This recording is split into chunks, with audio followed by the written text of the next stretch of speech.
In a world where a zombie apocalypse reigns supreme, supplies and weapons are the only things that matter to the survivors. Unlike the rest, our MC has everything he needs. Xiaoyang knew that the apocalypse was coming soon and prepared in advance. He built his fortress, stocked up on supplies, and gathered his friends to live comfortably in the midst of the apocalypse. But all the supplies would have run out soon if he hadn't received a system that gives him tasks to complete. By doing so, he receives loot boxes with valuable rewards, resources, and buffs that make him stronger. And it all started, as always, with betrayal. Inside an abandoned warehouse, our main character is hanging onto a thread.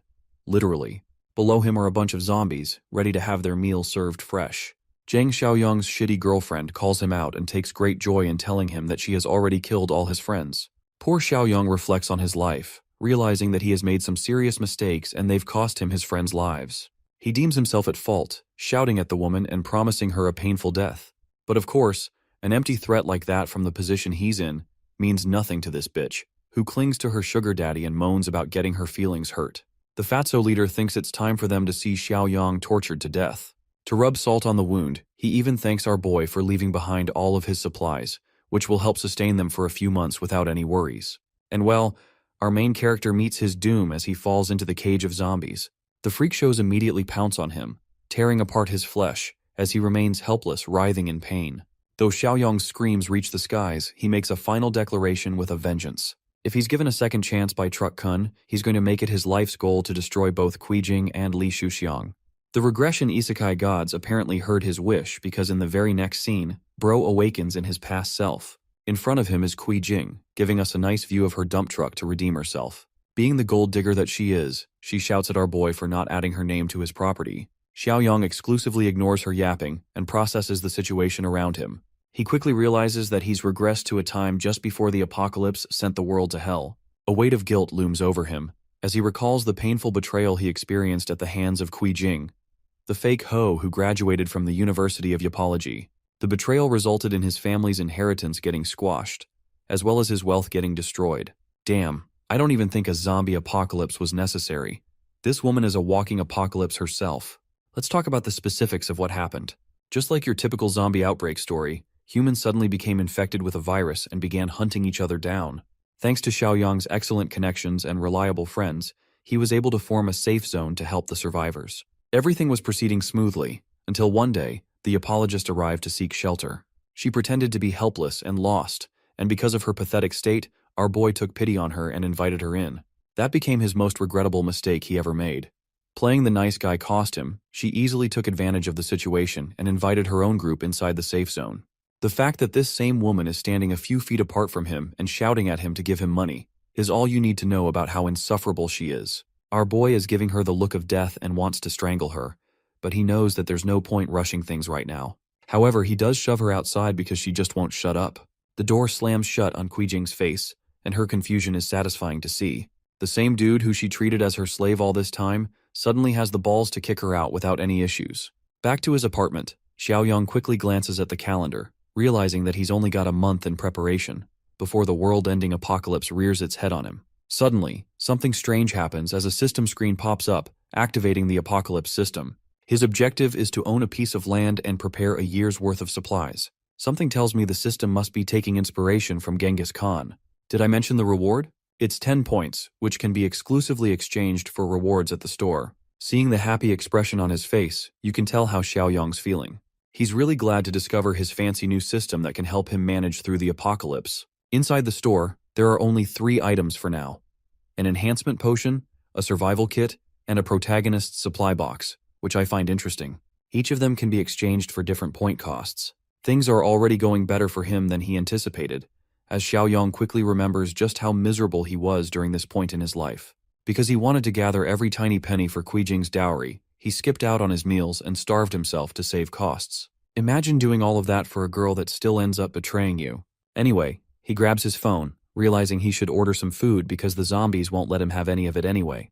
That same night, the scene cuts to him savoring at the sight of his dinner, personalizing his expensive takeout experience. Bro is so eager to taste quality pork that the moment he takes a single bite, he gets the power of the gods and becomes shredded as hell.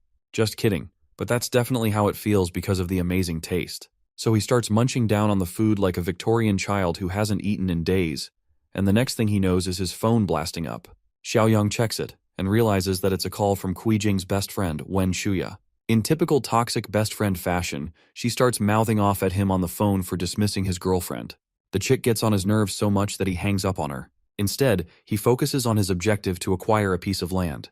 His current goal is to build a powerful fortress that can easily be defended, but also shares the facility of water and forests nearby. So the following day, our boy gets to work.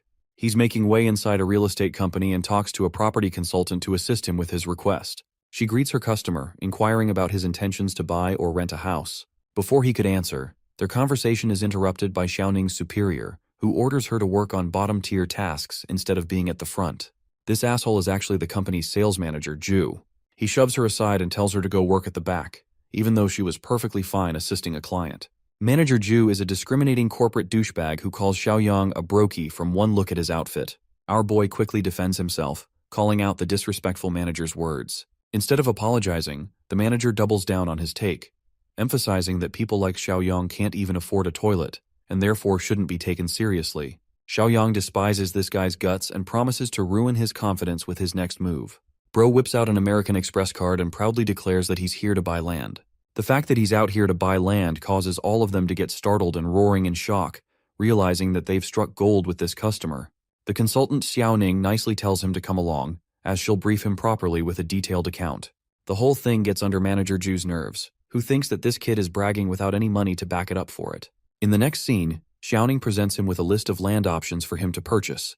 But our boy's not here to look around from a list. Instead, he plans to speak his exact requirements so they can get something for him. First off, he wants the place to be near the mountains with a fresh and flowing water source. A proper transportation system should also be there. And lastly, he'd prefer a factory or a big house situated upon it. With his exact requirements in mind, Xiaoning considers her options. Manager Ju decides to swing in with a recommendation in order to humiliate our boy. It's true that there's a plot in the East District, but it's incomplete and riddled with unfinished factories and other complications. That's why Xiaoning doesn't want to recommend it. However, this arrogant lad doesn't care. He thinks that Xiaoyang is intentionally litzing ridiculous requirements because a customer like him never has any intention of buying in the first place.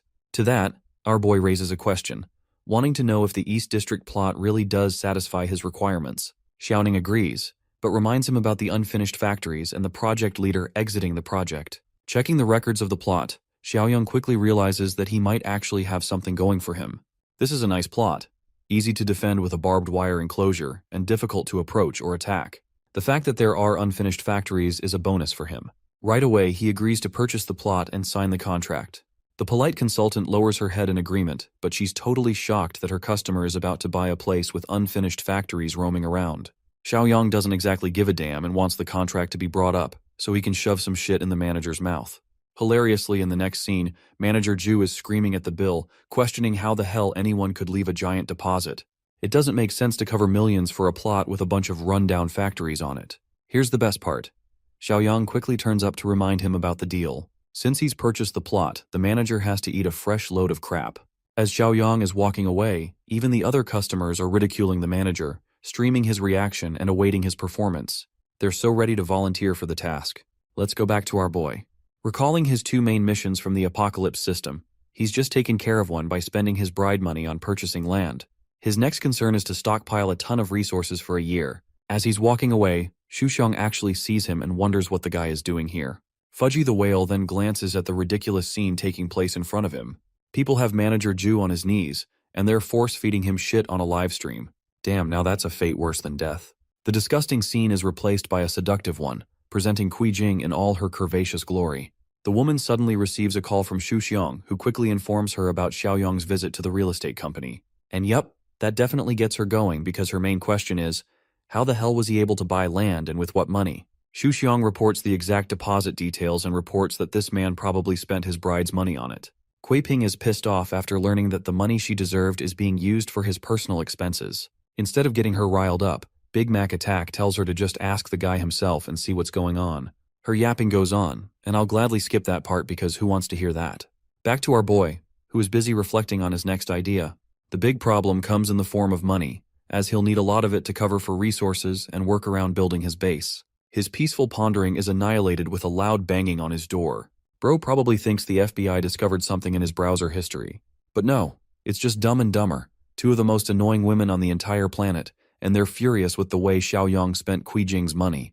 Completely confused by the situation, the dude wonders what the hell is going on. Jing does not spare him a chance to say anything and straight up accuses him of using her money to buy land. Not just that, she claims ownership over the land he just bought too. As you can tell, Xiaoyang finds her accusations to be ridiculous. First, he slaps her shoulder with a pile of cash, and then he reminds her that he's never going to allow a woman like her to spend even a single cent. In fact, he even brings up his knowledge of Xiang and Jing dating each other in secret, which ultimately surprises her even more. Worst bestie of the year chimes in to cover for her friend, acting innocent and stating that it's just a misunderstanding between a couple. However, our boy isn't convinced and straight up calls her a cheater for playing him against her sugar daddy. Slamming the door on her face, he tells her to get lost. Instead of feeling guilty over her actions, the one thing that bothers Jing is how our boy was able to discover their secret relationship. That's how you know this woman is very messed up. She doesn't even care about the fact that she made a serious mistake. Her bestie is surprisingly also shocked, not knowing when the secret relationship even began. She's also disgusted that it had to be with the old bastard Xiang. Even she understands that they've got no leverage against Xiaoyang anymore, so they'll have to return with another plan later on. Earlier I called this woman the worst bestie of the year, and you guys are about to know why. You see, she's a snake who has been waiting to shoot her shot. She's glad that the two of them are fighting, because she can sneak in and take Xiaoyang for herself. Anyway, let's not talk about those two horrible people and focus back to Xiaoyang, who came to visit the unfinished factory. The crew leader of the construction company explains that they'll have to renovate a number of things and install proper defense systems, and based on that, it'll take some time. Hilariously, with how many defense systems they're installing in place, even the construction crew member is like, "Are you about to fight God or something?" Our boy refuses to cooperate and simply orders the completion of the project within a month. The captain straight up tells him that it's not possible to end this in a month. Despite the numbers they have at their disposal, it won't be enough. But funnily enough, the same captain then tells him that the kid will have to pay more to finish his demands in a month. The project will be rushed, so they'll need a minimum of 20 million for the job. Without even despairing at the price, our boy simply smiles and asks to confirm it's really all they want. The leader expresses that Xiaoyang will also have to make an upfront payment of 5 million to get things started. Our boy is actually on board with the plan and explains that he'll get the money transferred in 1 week, as long as they don't waste time and begin right away. The captain is at a loss for words. He's probably wondering if Xiaoyang's the son of Chinese Elon Musk or something. Oh, and our boy emphasizes that if he skips out on the payment or crosses them in any way, he'll name the plot under their name in order to prevent the damages. The attractive deal gets sealed. But right then, the conversation is interrupted by Jing's friend, who acts all buddy-buddy with him and grabs his arm, asking what he's up to. Already, our boy is pretty damn pissed off, knowing that in the previous life, this bitch was also involved in a scandal, and she helped Jing to steal his family's property. He eventually plans to deal with her in his own way, but for now, Xiaoyang how she ended up here. The girl refuses to answer and brightly questions if this is the plot he's been working on. She wonders if he's going to use it to build a villa on top of it. Done playing the nice guy, Xiaoyang frees himself and tells her that it's none of her business. This pisses the bitch off even more. She can't believe that he's acting so rude, even though her heart is racing for him out of love. Focusing back to his project, Xiaoyang tells the construction crew to expand some space for the gate. Feeling ignored, she frowns at her inability to capitalize on this golden opportunity. She knows that Jing's relationship is in shambles, but she can still play her cards and steal the land from our boy. I'm starting to feel convinced that our boy is a chick magnet for the worst women ever. Back at his apartment, Xiaoyang manages funds by using his house as a collateral. But even then, that's not enough to cover the initial payment. His biggest concern is getting a boatload of money. He even considers the idea of selling his place a few times to a few different owners, knowing that it won't matter when the apocalypse is going to come anyway. What are they going to do? Sue him in a zombie court? His peace and quiet is shattered when an annoying old man bangs on his door, shouting that Xiaoyang opens it at once. Apparently this dude is supposed to be his neighbor, Grandpa Li, who appears to have some money. The old guy is so rich that he owns the first 2 floors to his name, and now he's looking for Xiaoyang's place too. The only reason our boy didn't sell it in the original timeline is because he thought of this place as his eventual wedding house. But with how that turned out, and how this old fart is constantly shouting at him, he's starting to change his mind.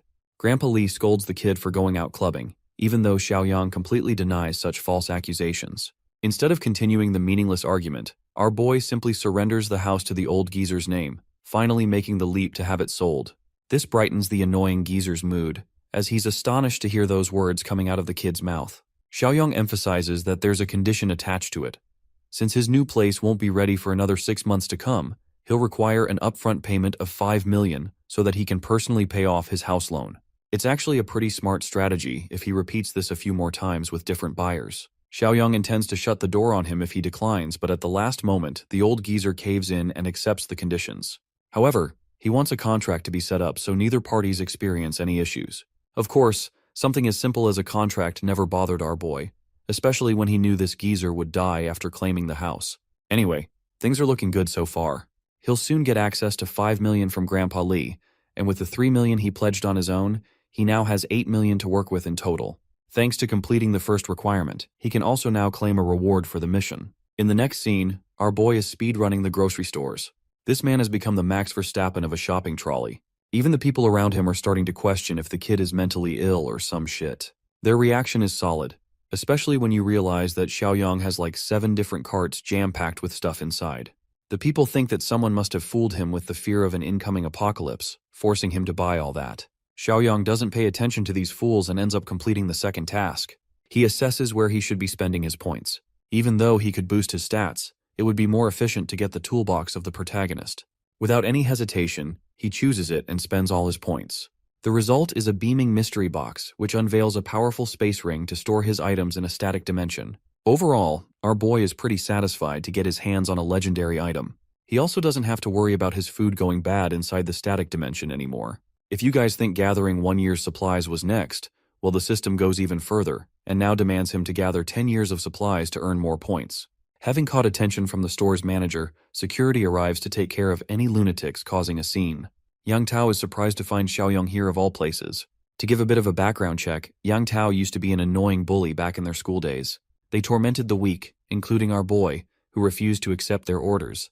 Their encounters during school were already rough, and now this guy is out here screaming at Xiaoyang to return all these supplies back to where he found them, instead of causing a scene. Our boy gives him a fearless smile and points out that nothing has changed regarding Yang Tao's personality, as he's still Captain Douchebag like he was before. He promises to follow up with the purchase too, but in the eyes of the security manager, he thinks Xiaoyang is messing around, and he demands him to pay at once or suffer the consequences instead. An entire hour later, 4 receptionists finally end up concluding the checkout for all the items. It results in a total of nearly 57,000 yuan. Right away, Yang Tao forces our boy to insert his card and check out at once. Acting like he just pulled off some kind of god-tier move, Xiaoyang swipes the card with confidence. To the manager's utter shock, the transfer goes through, flooring Yang Tao's expectations. Humiliated, he takes his men and turns to leave, but our boy's not quite done as he calls him for one last thing. Xiaoyang expresses that he received unjust rudeness for his purchase, so he wants an official apology, or else he'll return these items immediately. Hearing this gets Yang Tao's blood boiling, who thinks that the kid is pushing his limits and deliberately looking for trouble. But in today's world, cameras are everywhere and people can be easily documented. That's why the other customers there are holding the rude security manager on the spot, ordering him to give an immediate apology or become famous on TikTok for his stubbornness. Things are working out great in Xiaoyang's favor, who reminds his old classmate that an apology won't hurt him. In fact, it might just give him the push to buy 10 times more. Yang Tao thinks it's an exaggeration, but our boy calmly decides to prove him wrong a second time by showing him his balance. When he swipes the card, the look on Yang Tao's face is priceless, as he's unable to comprehend how this guy has 7 million casually sitting in his account. With no other way to save his face, Xiaoyang pushes the humiliated Yang Tao to offer an apology. The bully caves in and lowers his head, apologizing for his behavior. To embarrass him even more, our boy pats his head and reminds him not to behave rudely for no reason. As he's leaving, Yang Tao curiously asks what he bought all of this stuff for. Using the best answer in the book, Xiaoyang dismisses him by stating that it's none of his damn business and that he's planning on something big. The humbled manager expresses that he'll need to find a wholesaler for even greater purchases like that. This catches our boy's attention, as he turns to ask if Yang Tao has any ties with wholesalers. The guy actually confirms the fact, reminding him of their old leader Zhang Shengjie, who currently works in the wholesale business. In fact, Yang Tao even makes a call to speak to him for a big client. The surprising part for Xiaoyang is realizing that this rude bitch is still serving under the same boss, even out of school. It makes him wonder how much money they've made together in the business. A short while later, Yang Tao takes him to his boss's place. A car quickly arrives and pulls the brakes just inches away from the two of them. Exiting the car is the arrogant bastard who thinks he runs the world, Zhang Shengjie. He wants to have a meeting with this supposed big client right away. Yang Tao even helps refresh the man's memory by reminding him that Xiaoyang used to be their classmate. But of course, since much time has passed since then, this roughneck doesn't remember anything. Inspecting our boy's face closely, he suddenly realizes Xiaoyang's identity. It's the kid who always stood his own against their group and rebelled against their orders. He tries to belittle our boy's drip by calling it fake. It doesn't also help when Xiaoyang acts like he doesn't even know the name of the brand. From his reaction, Zhang Shengzhe thinks that he's only wasted his time by coming here. The kid isn't a big client at all. He kicks Yang Tao's ass, literally, and states that he can tell how rich a person is by just looking at them. To make fun of the boss, Xiaoyang sarcastically talks about his aura being so weak that he can't intimidate a dumb boss. Provoked, Zhang Shengzhe grabs him by his clothes. But our boy doesn't back down, repeating what he said. Hilariously, Zhang Shengzhe is only infuriated about the insult illiterate. He doesn't care about the fact that Xiaoyang taunted him for acting superior to others. Anyway, Yang Tao chimes in to break the conflict between the two. But the poor dude ends up getting kicked again for interrupting. The pissed-off boss thinks that Xiaoyang has made a big mistake, thinking he'll go back in one piece if he doesn't buy a ton of goods from him. And again, yes, the one piece is real. Xiaoyang stands his ground and decides to show him his little bank account. The boss can't believe what he's seeing. The kid is ready to make a giant purchase of 1 million at the drop of a needle. To go even further, our boy states that he'll actually be purchasing 5 million worth of goods. The initial 1 million is just a deposit to get things going. Intrigued, Zhang Shengzhe inquires for the kind of goods he's looking for. The kid tells him that he wants everything that is edible or drinkable to be included as part of the goods. Despite the fact that a giant client is standing before him, this greedy boss thinks that he can easily scam our boy by handing him a batch of food that is almost expired. It's a lottery ticket for him. Inside the warehouse, Zhang Shengzhe shows him the goods and throws in a 10% discount if he buys everything here. However, our boy is strictly concerned with the quality of the goods first, so he decides to check a bag of peanut sand, and quickly points out how most of the stuff here is nearing its expiry date, exposing the boss's greediness. Zhang Shengzhi genuinely didn't know that Xiaoyang would be so well versed in this line of business. He decides to throw in a 50% discount if he takes everything from the pile. However, our boy quickly turns him down, stating that if he's spending 5 million for goods, they'll have to be of the best quality. However, he does have plans to use these expired goods as well. The boss doesn't get what he's plotting, but now that a discount offer is already on the table, Xiaoyang uses it to leverage his negotiation. He wants all the expired goods, but with the condition that he'll pay in a month's worth of time. Zhang Shengji doesn't mind, but he's afraid what will happen when the goods end up expiring and he backs out of the deal. To that, Xiaoyang even throws in an offer to mortgage his own house for the cost. The boss at this point is quite intrigued about the kind of business Xiaoyang is running. For him to acquire expired stuff without any problems, our boy doesn't dread his choices. In fact, he leaves a little nugget of information for the boss. In just a few days' time, even expired food will be seen as a luxury to have. This sends shivers down Zhang Shengzhe's spine, but refusing to elaborate in his typical style, Xiaoyang seals the deal and promises to send the delivery address later. Picking up his phone call, our boy realizes that an interested buyer has reached out to him for his house. He wraps things up with the warehouse and lets them take care of everything. As he's leaving, Yang Tao is left wondering if they're the ones who got spammed. Even the boss can't figure out how a normal-looking kid is out here spending millions without any concern. In the next scene, the interested buyer actually makes a deposit of 400,000 for our boy's house. He also accepts the contractual condition that Xiaoyang will leave the house in 3 months. I think you guys can understand what he's doing here, right? He doesn't care about the consequences because the world will be plunged into chaos anyway. Xiaoyang is surprised by the old man's desperation, who didn't even inspect his house and sealed the deal anyway. He decides to ask for the old man's motivation, who explains that he's doing it for his granddaughter's sake, who has to transfer schools and requires a new place for it. They saw a nice-looking home and thought to make an offer. Scaring him, Xiaoyang wonders if he should raise the price now that he's heard of their desperation. This makes the poor guy shrink in fear. Maintaining his original price, Xiaoyang assures him that he won't do anything of the sort. They quickly sign the contract, and the deal is done. The old man is grateful for the boy's kindness and promises not to disturb him any longer. However, this situation is devastating for our protagonist, who thinks that it's a shame that innocent people like this old man and his granddaughter won't even be able to survive the gruesome apocalypse. Deciding to extend one last piece of kindness, he stops the old man and requests an address of their current location. In the next scene, Xiaoyang's back to the construction side, checking on his plot. Of course, the first batch of funds is clear, but the captain is hoping for the second batch too now. Our boy assures him they'll get the money soon, and asks for an update on the construction phase. From the looks of it, 80% of it has already been completed. They've installed reliable doors and structures to ensure proper defense. The warehouse is also looking good. It's already cleaned up too. Having gained assurance from him, Xiaoyang signals Zhang Shengzhe to deliver all the goods immediately. Shortly after, the stuff arrives and it is carefully stocked in each pile. Just for the labor alone, the generous Xiaoyang is paying them 2,000 each for the task. While these guys are celebrating, our boy helps them categorize each pile efficiently, making sure the perishable items are stored without any inconvenience. By the evening, the sorting process is complete. Xiaoyang stares down at his magnum opus. At long last, he has officially stocked 10 years' worth of supplies, gaining 20 points on top of it. Once again, he inspects the system's store and realizes that another box has arrived in the list of options. The one good thing about the system is that he'll have access to these superpowers before the zombie apocalypse even hits the world. Spending 10 points, he purchases another mystery box, which unveils an ability known as the Mind's Eye. Its simple function is to detect hostility and ill intentions from other people, which is convenient when it comes to trusting people in the apocalypse. Replacing his earlier task is the new task, Armed to the Teeth. It requires him to get a shitload of weapons and stock up John Wick style, which is exactly what Xiaoyang had in mind. That same night, we turn to a darker side of society, the black market. Xiaoyang is navigating his way through the crowd, hearing people rambling about antique items.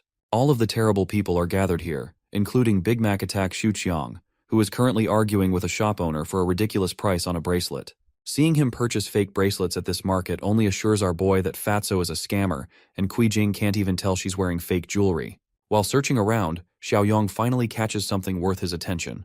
He comes to a shop owner who is selling melee weapons. Xiaoyang is interested in buying the good stuff. The shop owner recommends a knife sharpener, or just a baton if he's looking for something stiff and not sharp. Xiaoyang counters that he requires something even harder than that. The only thing harder than a baton is Dwayne Johnson's bald head. Anyway, the shop owner thinks his customer is messing around without actually being interested in buying. To his utter shock, the same kid transfers 200,000 right in his account, assuring the guy that he's interested in buying. Intrigued, the seller invites Xiaoxiang to keep watching his stall while they go off to speak in private. In the following scene, they're in his storage room. The man shows him a bunch of homemade guns that can go for 2,000 yuan. But they're not powerful enough to kill someone. Of course, Xiaoyang refuses them because he's going to be facing actual zombies, not chickens in the apocalypse. The seller then invites his attention to a replica revolver, which goes for about 5,000 yuan. Once again, the kid is serious and isn't impressed at all, especially when he's paid a staggering 200,000 in advance.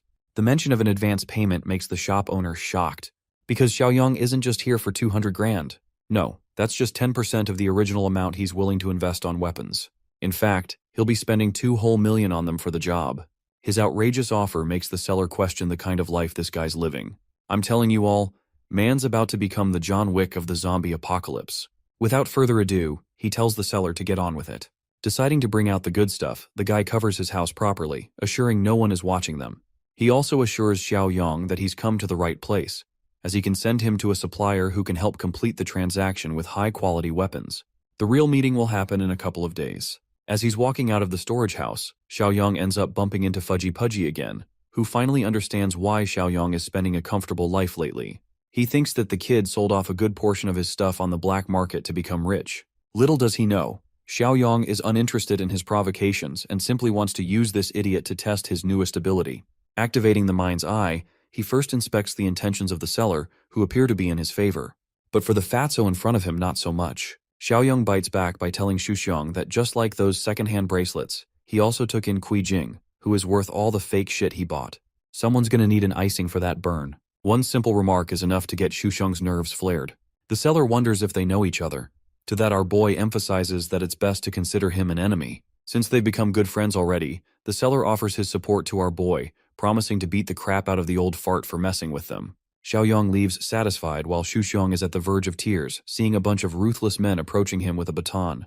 They shove him on the ground and literally kick him down until he's full of marks. This incident only boils his hatred for Xiaoyang, and he promises to exact his revenge one day. 2 days finally passed. Our boy receives a truck full of his fancy weapons, completing the mission reward as well as gaining a bonus reward for it. The bonus reward is a physical enhancement potion to help boost his stats. It's even got a multiplier of 2, so it's even more effective than what he can purchase at the store. Wasting any time, he loads the injection and chucks it into his body. Seconds later, he realizes that he's surpassed the average male's strength, which is at 5 points. Right now, he's at 7 points, allowing a 40% increase in physical might. Next up, he checks the store, which only has a survival kit and a physical enhancement potion for him. Deciding to maximize his strength stat, he goes for the physical enhancement potion and injects it again. By the end, our boy is stacked with 8 physical points, significantly boosting his power by 60% compared to the average male.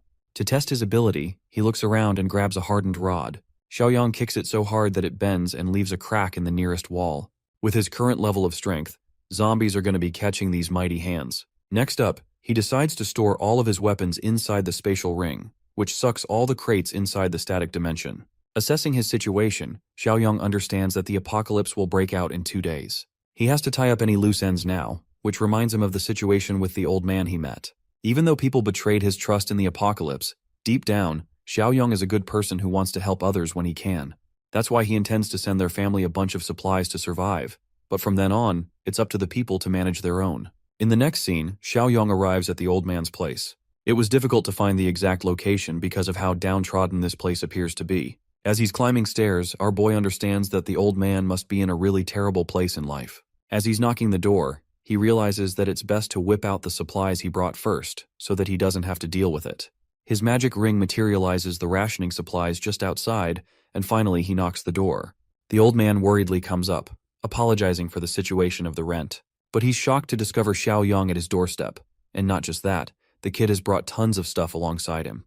Our boy tells him that he doesn't have time to explain, so it's best if they transfer the stuff inside quickly. In the next scene, the crates are all placed inside, and the old man is pretty impressed by Xiaoyang's stamina.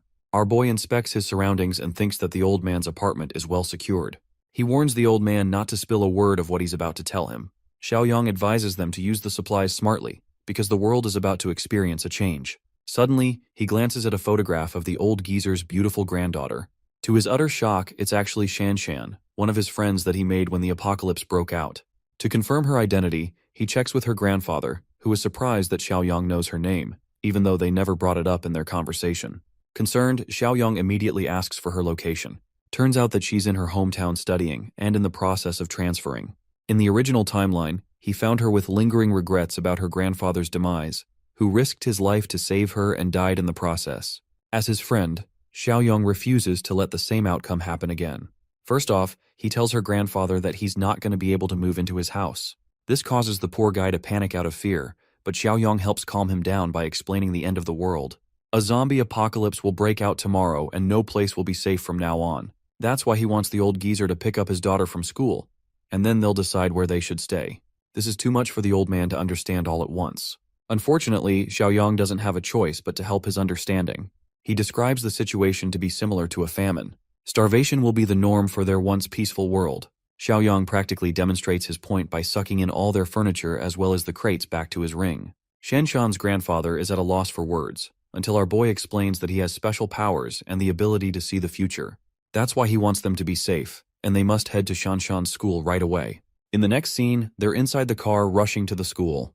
Arriving here, Xiaoyang quickly asks for her dormitory as the two of them quickly look around for her. Well, apparently Shanshan is out here getting bitch-slapped by a jealous woman because some random dude has a crush on her. Even though Shanshan has tried clarifying that she shares no involvement with the guy, she still gets struck for making excuses. These evil bitches torture Shanshan for acting nonchalant in front of their crush. Lucky for her, Shanshan's grandpa comes rushing to find her. The helpless old man demands the woman to let her go. But to deal with them, a bunch of high school lunatics arrive, threatening the old man for getting involved. For his granddaughter's sake, the old man rushes in blindly and faces off against the 3 men. One ruthless bastard is about to clock his head with a baseball bat. Before the attack even connects, Xiaoyang grabs his arm and stops it.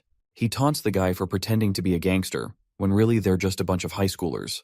The idiots try to clown on him, but Xiaoyang beautifully answers by kicking the first guy so hard that his hair turns blonde. Just one kick dropped him to the ground, making the other 2 idiots question if they're dealing with a trained professional. They stupidly try to surround him, thinking that's going to make a difference. Our boy gladly welcomes the attempt. The dude with the club attempts to strike him from his blind spot, but completely misses his mark as Xiaoyang ducks with ease. Now that he's amplified his strength stat, his reflexes are on a whole different level, causing him to react faster. To return the blow with love, he grabs the guy's collar and smashes him into the ground, knocking him out immediately. As for the leader of the group, he tries sneaking up with a knife stab. Unfortunately for him, Xiaoyang maneuvers his fist to his advantage and brutally delivers a kick just below his thigh. Just so you know, getting kicked here by a real-life professional is bound to put you down with the worst kind of pain imaginable. Well, in these idiots' case, Xiaoyang has been successful in helping them take a nap. Next, he walks up to the girl who toyed with Shanshan. A bitch slap to the face reminds her that he's showing his support for feminism and exercising equal rights. Girl is literally seeing stars for a minute. Bro then grabs the other bitch and shows her how it feels when someone pulls your hair. He then puts a blade right up to her neck, drawing tears out of the fear in her eyes. And then boom, a sharp swing cuts through as the woman screams in pain. At first glance, it looks like bro just got his first body count kill. Even the reaction of Shanshan makes it seem like he really unalived someone. But no, he just gave her a little haircut. You know, how the barbers treat you when you say, just cut a little off the top. And then they end up running a fade check on you? Yeah, it's happening to her. She screams at him, promising never to forgive him for what he did. But let's be real, our boy doesn't give a damn and even acts like he did her a favor by taking off the extra weight. Hilariously, he tells her that she'll get what he's talking about in a few days' time. For now, he tells Shanshan that they're heading off. She doesn't know where, but she follows him anyway. As in the next scene, they're driving to their new location. Grandpa over here explains the situation to her, talking about how there's going to be a famine apocalypse. Shanshan is conflicted and thinks that her grandpa fooled himself by attending one of the scam calls again. He assures her that it wasn't a scam call. Seeing the two of them interact in such a way amuses our boy, who is glad that she's happy in this life. Xiao Yang signals her that he's the one who told her grandpa about everything. The Shanshan of this world has no idea who he even is. So he introduces himself properly again. She thanks her new brother for helping out with the bullies. But Xiao Yang isn't too worried about them anyway, since they won't be surviving in a few days. Still, the girl is lost and doesn't get what's about to happen to the world. Xiao Yang clarifies that he only describes the situation as a famine because it's the easiest way for her grandpa to understand. This gives the poor girl some hope, making her believe that everything's gonna be fine.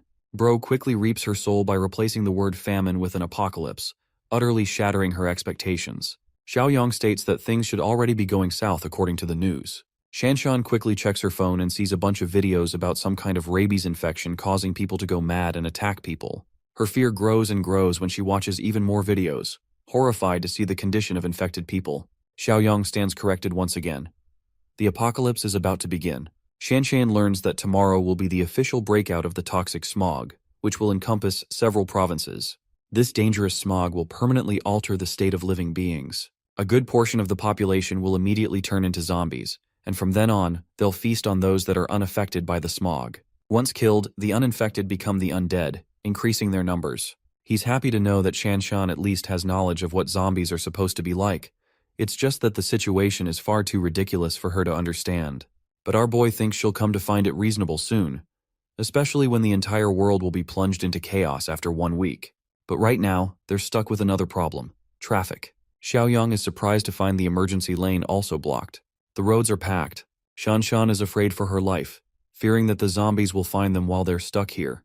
Xiao Yang assures her that it's not that bad right now as the apocalypse hasn't fully broken out. Still, even though the main apocalypse is supposed to happen later, the chances of a small outbreak happening here are also pretty high. Speaking of dangerous, a driver decides to ram into the lanes by forcing his way through. He ends up slamming right into our boy's car, who is pissed off and retaliates on his own. He tries to stop the invader from entering the emergency lane. The guy stops just next to his car and starts shouting curses at Xiao Yang. Realizing that they're dealing with a snobbish rich guy driving a Mercedes, Shanshan's grandpa recommends they let it go. But our boy doesn't play around. He doesn't mind giving this guy an early death if he bothers them out of the car. In the next scene, the traffic is finally unclogged, and the situation is resolved after an hour. Shanshan warns our boy to watch out for the same driver from last time, who is quickly speeding up to cut through. Even Xiao Yang is shocked by this guy's stubbornness. The dude quickly cuts ahead in order to mock them. Even Shanshan's grandpa thinks that this is unsafe and that they shouldn't stoop to his level. However, Xiao Yang has stopped giving a flying fuck to these kinds of people, knowing that the apocalypse is going to save him from any crimes anyway. What he ends up doing is ramming against the guy's car, causing it to spin over and crash on the side. The trust fund baby gets out of the car and immediately calls the traffic police to get Xiao Yang arrested. He's not the type of person to let someone go after they've wronged him. In the next scene, our heroes are back to the facility that Xiao Yang has been spending so much time on. Even Shanshan's grandpa is shocked that they'll be living here from now on. He assures them that starting tomorrow, their life will change permanently, so they better get some rest now. The following day, our boy is sunbathing and sees Shanshan also coming along. She's finally had a good night's sleep after a long time because of her classes. Xiao Yang is excited to show her around, the fortress that he built. Walking her around, he explains how the walls are made of concrete. There's a remote-controlled gate, so durable that no one will be able to cut through. He installs one proper rule. Without his permission, they can't allow anyone to enter inside the fortress. This makes Shanshan worried about the survivors who eventually find their way all the way here, thinking that Xiaoyang's just gonna let them die. To answer her concerns, he takes them to another location, pointing out how people's nature truly takes a shift when it comes to any apocalypse. It's because of the dark side of humanity that they'll have to treat other people with caution. Being kind can result in their own deaths if they're not careful. To take care of any survivors, he's actually installed a buffer zone, a place of temporary shelter that can be used to help them while he's away. Once again, Xiaoyang strictly reminds them not to let anyone enter the main fortress. With that established, he takes them to the food storage facility, explaining how they're going to be handling food from now on. Navigating inside the warehouse, he turns to them for one final inspection. Activating his Eye of Insight, he's able to inspect their intentions.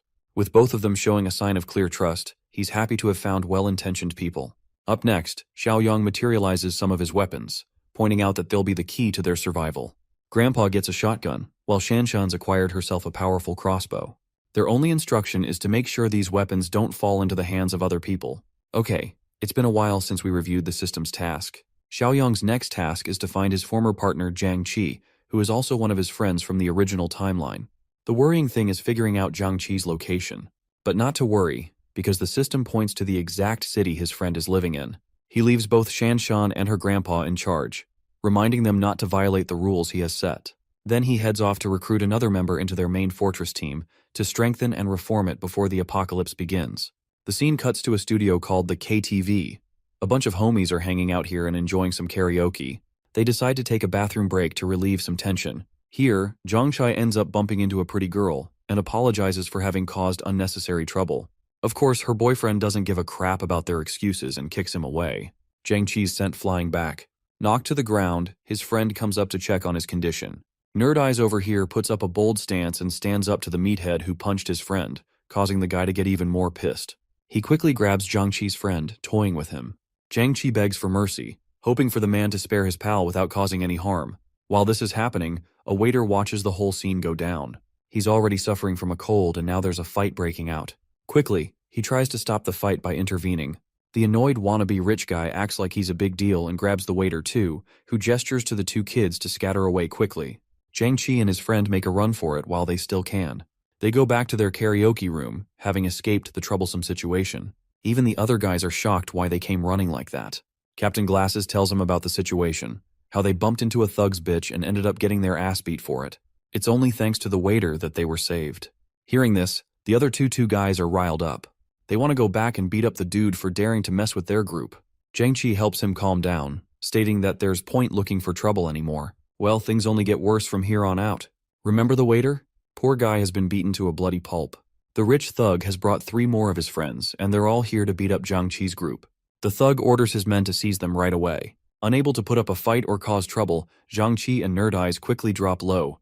There's only one guy confident enough to put up a fight from their group, and when he tries to break his silence, the thug leader smashes a bottle on his head. Chen Chong, and I'm not even being racist, that's actually his name, is left with a bloody head. The scene transitions to our boy, who stops his car just outside the bar, knowing that Jiang Qi being here makes total sense. Chen Chong's down for the count, and if that's his blood on the floor, then someone needs to get this guy to the ER fast. The asshole thug leader seeks the validation of his girl, who thinks that they should punish the one who bumped into her. And that turns their attention to Jiang Qi, who is about to get his ass kicked. Shockingly, Chen Chong dashes up from the ground and attempts to strike down the thug leader. If not for the other guys stopping him, he really would have smashed his face in. The thug leader is surprised to see such bravado coming from a college kid and smashes yet another bottle on top of his head. I'm starting to feel sorry for him. Chen Chong kisses the ground a second time and his friends cry out in worry. Watching him go down like that infuriates Jiang Qi to jump into action. Unfortunately, they're quickly detained. The final member of their group is quivering like a puppy on the side. The waiter is struggling to maintain his senses, while the rest of the thugs are busy beating down Jiang Qi's group. Unfortunately, his punch is dodged, so he doesn't even take one of them down. Something happens to the waiter. This guy goes crazy with his bloodshot eyes and flings into the battle like a damn animal. He chomps down on one of the men, chewing on his shoulder and horrifying everyone else. The thugs have no idea what's going on or why this waiter has gone insane all of a sudden. They quickly try to restrain him, but his monstrous strength gets the better of them. In fact, the zombified waiter turns back to chomp down on the other guy's arm. He's become a full-fledged animal as he overpowers the thug and knocks him to the ground. To everyone's shock, The same overpowered animalistic beast of nature is easily manhandled by a random guy. This random guy is none other than our boy, of course, who shoves his face into the screen and tells everyone else to stop fucking around. The thugs are astonished. Just now they were getting destroyed by the waiter, and yet one kid has him pinned against the wall without any trouble. The thug leader questions Xiaoyang's identity, who doesn't explain a word and addresses Zhangqi's condition, asking if he's clear of any bite marks. Luckily he is, but Zhangqi doesn't know why he's being asked such a weird question. Our boy tells him to quickly follow him as they've got somewhere to be, but the thug leader isn't quite done messing around with them and stops them. However, one of his own henchmen starts experiencing a strange headache after receiving a bite. Immediately, our boy comes to terms with what's about to happen. The infection is getting worse and his guy is about to turn. Xiaoyang asks if his shoulder was bitten off by the same rabid waiter. The lackey confirms this as a fact but doesn't understand the connection. Our boy internalizes that this guy was actually already infected.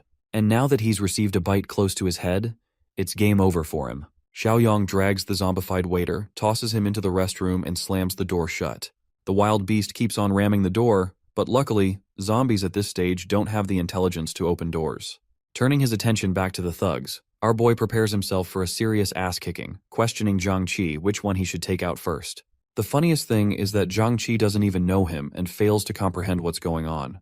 Pissed off by the kid's audacity, the thug leader rushes to punch his arrogance down. Humiliating him with a simple motion, Xiaoyang grabs his damn face and smashes his head into the ground. The infected lackey from before rushes to attack him as well, but he's also destroyed with a single smack to the face, knocking him down. With the dude completely knocked down, his friend comes to ask what's going on, as a simple punch shouldn't have been so effective. His body twists and turns in pain as Xiaoyang invites them for the smoke, believing that only after catching these hands will they understand not to fuck with him. Turning to Zhangqi, he's given strict orders to head to the private room with his friends and wait outside. The guy doesn't put up a fight and just helps his friend exit the room. As for the thug leader and his fellows, they're done fighting around too, knowing they don't stand a chance.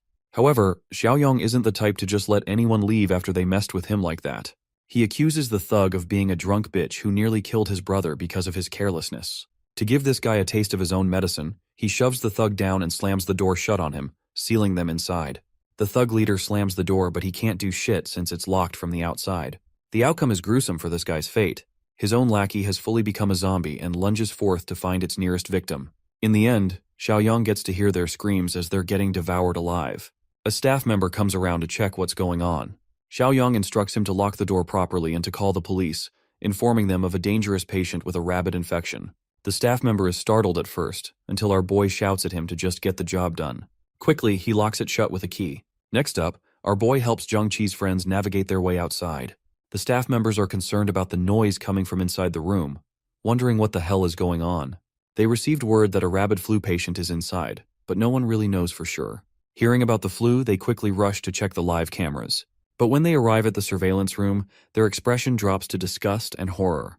Every single one of them has become a man-eating monster, ripping apart each other's limbs, causing the staff members to call the police immediately.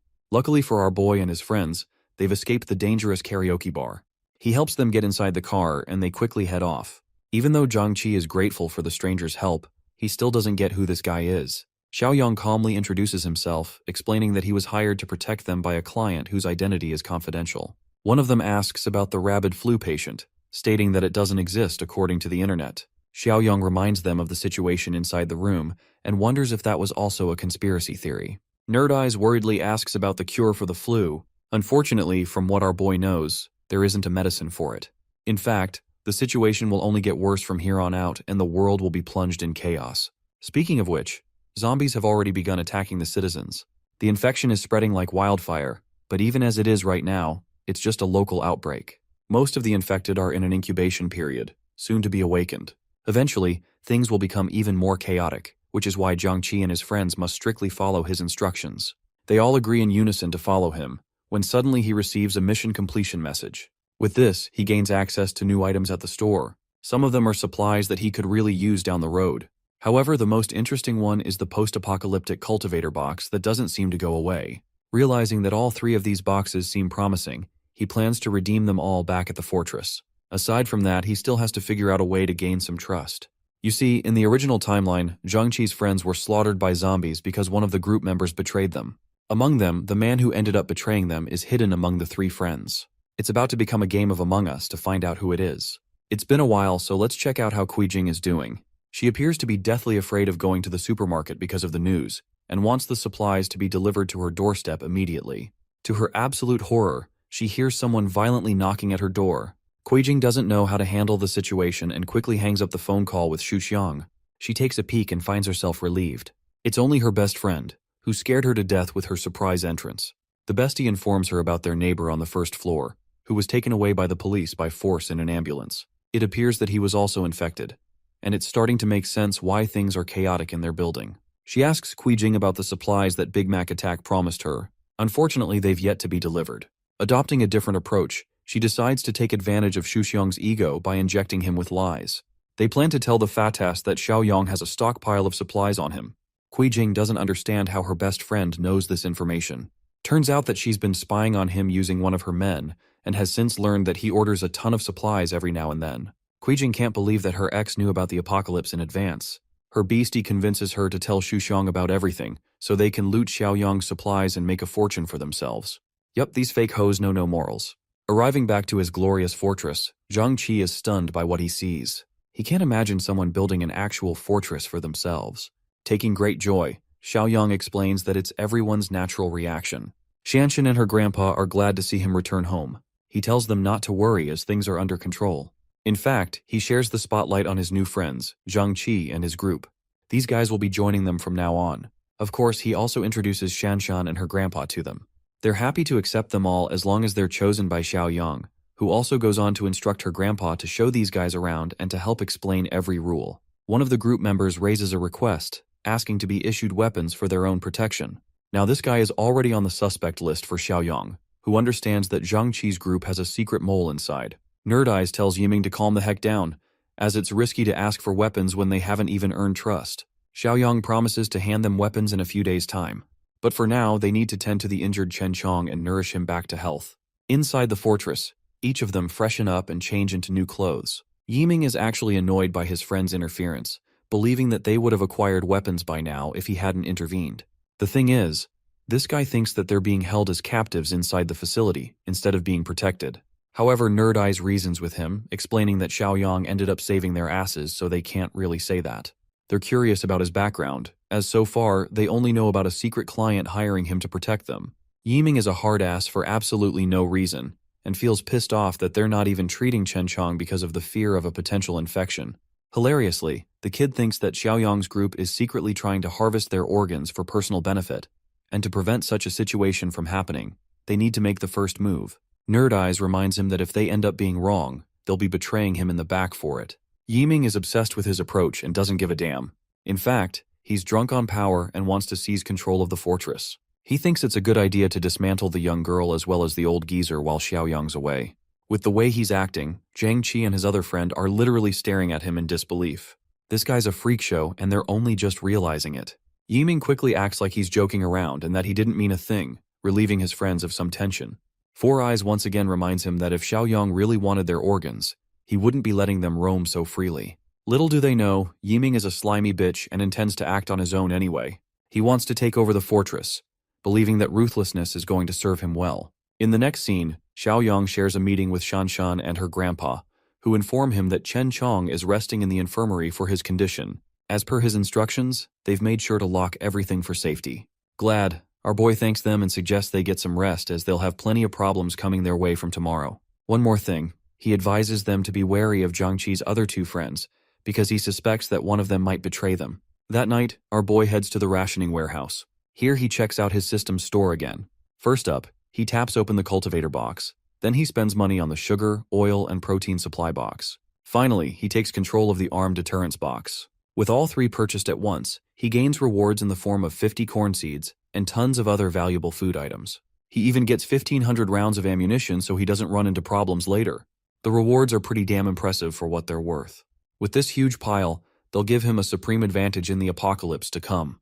The following day, trouble finds our boy again. Remember the rich asshole who swore revenge against our boy?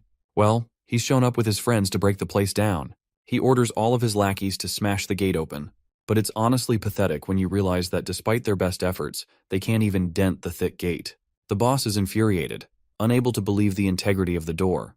Whipping out their best gear, they decide to use Molotovs, sending them flying inside. It doesn't take long for the flames to erupt chaos. With the Molotovs dropping inside, Shanshan and the rest of the group quickly attempt to put out the fire. With this situation, she gains even more conviction in Xiaoyang's words, who predicted that things will get more chaotic from here on out. But you know our boy, he doesn't like backing down at all. This man brought a rifle to deal with anyone who stood in his way. He goes up to the watchtower and checks out the identity of their assailants. Shanshan's grandpa is the first one to realize that it's the same rich bastard from the highway. His men also spot them from the watchtower. The snob roars at them, demanding that Xiaoyong come outside or else he'll burn the place down. Responding with a cool head, Xiaoyong warns them that they have about 5 minutes to fuck off. His repulsive response ignites even more anger from the men, who threaten to use 2 crates full of Molotovs to burn the fortress. Suddenly, the system tasks our boy with another mission. Grandpa doesn't know what to do and recommends a warning shot. By the way, the mission objective is to eliminate the threat that is attacking the fortress. Our boy thinks that a warning shot isn't gonna cut it, especially when they're dealing with scumbags who are directly committing a crime. Knowing that these guys have no morals or consideration for people like them, our boy takes aim and believes that he can't allow them to continue to threaten the lives of others. Saying so, Xiaoyong fires off a shot, eviscerating a guy's arm, causing him to cripple down and shout in pain. Xiaoyong actually wanted to aim for the guy's head, but because he hasn't used a gun in a while, it'll take some time to adjust his aim. Anyway, the fact that he took off the guy's arm is enough to eliminate the threat. They run off like scared little bitches even though they're the ones who came for a fight. Xiaoyong doesn't want to prolong the situation, and knows that these guys will just show up at his door tomorrow, so he shoots every last one of them mercilessly. The few who escape to the vehicle quickly assist their boss to get inside, who screams at his driver to step on the pedal. I'm telling you guys, this man is actually John Wick, and it's refreshing to see a main character that isn't stupid. Despite their best effort to escape using the car, Xiaoyong shoots them down using his automatic rifle. With the way he's handling the gun with extreme proficiency, it makes the old geezer question about the kid's background. Well, it's a miserable ending for these bad guys. Their car is wrecked, and they're all dead. They brought themselves to the Grim Reaper, and the Grim Reaper delivered. Next up, Xiaoyong tells Shanshan's grandpa to use the rest of their group to clean up the mess. But then, a sudden thought takes over his mind. Since they're already in the early stages of the apocalypse, now would be a good time to let these guys rot out here and become training dummies when they eventually become zombies. So he stops the cleaning operation and prefers the dead men to be right where they are. What our boy doesn't know is that Shushong is actually on his way too, along with Kuijing and her bestie. Kuijing is actually pretty annoyed by her friend's flirtatious behavior in front of the fat ass. At last, they finally arrived in front of the site. Kuijing intends to bring her bestie along, but suddenly she gets cold feet and doesn't want to come. She has to come along to act as a guide, or else they'll never know which factory is Xiaoyong's place. Refusing to come, Kuijing drags her outside by force, ignoring her whining. The 2 girls walk up to the place, while Shuxiong signals his team to get ready for the main event. When he gets the signal, he'll start the car, and then his team will join in on the operation. Back to the girls. The evil bestie over here wants to know why she was dragged along. Kuijing reminds her that both of them share the same nature, so she is wary of her intentions. The evil bestie gives a sloppy excuse, stating that she intentionally behaves this way so they can manipulate Xiaoyong easily. To their shock, they see a bunch of dead bodies on the ground. It doesn't take a genius to figure out that there's been a shootout. Both of them stand terrified. They think it's a good idea to go back, but then quickly realize that this party must have also been trying to steal Xiaoyong's supplies. This makes them wonder if Xiaoyong also died in the resulting shootout. They care little about what happened to him as long as his supplies are still around. At first, they ponder going back and using Shuxiang to move forward. However, Kuijing recommends they move forward and sneak their way inside. The girls walk up to the main gate, but it's so thick and tightly shut that there's no chance they'll get inside. This makes them wonder if Xiaoyong ended up surviving after all. From up the tower, Shanshan addresses them and questions their intentions. They both pretend to be associated with our boy, acting like they're his friends. Shanshan quickly informs Xiaoyong about the situation, causing Kuijing to get even more frustrated, because she thinks he's found himself a new chick. Her friend reminds her that they're not supposed to show delicate feelings here, especially when they're dealing with armed individuals. Kuijing is actually fully confident in Shuxiang's ability to handle them, because he's brought guns of his own. The only problem is getting past the door, because everything else will be a piece of cake after that. Xiaoyong comes along to take a look for himself, and wonders what Kuijing and Wen Shuya are doing here. Right away, he uses his eye of insight to inspect their intentions. On the outside, these bitches are acting all cute, but he senses distrust and malevolent intentions from them. They act like they're worried about him, but our boy laughs at their sorry attempt for a joke. Not just that, He blatantly shares his knowledge of the Fatas Shuqiang also hiding nearby along with his lackeys. Both of these hoes have a surprised Pikachu expression, not knowing how the hell he was able to know. He doesn't even show them mercy and starts firing off a warning shot. Kuijing and Wen Shuya can't believe that he's actually going to such lengths. The evil bestie maintains a cool head and reminds Kuijing to stay calm, because they're dealing with someone with a gun. But of course our boy doesn't want to kill the two of them right away. That would be too easy for the likes of them. Suddenly one of the bodies of the dead men turns into a full-fledged zombie. But not just that, the rest of them are turning too. The same rabid flu they saw on the news is miraculously bringing the dead back to life. This is the moment of ultimate satisfaction for our boy, who wants these two bitches to suffer the ultimate demise at the hands of bloodthirsty zombies. Kuijing and Wen Shuya make a run for it, trying their best to escape the prowling murder machines. They pace their way back to Shuxiang, who has no idea what's going on. That's until he sees a zombie horde rushing after them. Both of these women are reduced to the brink of tears, begging the fatso to become their savior. Shuxiang didn't expect to run into the infected patients in the middle of nowhere. It causes a change of plans as he alerts his men to pull back. He doesn't even save the two women and completely disregards them. Kuijing is literally too angry to die. The scheming bitch throws her purse at her own best friend, causing Wen Shuya to trip on her feet and fall to the ground. Defenseless with nowhere to go, the zombies make quick work of her, tearing apart her flesh and enjoying their meal. While she's being torn apart, Wen Shuya curses Kuijing, swearing that she'll face an ugly death when her time comes. Making her own escape, the crazy bitch runs away, thinking she did the right thing. Witnessing such a horrific scene, Xiaoyang achieves system points for eliminating another threat, while Shanshan watches in horror. He also gains access to another mission to kill the lingering zombies around the base. Shanshan can't believe that the infection is so potent that it causes the dead to return back to life. With this, the apocalypse has officially begun. Xiaoyang tells her that mutations will run rampant, and the people who are infected will turn into zombies even after death. Sensing that he needs to update his team, he calls for an immediate meeting.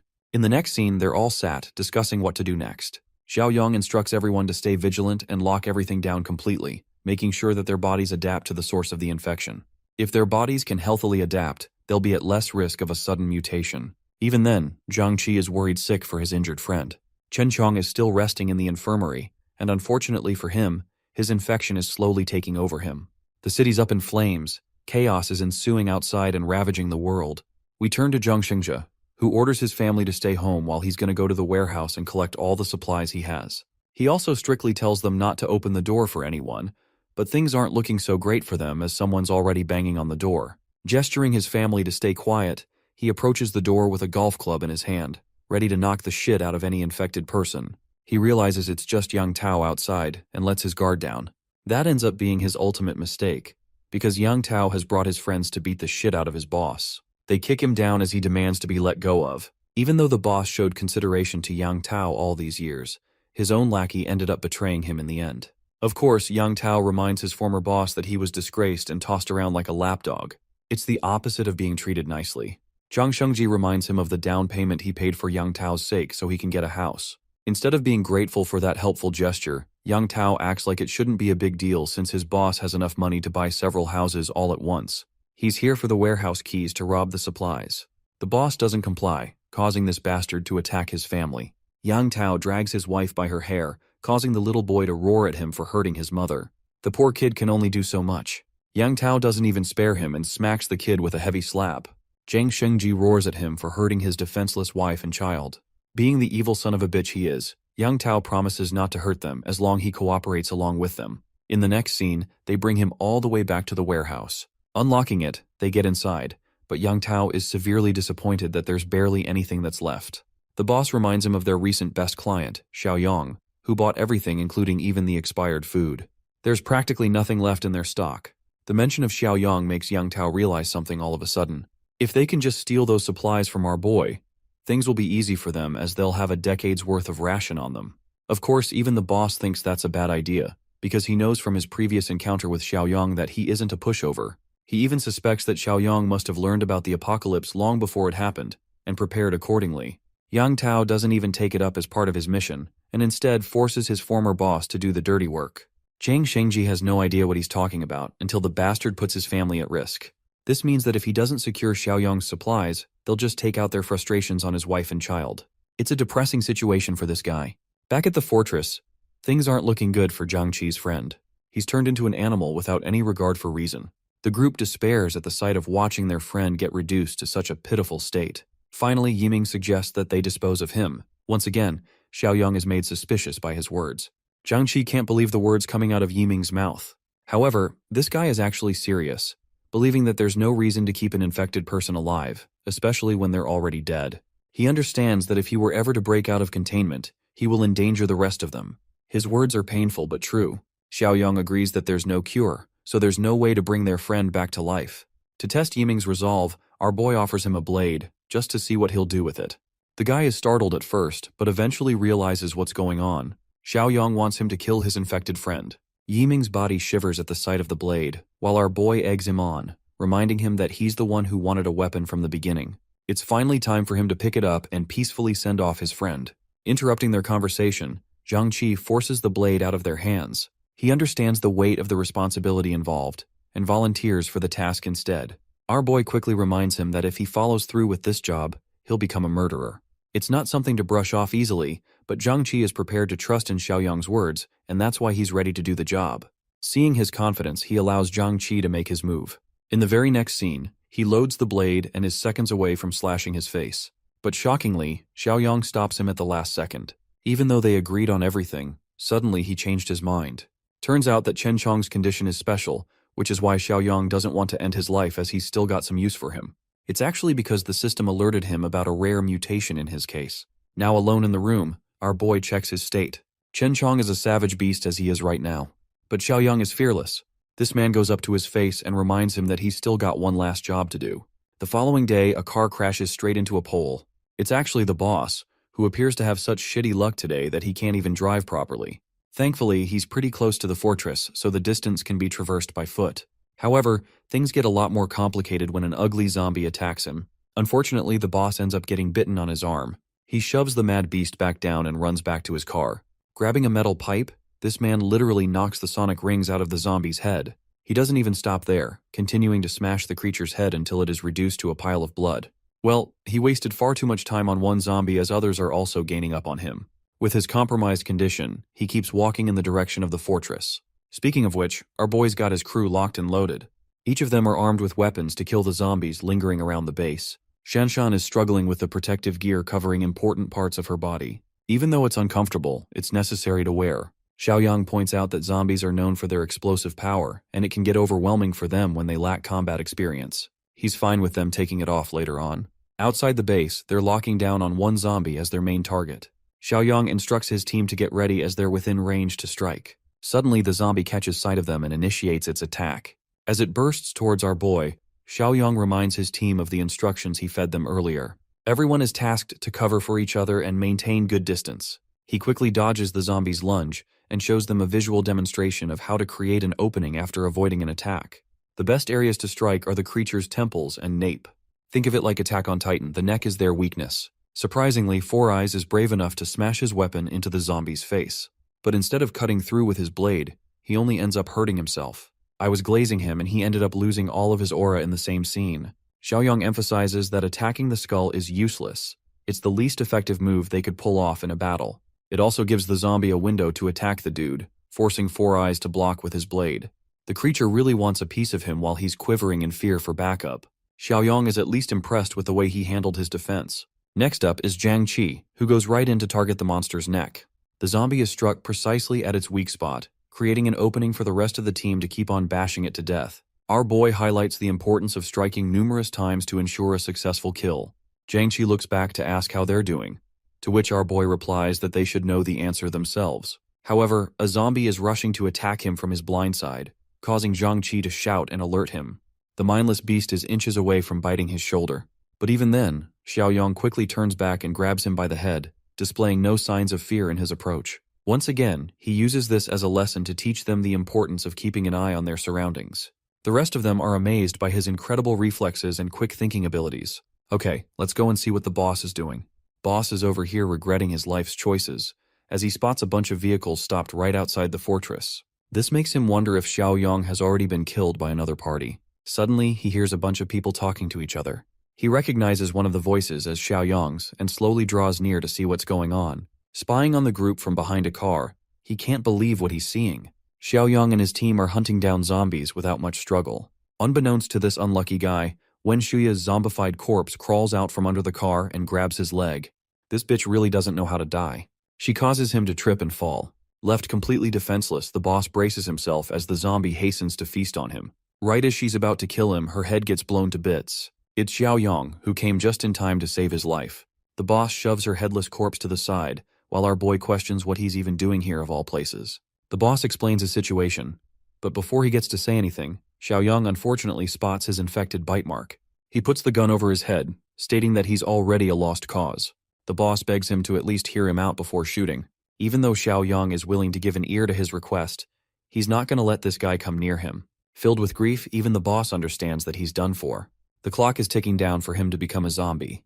But the last thing he wants is for his family to experience the same tragic fate. He reveals how Yang Tao terrorized his family and is currently holding them hostage in exchange for Xiaoyang's supplies. Even though Zhang Shengji has done a lot of bad things in his life, he's never done anything close to what Yang Tao is doing right now. In any case, his family is innocent, but he knows that Yang Tao won't spare their lives. That's why he's begging for help, for Xiaoyang to take mercy and save his family. The situation is conflicting for our protagonist. He understands that Zhang Shengji is a selfish man, but at the same time, he did help out with the delivery of the supplies. What's more is that even though his team is well made, the ratio between men and women is unequal. Xiaoyang thinks that improvements could be made in light of that. He gets even happier after receiving a system mission to protect the boss's family, allotting him 25 points for completion. There's also his current mission, which is to kill all the undead lurking outside his base. Anyway, Xiaoyang agrees to take responsibility for the boss family. Hearing such words, the soon-to-be infected Zhang Shengji plummets to the ground, forever grateful for his actions. But now, it's time. Even the boss knows that he'll be infected soon, and he doesn't want to die a human's death. Understanding his situation, Xiaoyang orders Shanshan to grab a bike from the storage room.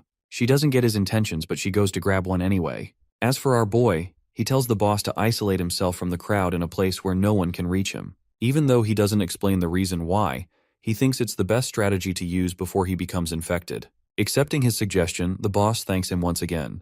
In the next scene, we can see Zhang Shengji racing off on his bike. He's slowly turning into an infected, and his final thoughts before turning into one are those of his family. With him gone, Xiaoyang turns to the pile of zombies that they've all killed. Pouring gasoline on top of their corpses, he decides to burn all of them to ashes. The team has officially conducted a proper training session. Xiaoyang has become confident in their ability to fend off a bunch of isolated zombies without any problems, as long as they work together. However, with their current skill, they'll be unable to take on a small horde or even a zombie wave. That's going to need some time to adapt to. Xiaoyang tells his team to follow him, and in the next scene, they're facing yet another one of his storage rooms. Our boy uses the old geezer to watch over the weapons storage room for tonight, as he'll be heading over to the city. Of course, Shanshan's grandpa is worried that he's leaving off to a destroyed city. It doesn't make any sense for him to do that. Jiang Qi and Four Eyes volunteer to tag along for the mission too, but our boy refuses them, stating that it's a level of danger beyond their current skill. That's why he's leaving them to just protect the fortress until then. With that settled, a few minutes later, he's already in his car with his weapons prepared for the hunt. For the first time in forever, the store is empty, and even the refreshing option takes a while. This time, he decides to spend points to refresh everything. When he does, he is welcomed by a bunch of new loot boxes that he'd never seen before. Among them is the Black Tech box, a life-saving box, and an armed threat box. Also, with every manual refresh, the cost doubles, which means he'll have to be careful about how he uses the feature. Xiaoyang still thinks it's a good idea to spend all of his points on the fancy new crates. For now, he purchases only the Black Tech supply box, leaving him with 6 points left. He opens the box and discovers a physical enhancement potion, this time with a 5-point increase. It's an even bigger jump from last time. Reaching superhuman levels of strength, Xiaoyang injects himself with the potion. His body succumbs to the potion's effects, making him stronger than ever before. Our boy's destination is actually the boss's house. His wife and child are quivering in fear, hoping for Zhang Shengji to resolve everything.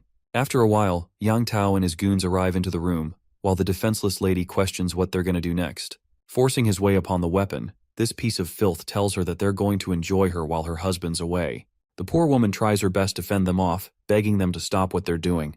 We pick up the story with these thugs tearing Xiaoli's clothes without a hint of shame, while her desperate son struggles to shove one of them away. Right at that moment, the guy with the ponytail, known as Li, shows up, asking what all the noise is about. One of the goons answers, saying they're about to have some fun, and invites Li to join in. but the ponytail guy tells him that the job isn't finished yet, so there's no time for messing around. They better focus and get to work. The goon gets annoyed and asks why it's a problem, since they've done this kind of thing many times before. The ponytail guy gets pissed off to see this horny gorilla not catching the gist of the situation. He reminds the goon that he's messing with Zhang Shengji's wife and kid. He warns the goon that if she can't handle it and tries to kill herself, Zhang Shengji will have nothing left to lose. He'll come after them all, and nobody's getting out of that alive. He gives the horny gorilla some hope, saying that once they deal with her husband, they'll come back and work her to the bone, not letting her rest for a single day. The horny gorilla calls Lee party pooper for ruining the mood, but he decides to take the advice anyway. With that, the goons start walking out of the room. One of them shoots her a creepy look, telling her to wait for her turn. The mother and son are left helpless, with nothing to do but cry. As night falls, the zombies start to roam the streets, and in these desolate roads, our boy is cruising in his car. He's deep in thought, reflecting on his recent gains. With 13 points in stamina, he's now got more than twice the strength of an average person, and his reaction time and control have improved significantly. He's zooming through the cluttered streets, drifting his car around corners, feeling the rush of adrenaline with every turn. The entire place is crawling with zombies, so our boy decides it's time to get out of the car. The city center is ahead, and driving would attract too much attention, so it's time to go on foot. Just then, he hears roars. He turns around and sees 2 zombies charging at him. But our guy isn't fazed. He dashes to avoid the direct hit, locks his shoulder into one of the monsters, and throws it hard enough to knock over another zombie. Quickly, he summons his sword and charges at them once again, going full throttle. With one swing, both zombies lose their heads in an instant. These zombies have become nothing more than punching bags for our boy to test his newfound strength and reflexes. He's amazed at how easily he's overpowering them now. There's no doubt in his mind that he's gained more than twice the physical strength of an average person. On top of that, his instincts have sharpened, and with his enhanced hearing, he can tell that the place he's looking for is only about 800 meters away. Meanwhile, a group of zombies is relentlessly banging their heads against the window door of a grocery store. Inside, the survivors are doing their best to fortify the front gate, piling heavy objects in front to keep it secure, hoping it'll hold long enough for them to figure out a way out. The terrified brat asks his father if they're going to die here, to which the father tries to reassure him, saying that these sons of witches can't get in, and even if they do, it's still a win because they'll be reunited with his mother. Of course, the father's words don't offer much comfort, and the brat starts crying even louder. The officer gets annoyed and can't believe what the father just said without thinking it through. He's irritated by the brainless nonsense this father told his son.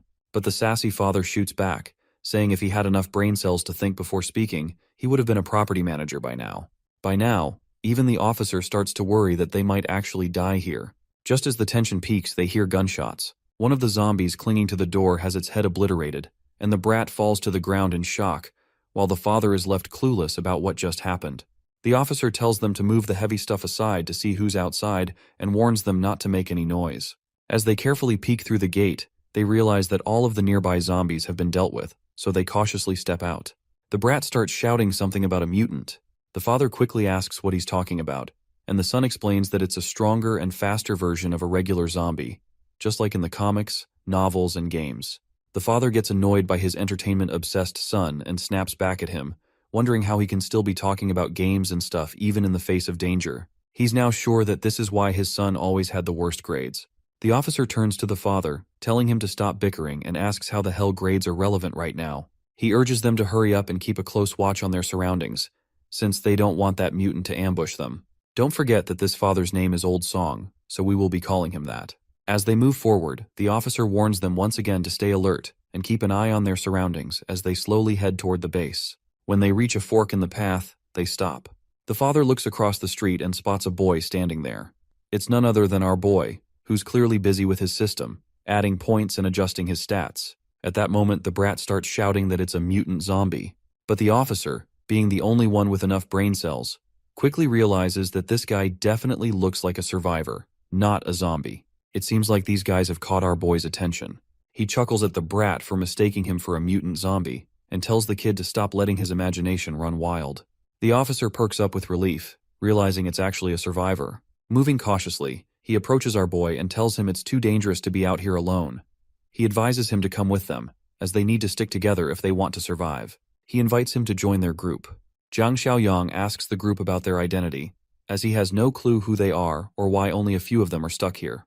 While scanning the area, the officer explains that they're out looking for supplies, and that there are still quite a few civilians gathered at Rongxiang Garden. The mention of Rongxiang Garden triggers a memory for Jiang Xiaoyong, and he recalls that there's a Junyu mansion nearby, not far from where they are now. Old Song agrees, saying it's just across the street. He then tells Jiang to come with them, stressing that there's strength in numbers. Officer Lee has a gun, and with their experience dealing with mad zombies, they're confident they can protect him. Seems like they just don't know about our boy's background, and even our boy does not try to boast his title and just humbly agrees to this. Later, they move forward cautiously. Old Song asks Jiang Xiaoyong why he wants to go to Junyu Mansion, wondering if there's someone important he's trying to find. Jiang Xiaoyong replies with a simple yes, and Old Song follows up with another question, asking if it's a relative or a girlfriend. Old Song reminds him that it's the end of the world, so whoever he's looking for is probably already dead, and he better prepare himself mentally for that. The officer grits his teeth and agrees, saying that even if they weren't killed by the Ravagers, they could have encountered those beasts. The mention of beasts catches Jiang's attention, and he asks for clarification. Officer Lee reveals that a group of thugs is holed up in the Buyu Mountain Villa area in the east of the city. To survive, they don't hesitate to harm other survivors, and they ran into them once, losing many of their companions at their hands. The man decides not to talk about it any further, reminding everyone that they must stay vigilant when encountering other survivors. Suddenly, the brat shouts for the officer to be careful. As the officer spins around, he notices a zombie lunging at him. The officer quickly takes it down with a few well-placed shots. Officer Lee pants heavily after the close encounter, his heart racing as he'd thought he was done for. However, it seems the gunshots have attracted the attention of nearby zombies, and the officer quickly falls into panic mode. But right at that moment, he spots an abandoned bus. Everyone rushes toward the bus. Jiang Xiaoyong grins as he thinks ahead of them. In his mind, running recklessly could attract even more zombies, but the bus, as a closed shelter, is perfect for defense. The only downside is that if it falls, there's nowhere to retreat. After weighing the pros and cons of the decision, Jiang decides to give this emergency plan a score of 70. Everyone has already made it into the bus when Officer Lee tells him to hurry and keep up. At that moment, Jiang Xiaoyong jumps into the bus, and Officer Lee quickly slams the door shut behind him. The officer warns everyone to be cautious and check each seat for any hidden Ravagers, but the brat quickly shouts that the zombies are not giving up. They're still gathering outside. Officer Lee grits his teeth in frustration, realizing that despite their fast escape, the zombies are still hot on their trail. The zombies begin banging on the bus, trying to break in. With each passing second, the number of zombies increases, and the officer does his best to keep the gate closed, but it looks like this is just too much for the poor officer. That's when Jiang extends his hand and slams the door with such force that the zombies are pushed back, and the door is completely sealed. Officer Lee is left stunned, his jaw hanging in disbelief at such incredible strength. Jiang Xiaoyong then comes up with a plan, and states that he's blocking the door to keep it shut, and suggests that they should smash the windows and fight back. Surprisingly, the officer agrees and decides to place some faith in Jiang Xiaoyong. At that moment, they shatter the bus windows, and zombies trying to cling to the bus are struck on the head by Old Song. The others assist Old Song, making sure he doesn't topple off while hanging out the window. Officer Lee, however, is holding back on using his bullets, as he doesn't have many left and wants to reserve them for when things get dire. That's when Jiang Xiaoyong pulls out a crossbow and tells Officer Lee to use it. The officer is bewildered, not understanding how this guy seemingly pulled the bow out of nowhere. Jiang casually explains that he just picked it up earlier. With that, Old Song and Officer Lee join in, using the crossbow and their own strength to clear out the zombies. After a while, they manage to defeat all of the zombies, and finally, they make it out of the bus they had been using as shelter. The brat, feeling absolutely confident and full of himself, believes they've just turned a dangerous situation into a safe one. He's convinced this can't be a coincidence, and that they must be the children of fate in this apocalypse. My guy then tells everyone to stay cautious and not make the same careless mistakes again. Meanwhile, back at the fort, everyone is hoping that things go smoothly for Jiang Xiaoyong. Lu Yiming decides to keep watch that night. The glasses guy asks why he's suddenly so enthusiastic, and Lu Yiming, annoyed by the teasing, tells him to stop talking nonsense. He reminds him that he had always been sincere with his duties. The fatty quickly gets humbled by his friend's reaction, and asks why Lu Yiming is getting so worked up over a bit of banter. Regardless, Uncle Sheng decides that since Lu Yiming is taking charge bravely, everyone else should head back to their rooms and rest, so they can make the most of Yiming's help. Uncle Sheng then advises Lu Yiming to wake everyone up immediately if anything happens. As the night deepens, Lu Yiming sits idly, reflecting on how late it's gotten, knowing that everyone must have already gone to sleep.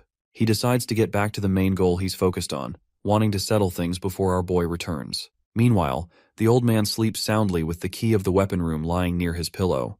The old man doesn't even notice when Lu Yiming quietly opens the door to enter.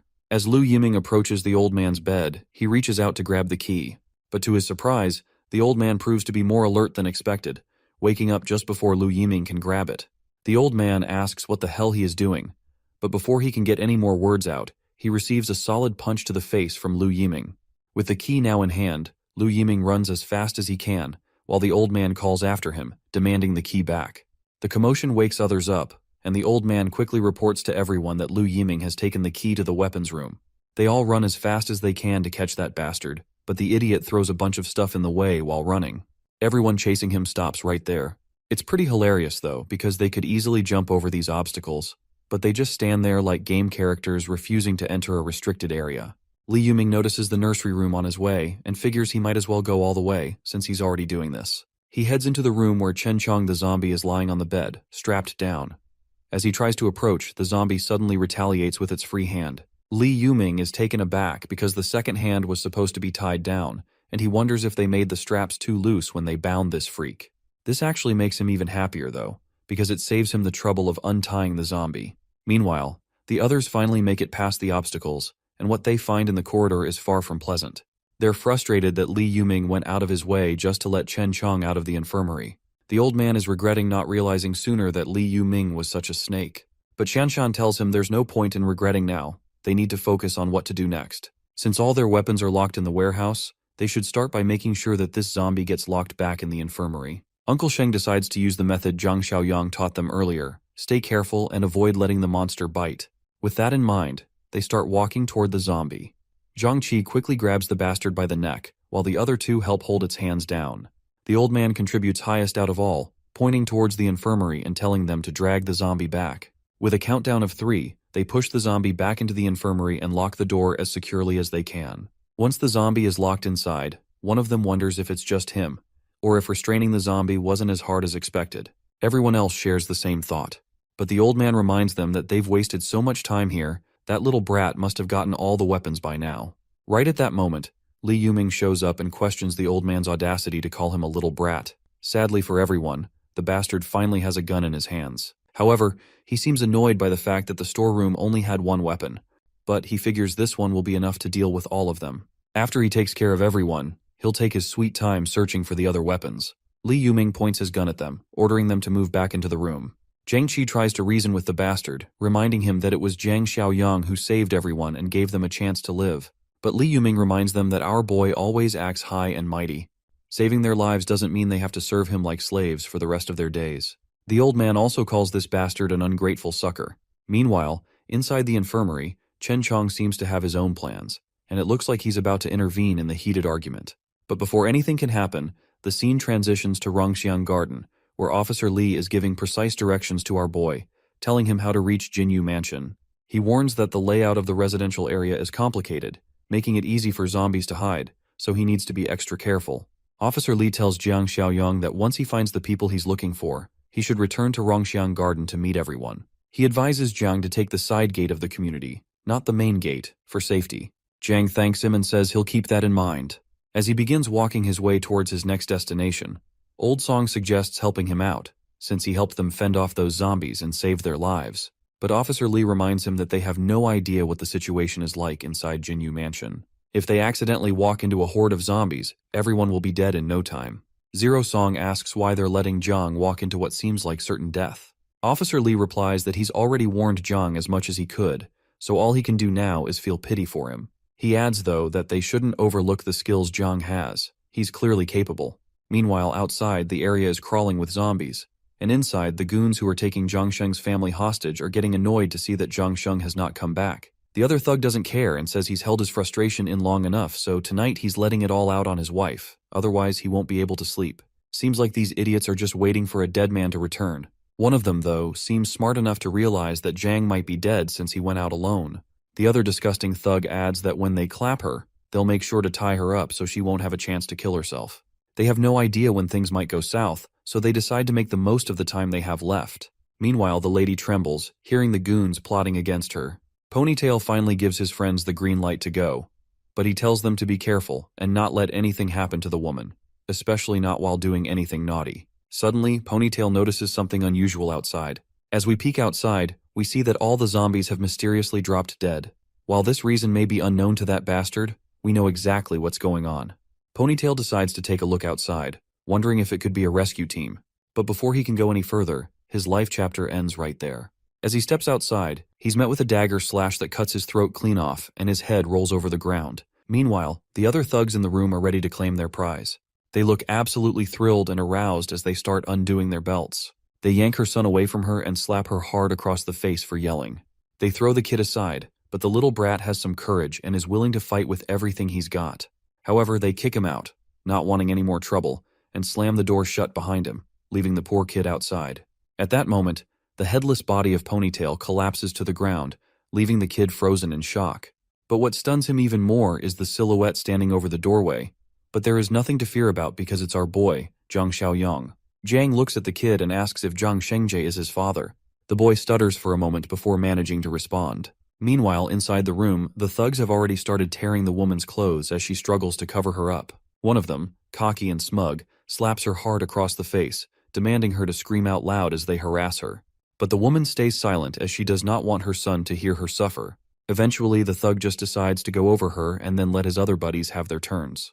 But before he could do anything, the door slams open. One of the thugs thinks it must be the brat who kicked the door open, but before he can react, his head is cleanly sliced off, and he goes silent instantly. His friend, clueless about what just happened, asks why he's standing there like a fool and tells him to just kick the brat out.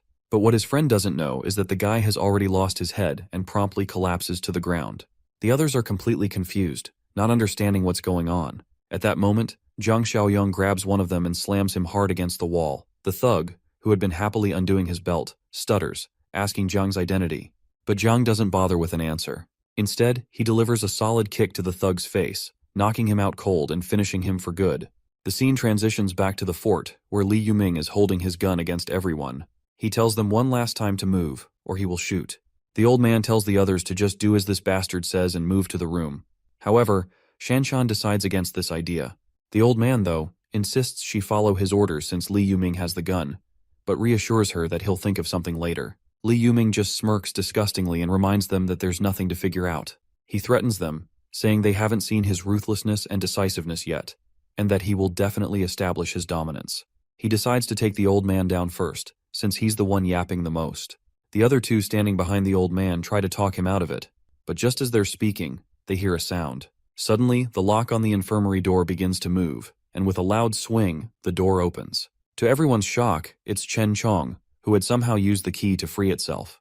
They find it ridiculous that Chen Chong managed to unlock the door himself in his berserk state. It's clear that Chen Chong has a bone to pick with Li Yuming, and he locks his deadly glare onto the bastard. Li Yuming quickly points his gun, determined not to let a monster who can open gates at will live. He pulls the trigger, but to his despair, the gun jams, and he realizes he's about to get screwed.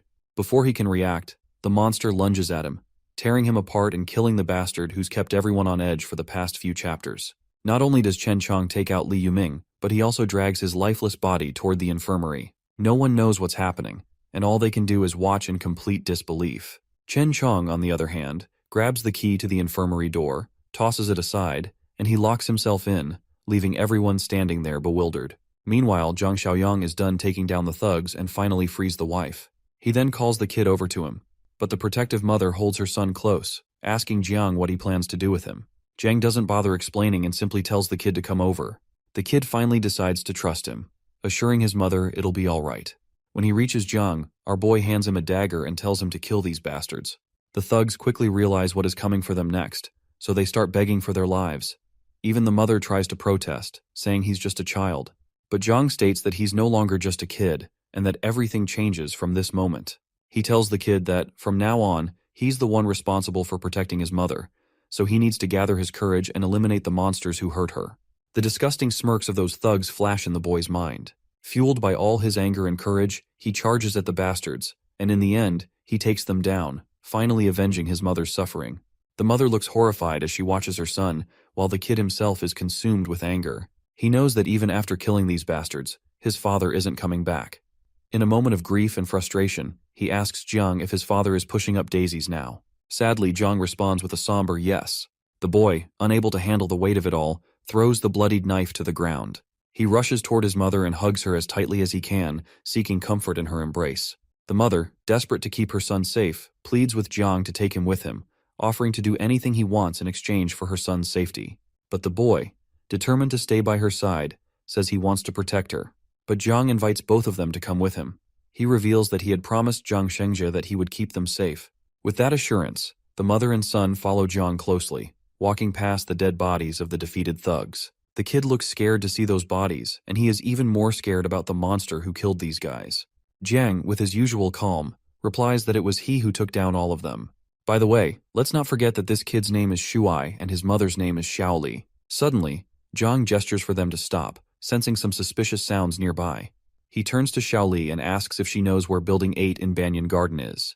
The mother responds by reminding him that it's the same direction he is currently facing, and asks him why he's asking about it. The scene then shifts to Building 8, where a group of looters stands outside, demanding supplies from everyone inside. They assure the residents that they will spare them if they surrender their resources. Inside, our team is hiding in the apartments, debating whether they should give in. Officer Lee quickly shoots down the idea, saying that the looters are animals who won't keep their word and will kill everyone except the women. The thugs outside continue shouting, giving everyone just 10 minutes to cooperate or risk being killed. Inside, one of the women thinks about going outside to beg the looters to spare them, but the other protests, refusing to become a plaything for those animals. But the gorilla silences both of them, telling them not to worry. He assures them they aren't planning to surrender and tells them to guard the hallway, confident that the looters won't be able to get past them. Meanwhile, the gang leader of looters outside smirks to himself, thinking about how well armed they are. His lackey, however, knows their strength isn't enough to force their way in, as the leader of the survivors inside is armed. Not to mention they are hiding, making it even harder to force their way inside. But the leader just smiles as he says they don't need to force their way through. Instead, he orders his men to cut off the water supply to the first-floor apartments and waits to see how long they'll hold out. While these thugs plot their tactics, Zhang Xiaoyang stands nearby, watching these guys sneakily. Shuai innocently asks if these are bad people, to which Zhang responds positively. It's both humorous and ironic that Shuai is asking such an innocent question, especially considering he's the one who just killed 3 grown men with a dagger. One might expect some solid character development from the kid, but he still seems to have his childish charm. Zhang then reminds Shuai that these are the same kinds of people who bullied his mother, and that's why they need to be dealt with. Meanwhile, Officer Lee tells everyone to guard the stairs and stay hidden, as he plans to check out what these guys downstairs are up to. Officer Lai then walks over to the window and sneaks a peek outside, noticing that all 7 of them are armed, with 3 of them packing guns. But then, a loud bang echoes through the air, catching Officer Lee off guard. The rest of the group is just as confused, not knowing what's going on. As we know, though, these guys are getting ripped apart by bullets from Zhang Xiaoyang, and one of their men goes down. The others are left clueless about who just took them out. That's when Officer Lee spots Zhang Xiaoyang, gun in hand, making his way forward. My guy starts doing open fire, and one of the goons takes a direct headshot. When they spot him standing in the middle of their ring, they start shooting back with their pistols. But Zhang just keeps walking forward, unfazed, as not a single bullet even comes close to grazing him. This only makes him smirk at the sight of these amateurs. He raises his gun, aiming at the boss of the lackeys hiding behind the concrete block. But his bullets hit the block instead. The frustrated boss shouts at his lackeys, telling them to start firing while our boy is busy shooting him. The lackey eventually stands up straight, fully determined to take Jiang down himself. But Jiang quickly shifts his aim, pointing the barrel of his gun directly at the guy, and with one or few bullets, he blows the bastard's head off.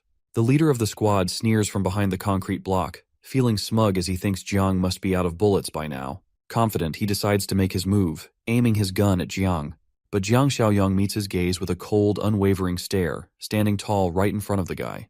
As soon as the thug pulls the trigger, Jiang moves his head with lightning speed, avoiding the shot.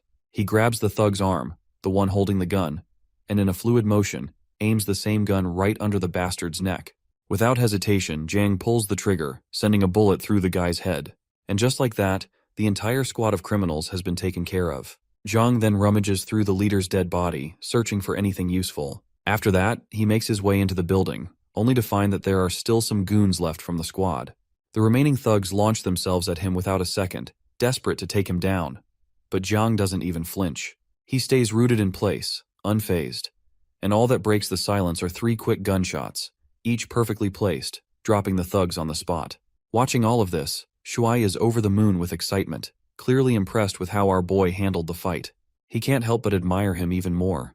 Right then, a system task appears in front of our boy, revealing his next objective, which is to recruit survivors from Rongxiang. Completing this task promises a reward. Zhang Xiaoyang asks about these people, and Officer Li responds, explaining that they're from the Biquishan villas, located to the south of the city. Officer Li then quickly calls over the two yellow-jacketed men, Liu Chao and Chen Ji, telling them to brief Brother Yang about Biquishan since they ran over from the south. The two yellow-jacketed guys reveal that the people there are a gang, armed, well-resourced, and holed up in Biquishan villas, taking in nearly all the survivors from the south. This makes Zhang Xiaoyang pause, thinking back to his previous life. He wonders if Biquishan could be where Li Shuxian and Quijing's settlements were, and whether it could be them who took over. He asks the yellow-coated guys if they're implying that Biquishan is the only settlement left in the south now. The yellow-coated man replies that it wasn't always the case, but the gang had weapons, and the smaller settlements couldn't defend themselves. As they took over each place, they killed half the population, and then abducted the young and pretty women, and anyone who was willing to be complicit.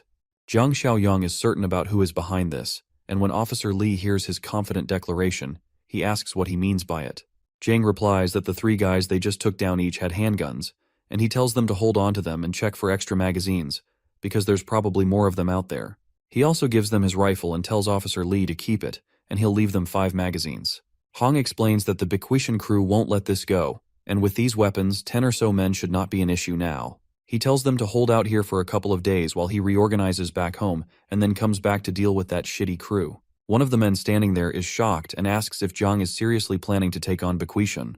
He points out that they're probably dozens strong, if not more, and it's no small task to go up against them. Officer Li tries to convince Zhang that it's not worth the risk for them. He suggests that they just find another place. Our boy reassures Officer Li not to worry about it, because he already has some beef with the Biquishan crew. Besides, in a few days, he plans to return with a bigger vehicle to evacuate everyone to the east of the city, near the old Tea Leaf City. He's building a stronghold there and will need people to help. With that, Zhang turns and walks away, offering a casual goodbye and telling them to take care of themselves. He also takes Xiaoli and Shuai with him. The scene transitions to a darker, more ominous setting. Dead bodies lie scattered around, and outside, a lone guard is on duty.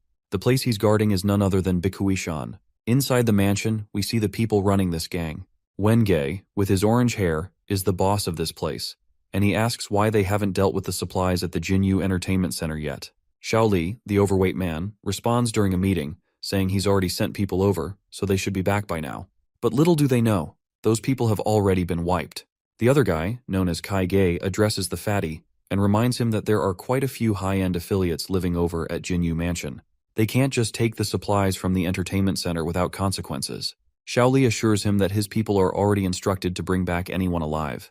The boss looks furious and openly expresses his disappointment with Xiaoli, frustrated that he still hasn't completed a single task assigned to him. Feeling the weight of Wen's anger, Xiaoli humbly promises that this time, everything will be handled perfectly, while Kai Gay smirks in the background, pleased to see Xiaoli sweating under the pressure. Once Xiaoli steps outside for some air, one of his lackeys notices his sour mood and asks why he looks so defeated. Xiaoli snaps back, asking if the 7 men he sent have returned. The lackey informs him that he sent people an hour ago to check, and they reported back that the whole squad has been wiped out. The news leaves Xiaoli stunned and terrified. He can't believe that regular civilians from Rongxiang Gardens could take down 3 armed men. In a panic, he commands his lackey, Taozi, to gather everyone who can handle weapons. This time, he's determined not to let the mission fail. Meanwhile, Zhang Xiaoyang finally makes his way back to the base. As soon as Shanshan hears the sound of the car, she quickly realizes that it must be Brother Yang returning. When Jiang enters the boundary of his fort, the mission window pops up, notifying him that the mission has been completed successfully. Shanshan greets him, happy to see him back, but Jiang quickly notices that Lu Yiming is missing from the crowd. My guy feels absolutely glad to see that his hunch about that snake was spot on. Everyone is shocked when they realize that Jiang knew about Lu Yiming all along. Jiang then points to Xiaoli and Shuai, asking the others to show them to their rooms and then meet him in the infirmary. Once he's alone with his party, Jiang explains that he had known from the start that Lu Yiming had ill intentions. While he admits that he wasn't entirely sure it was him, he was certain that one of Jiang Qi's friends was a scumbag. Zhang Xiaoyang then throws a big gun towards Jiang Qi.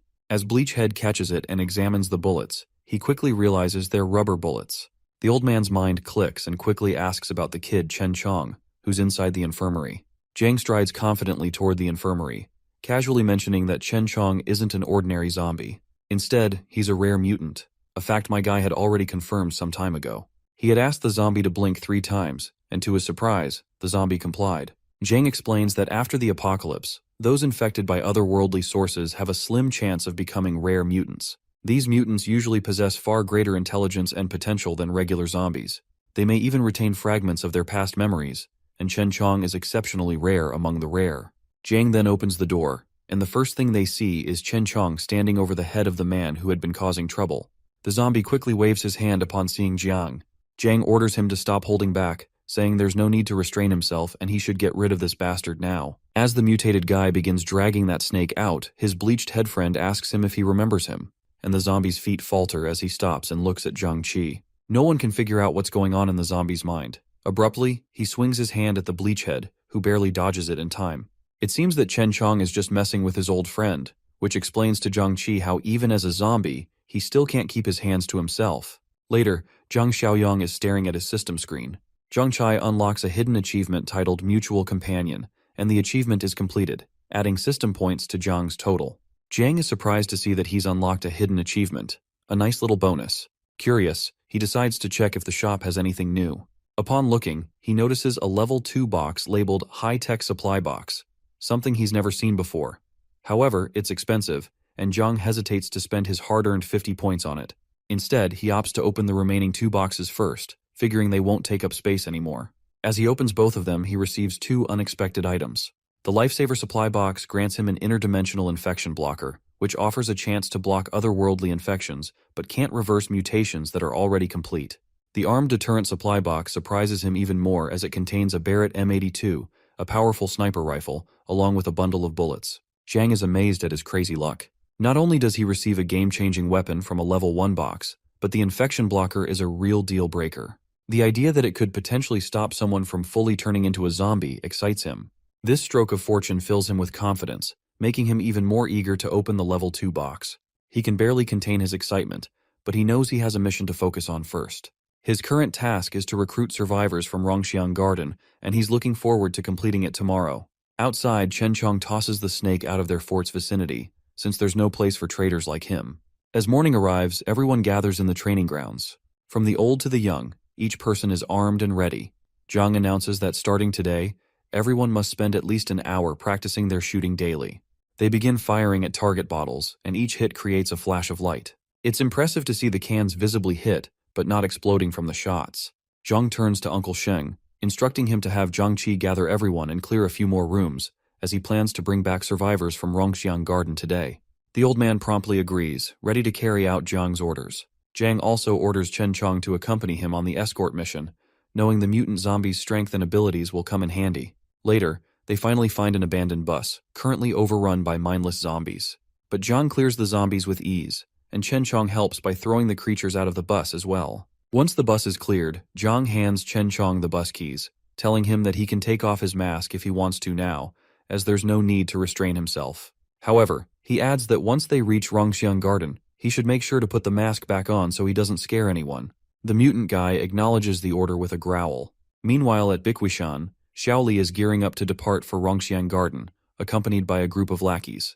This time, Xiaoli is personally leading the charge, determined to take down Rongxiang Garden once and for all. He refuses to believe that he's going to lose, not with the numbers and weaponry he has at his disposal. Their truck roars to life and speeds out of the compound, headed for Rongxiang Garden. After cleaning up and hijacking a random bus filled with zombies, Zhang Xiaoyang hopped on the driver's seat and quickly got to work. He saw a few more zombies clogging the highway and did not even think of stepping on the brakes for a single second. Our boy mowed through those mindless monsters like the gigachad that he is. With his enhanced reaction speed, he used the bus to drift and swerve through the plethora of abandoned cars blocking his personal freeway. Back in Rongxiang Garden, the high-rise building seemed peaceful from the outside. Inside, the group of survivors led by the reliable cop, Big Bro Lee, are currently munching on their rations, careful not to burn through their limited supplies all at once. Their mealtime was interrupted by the loud sound of a car engine coming from outside. The kid reckoned that Brother Xiaoyang must have come back to rescue them. Thankfully, Big Bro Lee has a good head between his shoulders. He grabbed his AK-47 and signaled everyone else to be silent while he checked out the situation first. With utmost caution, he slowly peeked his head above one of the windows with a clear line of sight outside. What he saw was not their savior but a group of thugs hungry for revenge. They are checking their weapons and looking for building number 8. Upon confirmation, the thugs took arms, and upon confirming their target location, Li Shuxiang ordered his men to move out. Big Bro Li was stressed out. Just when he thought they could leave their hiding spot to join Brother Yang's fortress, the bastards from Bichui Mountain showed up. Old Song raised his pilfered pistol, ready to face the scumbags who just can't learn their lesson. Now that they have a few guns distributed among the group, the survivors have gained quite a bit of confidence. Big Bro Li yelled at the fake tough civilians to not get cocky. Right outside is a whole battalion that outnumbers and outguns them by a mile. He reminded everyone to stick to the plan, and as he headed to the rooftop, he set up an ambush. Outside, the Bichui Mountain Battalion gauged if they had reached the optimal distance to terrify the survivors holed up in the building. Led by Li Shuxiang, they collectively raised their scoped weapons, carefully aiming at the numerous windows of building number 8. Old Song peeked through the window and immediately screamed at everyone inside to be careful and take cover. The silent morning was interrupted by the sound of automatic weapons firing wildly into the high-rise. Every window within range was shattered, pushing Old Song back deeper. After the first wave of warning shots, Shuxiang ordered one of his lackeys to hand over the megaphone. While he negotiates a deal, the others must keep aiming and wrecking the windows with the intent of shooting anyone who dares to show their face. Shuxiang arrogantly spoke to the mic, demanding the attention of the survivors hiding inside. Before he could put another threat or another word in, the lackey right beside him got his skull pierced and his brains scrambled by a bullet. The thugs froze in fear. They were not expecting to be targeted by hidden snipers at all. The next thing you know, another bastard fell to his ass after receiving a clean shot to the leg. Up on building number 8's rooftop, the muzzle of the AK-47 spreads the smell of gunpowder in the air while the thugs scramble to find cover. Big Bro Li has posted up in an optimal spot with a clear vision of the enemies. Bichui Mountain never could have anticipated that the survivors would have long-range automatic weapons in stock. Shuxiang blamed the intel they received for the fact that the survivors only had one pistol. Even if they pilfered the weapons of the 7 idiots that died last time, there should only be 4 pea-shooters. The panicked thugs turned to their boss for their next move, afraid of getting picked off by the unseen threat. The simple answer was to retreat. You see, these bastards are not exactly the sharpest tools in the shed.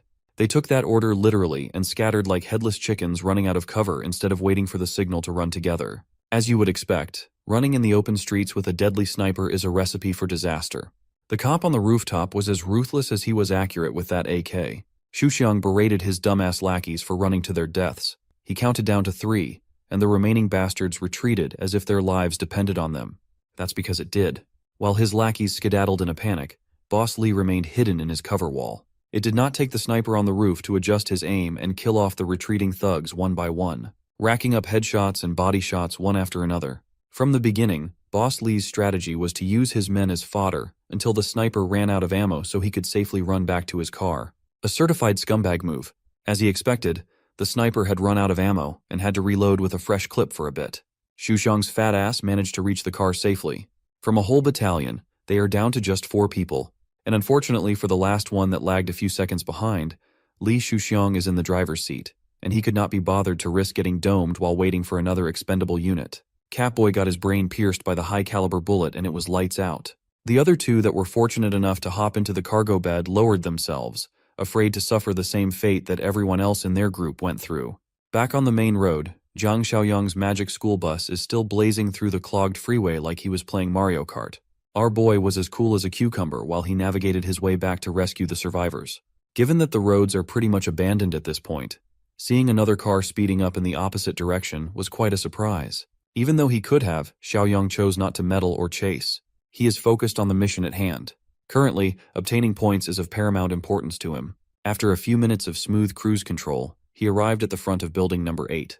Chen Chong, the friendly zombie, and Xiaoyang got out of the bus and immediately saw the aftermath of the shootout. The young man was impressed to see that the rifle he left behind came in handy. He also connected the dots that the car he just saw must have belonged to the fleeing raiders. Chen Chong looked at the fresh and bullet hole-ridden human corpses scattered on the ground and started salivating while growling like an animal. Xiaoyang smiled and asked his zombie pal if he was hungry. He gave Chen Chong the green light to go crazy on the fresh carcasses. It's better that he gets the human meat feast instead of leaving it for the mindless zombies around the area. As soon as he heard that he was free to stuff his jaws with sustenance, Chen Chong smiled like a fucked up looking kid in a candy store. Xiaoyang lets this boy run free as long as he meets him under Building 8 after the feast. Chen Chong did not waste a second and bit on the sinewy neck meat of the nearest dead thug. He savored the taste of blood and flesh touching his tongue. As soon as he swallowed, an invigorating feeling spread across his body. Meanwhile, Zhang Xiaoyang strolled through the bloody battlefield as if he were taking a leisurely walk in the park. Based on the efficient method the thugs were dealt with, he was impressed with how decisive Li Hongli was when it comes to killing. The kid poked his head above the broken windows upon hearing footsteps, and he immediately lit up upon seeing Xiaoyang. Upon confirmation that it was their savior, the rest of the survivors showed themselves and enthusiastically beckoned him to come closer. With the super cop in the front, the survivors packed up and met the young man downstairs. Big Bro Li formally thanked Xiaoyang for lending him the counter-strike weapon that saved everyone's asses. As it turns out, before this dude retired, he was an expert marksman. Their happy reunion was interrupted by a loud guttural roar reverberating from afar. It was followed by the sound of steady footsteps. The survivors were frozen in terror as soon as they saw what was inching closer to them. It's our favorite badass zombie, Chen Chong, limping over with a strained look on his face. Big Bro Li was the fastest one to react. He grabbed the trusty AK-47 and quickly aimed at the approaching zombie. Xiaoyang calmly held down the rifle and told the survivors to relax since this guy was one of them. He says the beast is one of them, but everyone is having a hard time believing in such a ridiculous statement. Can you blame them? Xiaoyang directed Chen Chong's attention to the rest of the dead thugs nearby, telling him to fill up on some more free grub. Big Bro Li was amazed and terrified. He asked if Xiaoyang has the ability to talk to zombies or anything of the sort. The young man asserted that Chen Chong was not an ordinary zombie. It's a complicated matter, so he urged everyone to get on the bus first and promised to explain everything to them on the way. As they walked to the bus, Xiaoyang reminded his zombie buddy to eat quickly and come back to the bus as soon as he was done. Chen Chong gave the okay gesture as if he couldn't be bothered to stop his gory chomping. After putting every dead Beachway Mountain thug into his stomach, Chen Chong fished out his muzzle and put it back on. The survivors could not take their eyes off the bizarre scene ahead. The kid could not even fathom how one of these mindless berserkers would even have the lucidity to put a muzzle over their mouths on their own. Xiaoyang warned the kid not to let Chen Chong hear him call the specialized mask a muzzle if he didn't want to get hit. Low-key, the kid is starting to find the mutated zombie cool. After his one-man feast, Chen Chong stepped into the bus like a normal chill dude. Upon eating so many people in one go, his mass increased a lot, and the bus noticeably tilted to the side as soon as he got in. This time, Chen Chong had even managed to speak slurred words while he handed the key of the muzzle back to his bro. Even Xiaoyang wasn't expecting that Chen Chong would gain the ability to speak so soon, even if it was just a single word. He ate a total of 6 corpses, and must have started evolving further. Right now, Xiaoyang's primary concern is getting everyone back to his home turn to convert his points and strengthen the settlement. He sat in the driver's seat and warned everyone to hold tight as he drove from 0 to 100 real quick. Back in Beachway Mountain's headquarters, Li Shuxiang had to report his failure back to his superiors. He was berated for being an idiot who couldn't accomplish anything. He tried to plead his case to Boss Lin. He tried to wash his hands of any fault as he received inaccurate intel going into the raid. He wasn't informed that the survivors had automatic rifles at all. Boss Lin refused to believe his excuse. Logically speaking, it's hard to believe that a small-town cop would be in possession of an automatic rifle in this country. The big boss was offended, thinking that Shuxiang would cook up such a stupid lie. But he stood his ground and asked if they could send someone to check the battlefield to see if he was lying or not. The right-hand man of the boss had enough of his bullshit and kicked the bastard down to the ground. That's Li Shuxiang's cue to get the hell out of the room. Mr. Right Hand has been starting to get sick of Shuxiang's idiocy and uselessness for a while now. Since the fool cost them heavy losses in manpower, they could always just nip the problem directly from the source and kill the bastard.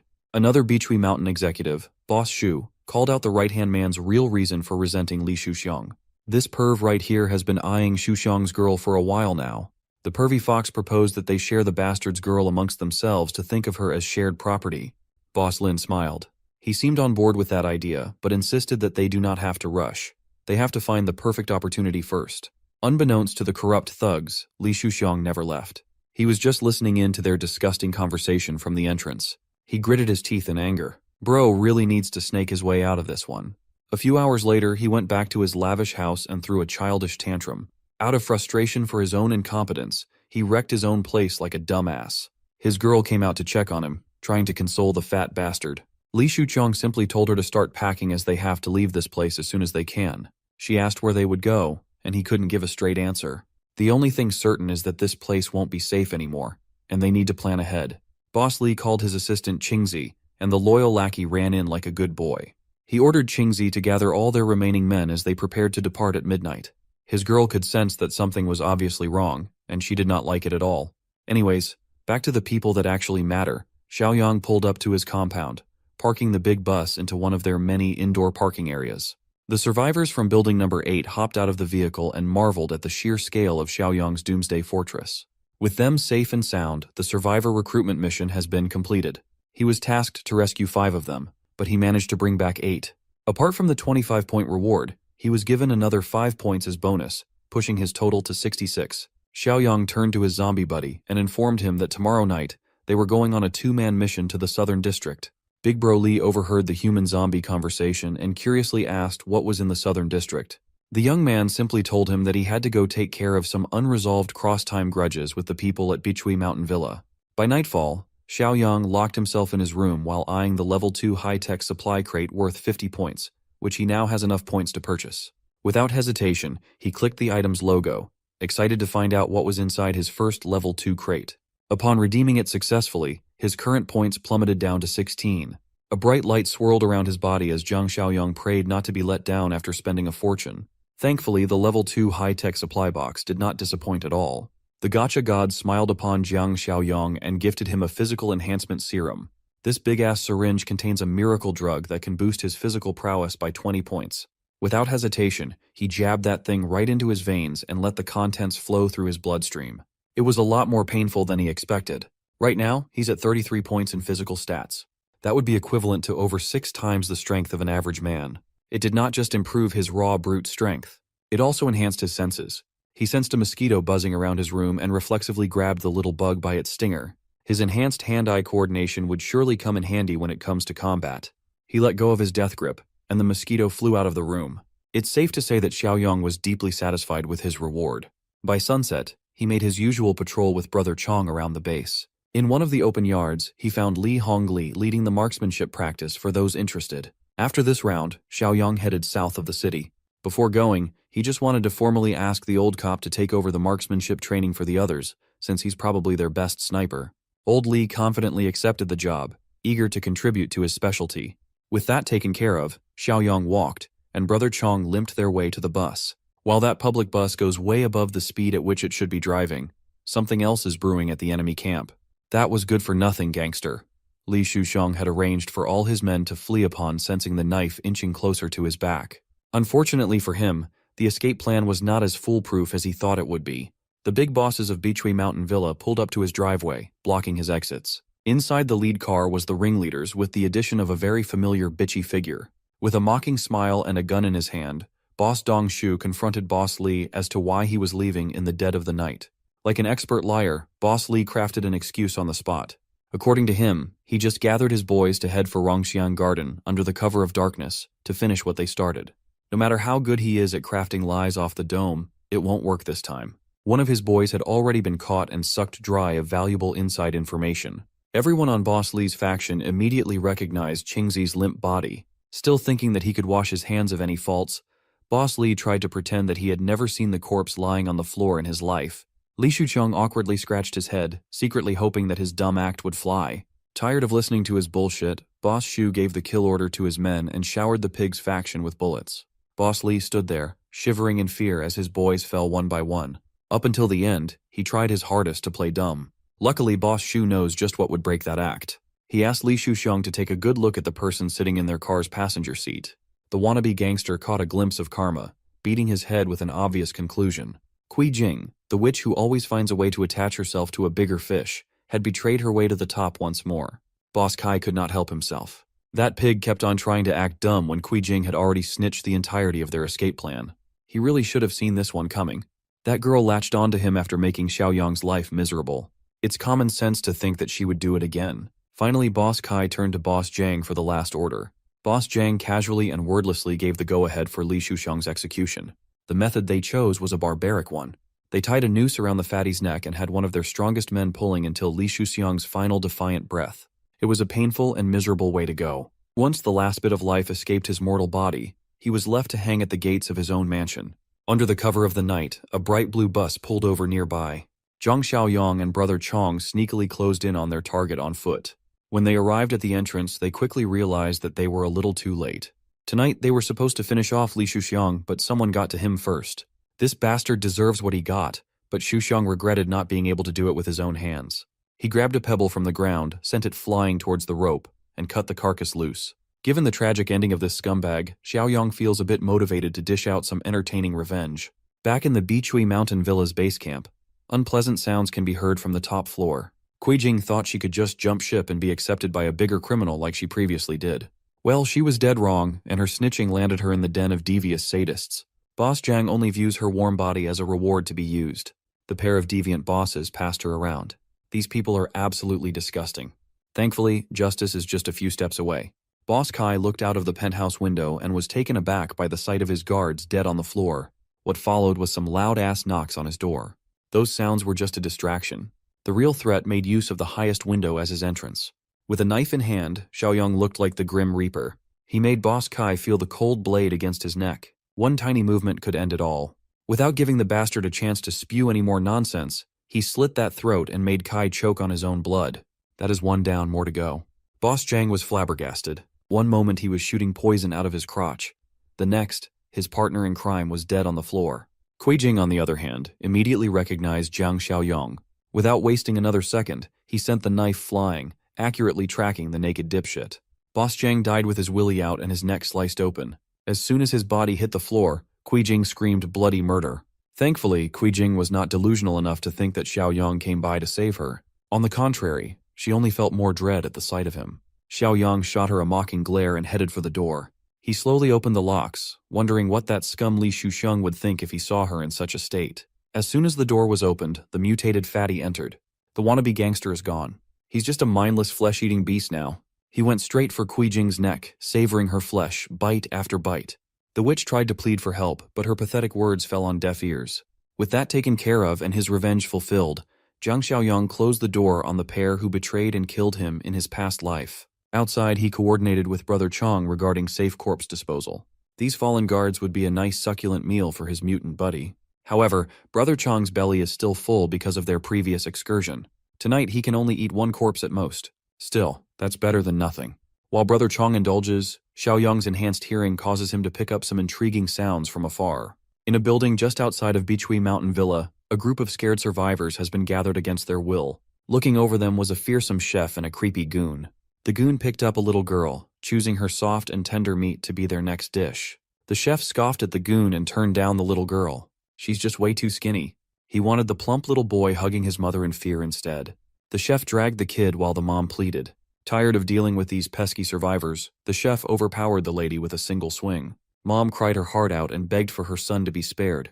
That's the only thing she could do. She turned to the other survivors to help, but her pleading fell on deaf ears. These people were just glad that they weren't picked. Suddenly, gunshots interrupted the kitchen. 3 massive holes appeared on the entrance. The building guards immediately pulled their guns out. As far as they know, only the bosses have high-caliber weapons. Thankfully, the sound of gunfire spared the boy from a cruel fate for now. The bullet-hole-ridden door creaked open, and the guards prepared to unload their bullets. A few seconds later, there were still no signs of movement.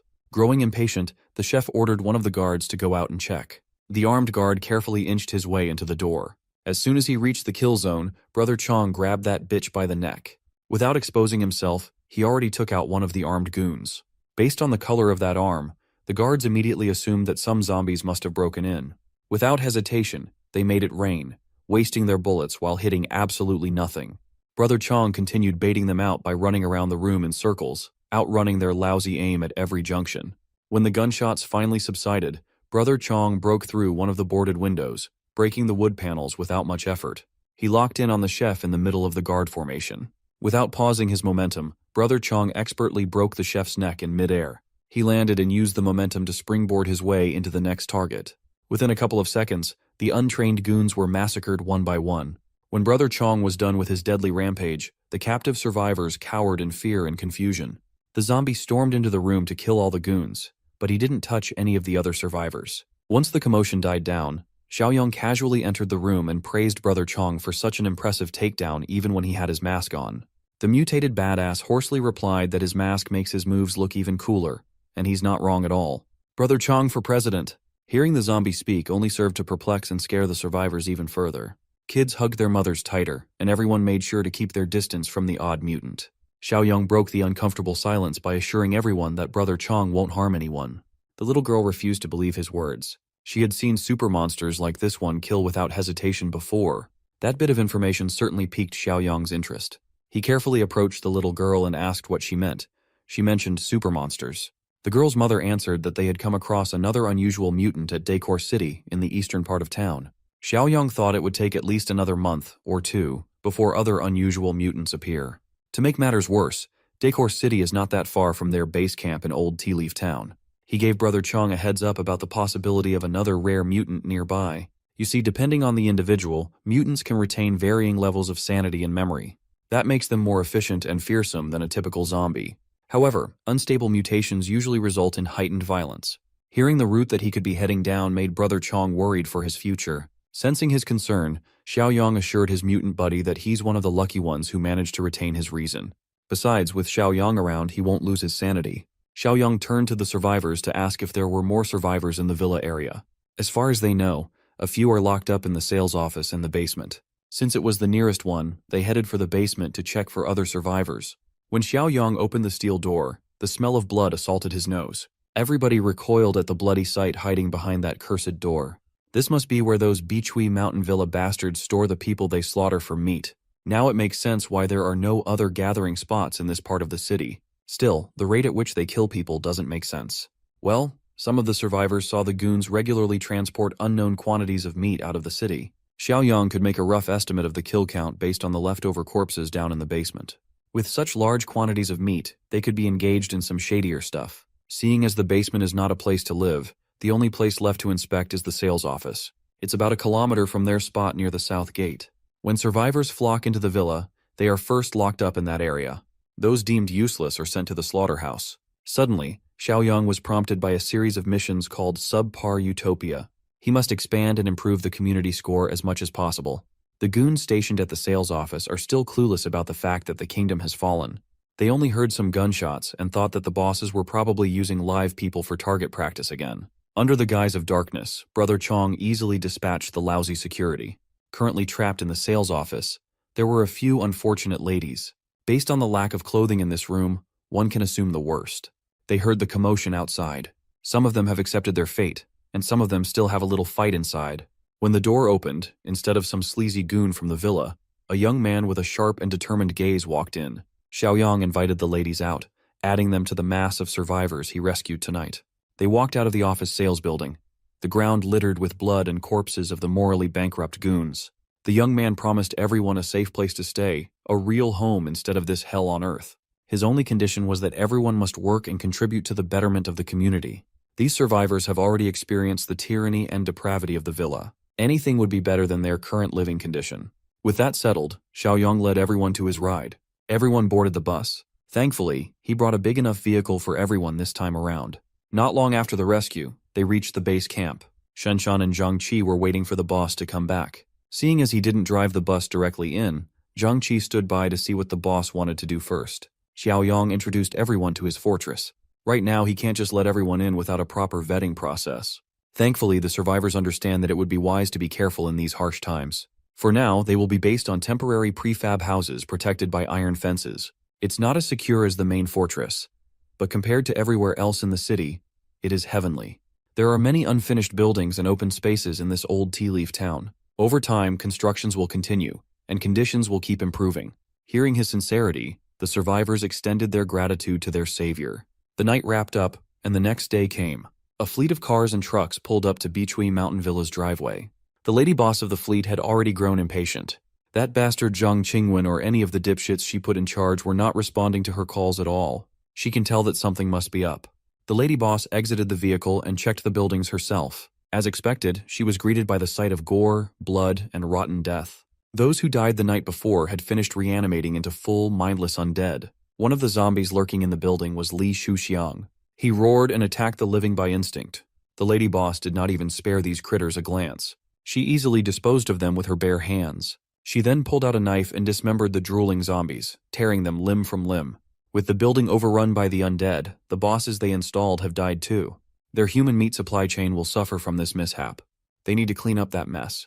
But first of all, They need to take care of whoever is responsible for the fall of Bichui Mountain Villa. Blood will inevitably spill. After a thorough check on the villa, they concluded that not a single living person is left and reported back to Lady Boss Rui. The good news is that there's still meat left for today's shipment. All they have to do is bring the truck over and load that bad boy. While her men loaded the truck with trash bags filled with human meat, Boss Rui pondered her next move. Upon surveying the area, she found some tire prints heading out of the villa. With this, they could track down the man who crippled their operation. Back in the fortress, Xiaoyang is mulling over his current mission to expand the community. Despite adding a lot of people to his fold, his community score remained at just 2 points. Population size should be a key factor, right? Thankfully, he has plenty of land to work with. That snobbish guy who sold him the title did him a big favor. Aside from his expansion mission, there's another matter that needs to be addressed. The rare mutant that appeared in a nearby town. Along with Shan Shan and Zhang Qi, the boss went to the prefab area and was greeted with reverence. After settling into the temporary housing with complete amenities, some of the survivors even knelt at him in gratitude. Xiaoyang just came by to extract some more info about the super monster that the mom and daughter mentioned. Mom expounded that they encountered the anomaly at the Hurenfa market in Decor City. Back then, their group was trying to scavenge some supplies but encountered the beast instead. Several people were killed while she grabbed her little girl and escaped in the midst of chaos as everyone got separated. They ran non-stop until they reached Bichui Mountain Villa. They thought they were saved, only to fall into the grasp of worse monsters. Now that he knows the precise location, Xiaoyang headed for his wheels. Shanshan and Zhangqi tried to discourage him from taking such a massive risk. They have plenty of supplies on deck after all. Well, he's not heading out to get some loot. Decor City is less than 2 kilometers away from its base. He can't let such a massive threat in close proximity continue to exist. Hearing his declaration, the survivor who encountered the super monster herself also tried to stop the young man from going. Xiaoyang assured everybody that he knew what he was doing. He only needs Brother Chong by his side so they can pay that thing a proper visit. Currently, a group of competent-looking stragglers is roaming Hurenfa in search of supplies. They found a big supermarket and were excited at the prospect of looting a bunch of stuff.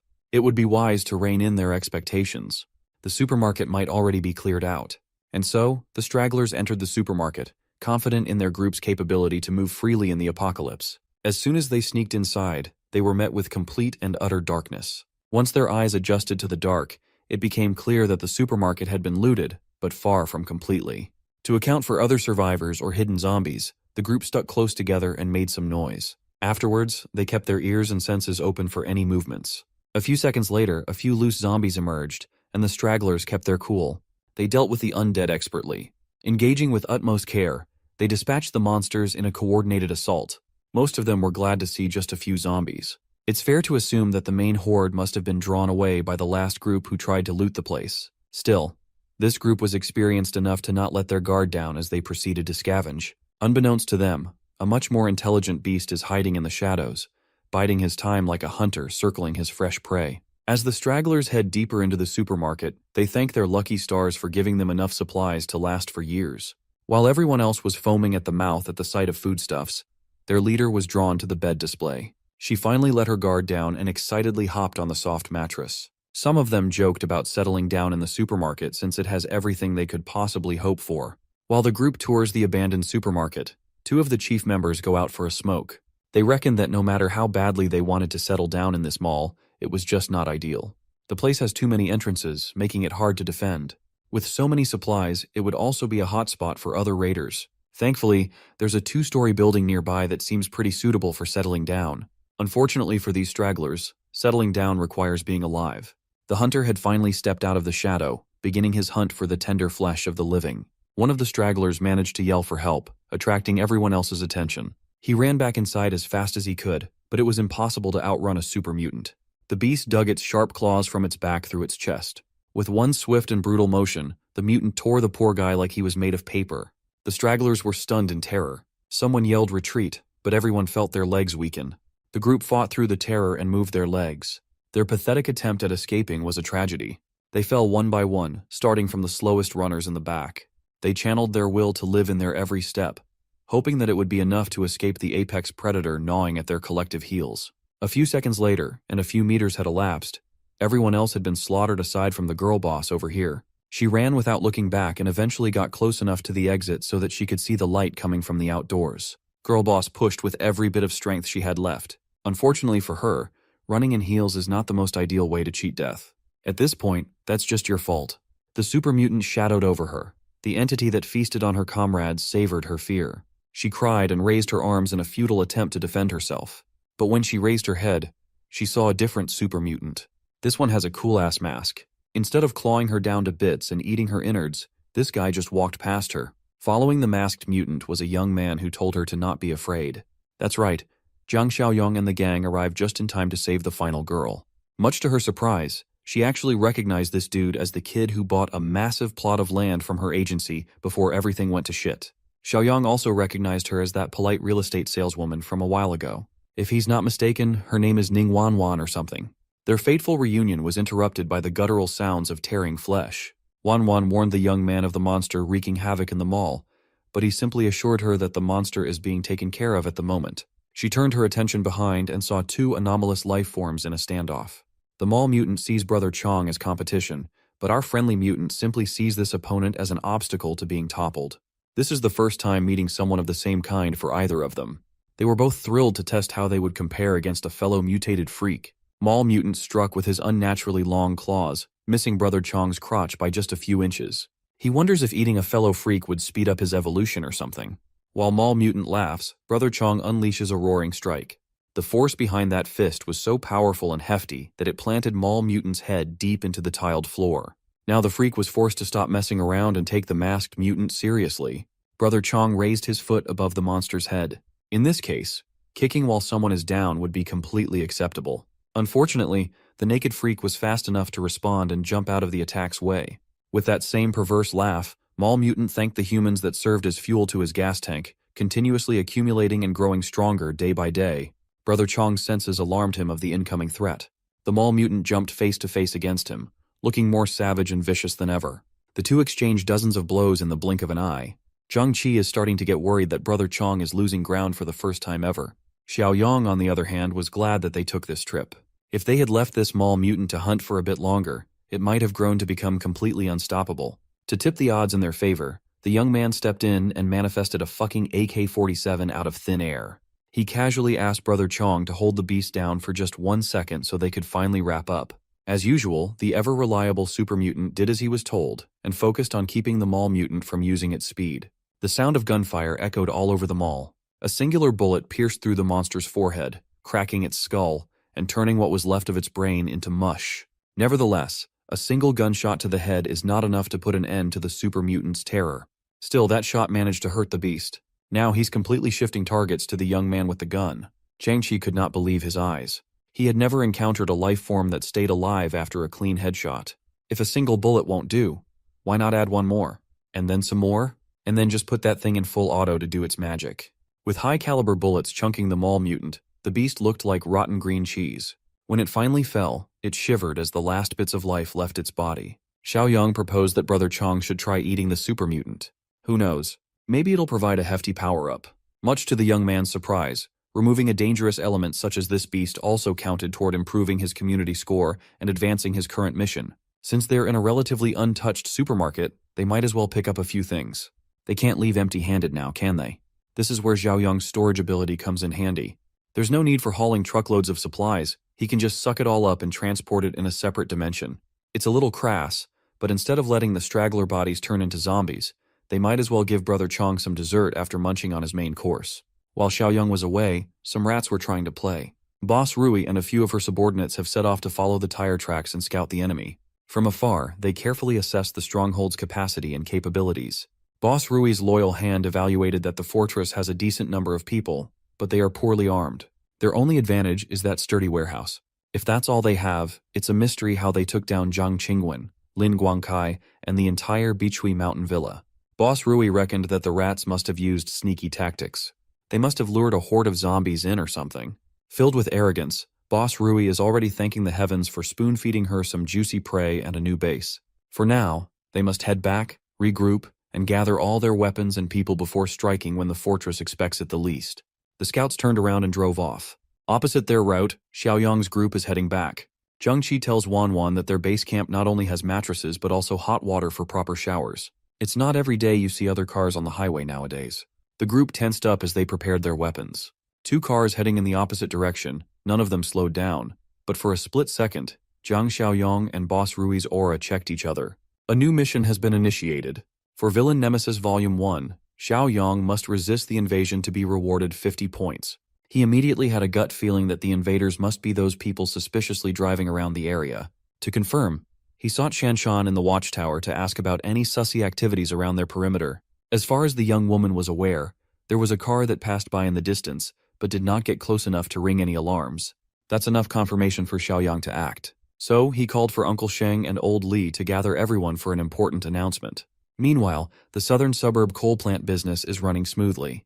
With the help of a choppy radio broadcast, a group of survivors found themselves trekking towards the plant. The broadcast claims that this is a safe zone where a settlement is seeking manpower for development. The group of survivors were vigilant. If they survived this long, they must be capable. Finally, they spotted a car driving towards their destination. The car pulled up. Boss Rui and her goons, fresh from their scouting mission, welcomed the survivors lured in by the optimistic radio broadcast. As soon as the survivors saw her assets, all common sense left the room. They just wanted to be a part of whatever she was running. Boss Rui also knows how to flaunt and use her womanly charms to drop any sort of resistance. With a smile, she invited the group into her base camp. While they were walking towards the coal plant, the survivors exchanged a knowing, perverted look. They were escorted into the camp and were wide-eyed at how spacious and tidy everything looked. They finally have a place they can call home. One of the survivors excused himself, claiming that he had to use the restroom. Boss Rui offered to take him to their indoor bathroom, and the poor bastard immediately folded. She did not just lead him to the urinals. Boss Rui stayed over while the guy peed. Her eyes lingered on the package the whole time, seemingly scanning the goods. Seeing this as an invitation, the survivor asked Boss Rui to stop being shy and sample the product if she wanted. He bragged that he was super strong, but all it took was one lightning-fast step and a stab for his lewd words to stop coming. Boss Rui was efficient with her kill. The poor bastard never saw it coming. Initially, she was actually interested in including him in her group if he was a good catch, but after seeing what he was packing, killing was a no-brainer. Imagine dying to have a little pecker. Outside, her underlings have also taken care of business. Every single survivor that was lured by the radio broadcast bled like a pig. Back in the fortress, everybody had heeded Zhang Xiaoyong's call, gathering to discuss the upcoming war. Old Li asked who would be dumb enough to be targeting them. Well, right now, the enemy is unknown, and they could face an attack at any moment. To prepare, Zhang Qi and Brother Chong must stick to the boss to clear out the unfinished building southeast. They have to temporarily stash the refugees there. If they stay in the temporary housing area, they will be exposed during an attack. Shanshan and a few others volunteered to join in. Even the twins, who looked nothing alike, were in. Swept up by the air in the room, even Lil Shuai volunteered to join, much to the annoyance of his mother, of course. Eager to contribute, Ning Wanwan also offered to help with the clearing operation. While they venture out, Uncle Sheng and Old Li will hold the fort and guard the base. Everybody else will gear up. And so, with Xiaoyong leading the charge, a small army was formed to mow down any obstacles to the upcoming war. Upon entering the southeast building, all hell broke loose as the army picked and popped every zombie in the vicinity. It was an intense hunt, one that would develop their killer instincts for what was to come. After the first wave, Xiaoyong signaled for a break and a check on everyone's condition. Once more, he warned them that the coming days would be turbulent. For now, they will settle inside the southeast building for thorough clearing. When the refugees were invited in, they voiced their willingness to help in the fight. The more he thinks about it, the more Xiaoyong thinks that an increase in their fighting numbers would be good. So, he promised to send over some handguns and bullets later in the day. When the enemy attacks, the southeast building and the fortress will coordinate through walkie-talkies. Back in the coal plant, Boss Rui is overseeing their discreet cannibalistic operation. Her number 2, who looks like a Full Metal Alchemist character, and number 3 are just eager to get their share of the new meat. Boss Rui is still pissed off by the fact that Beechway Mountain got wiped out. From now on, they would have to find food for themselves. Of course, number 2 and number 3 were not happy to hear that. Thankfully, they already know who to visit for a payback in the east suburb. Tomorrow morning, Boss Rui and number 2 will lead a team to wipe those normies out. Back in the fortress, the operation halted for the night, and Zhang Xiaoyong was free to check on the system. With 46 points in the bank to spend, he's eager to check on the new daily crates. Opening the store, he was surprised to see a level 2 Awakening power supply crate worth 25 points. There's also a level 2 farming crate and a level 1 sugar, oil, and protein crate. Just the 2 level 2 crates would cost him 40 altogether, but he's willing to splurge a little. Upon opening the most expensive crate he's ever bought, he was granted the Overload skill. It allows him to boost his physical stats by 25%. After the boost ends, he will enter a weakened state. With his already astounding physical strength, A 25% boost would push him to the realm of superhuman. He would essentially be capable of unleashing strength 8 times greater than an average Joe. Xiaoyang is just itching to try this new ability out on someone or something. The night passed quietly, and a not-so-quiet day started. A whole fleet of cars, trucks, and bikes embarked from the southern suburb coal plant, heading to the east. For one last time, Boss Rui reiterated the attack strategy to her boys. First, they will drive through and kill the exposed refugees outside. Once number 2 goes in to break the door, everyone will come in with their modded vehicles as cover for suppressive fire. Speaking of number 2, this starving weirdo can't even be bothered to put on a shirt. While the enemy inches closer, the fortress is on high alert. Old Lee took his position at the highest elevation. It has a worse view than the watchtower, but he'd be invisible from below. Xiaoyang put him up here because Old Lee worked as a sniper for a few years before becoming a cop. Old Lee scratched his head and corrected him. He was just a temporary fill-in sniper for a few months. Nevertheless, he was good enough to consistently hit his mark within 500 meters as long as the wind played along. That would be good enough to play a crucial role in battle. You see, Xiaoyang tasked Zhang Qi to bring something incredibly heavy up to the rooftop. The young man eagerly opened the heavy crate where a pristine Barrett sniper rifle was cozily stashed. Old Lee was taken aback. How can a young man even get his hands on something like this? Refusing to answer, Xiaoyang explained that they only have 10 rounds in total, so it must be used sparingly. Old Lee took the big-ass gun, feeling its literal weight and the heavy responsibility that comes with it. Everyone else is ready and posted up in their respective positions. According to Xiaoyang, the enemy might appear at any moment today. Shanshan, keeping her eye peeled at the top of the watchtower, spotted something unusual and quickly relayed the info to everyone. Looking through his scope, Old Lee confirmed that a fleet of enemies was coming in hot. Back in the modded car, Boss Rui's goons were puzzled at the disappearance of the refugees outside the wall. Instead of stopping and observing before going in, Boss Rui ordered his boys to put the pedal to the metal and push without stopping. They're close enough to be spotted. Stopping now would just kill their momentum. And so, the fleet charged forward, aiming to take cover by the wall. As soon as enemies entered their effective range, Shanshan gave everyone permission to open fire. Everybody spread around the wall, pulled out their blickies and AKs, and rained hellfire on the intruders. The foolish coal plant people did not account for such heavy firepower. Instantly, bullets pierced through windshields and flesh. This was supposed to be a surprise attack, but they were the ones who were startled. Boss Rui refused to believe that her brilliant plan was exposed so early. It was too late to pull out now. She had to throw caution to the wind and ordered her goons to keep charging while most of them dropped like flies. For what it's worth, it was somewhat effective. They reached the bottom of the wall with some troops still alive. The important thing is getting number 2 and his gigantic automatic saw close enough to the gates. When he was met with the stubborn door, number 2 hacked and slashed his way through the thick metal. Shanshan relayed the presence of this anomaly, trying to break their door to everyone in the vicinity. The people in the watchtower raised their rifles and put their trigger fingers to work.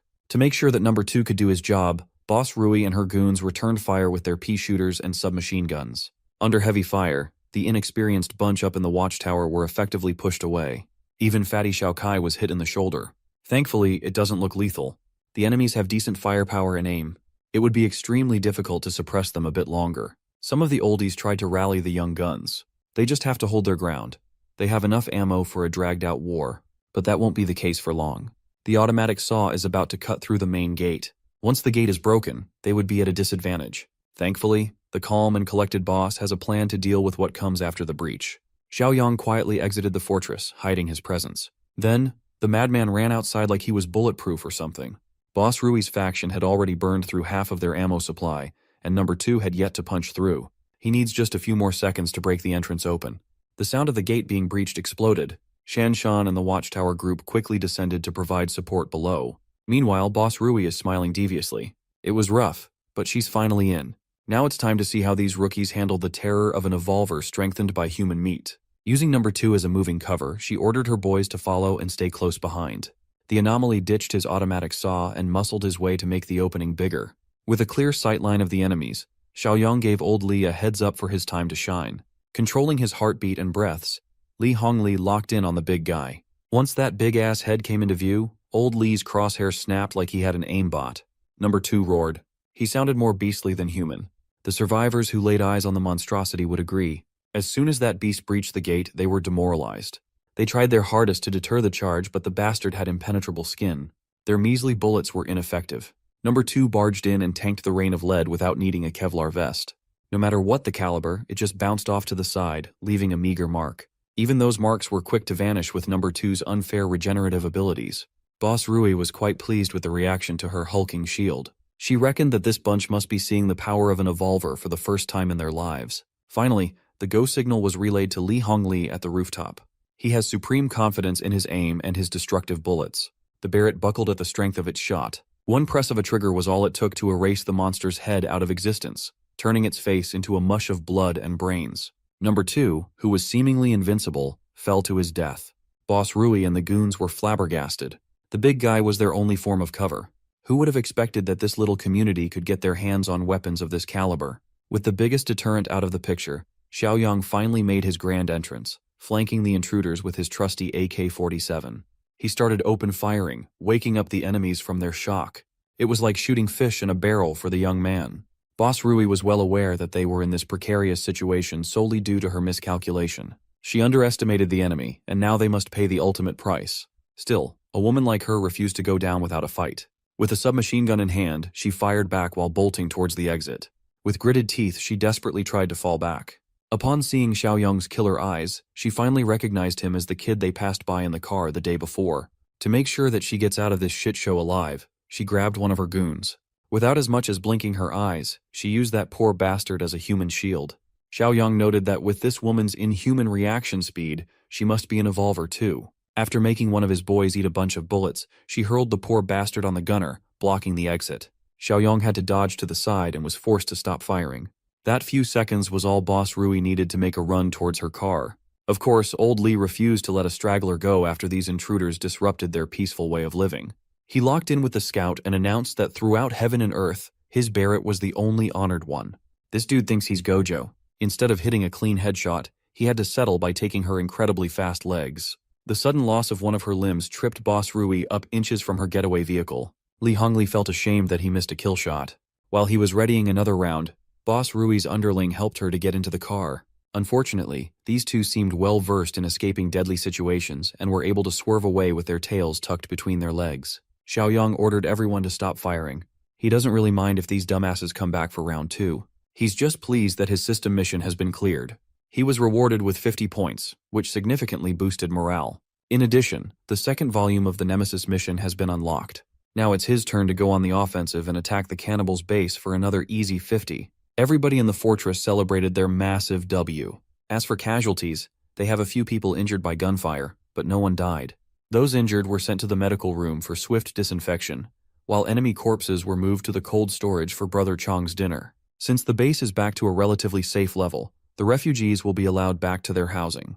As soon as he had some alone time, Xiaoyang checked the points he had amassed in just a single mission, and he was excited to splurge again tonight. Back in the southern suburb coal plant, the remaining survivors of the war retreated with only 3 people and 1 less leg on Boss Rui. Number 3 welcomed them with confusion and worry. Obviously ashamed, Boss Rui admitted that she was careless.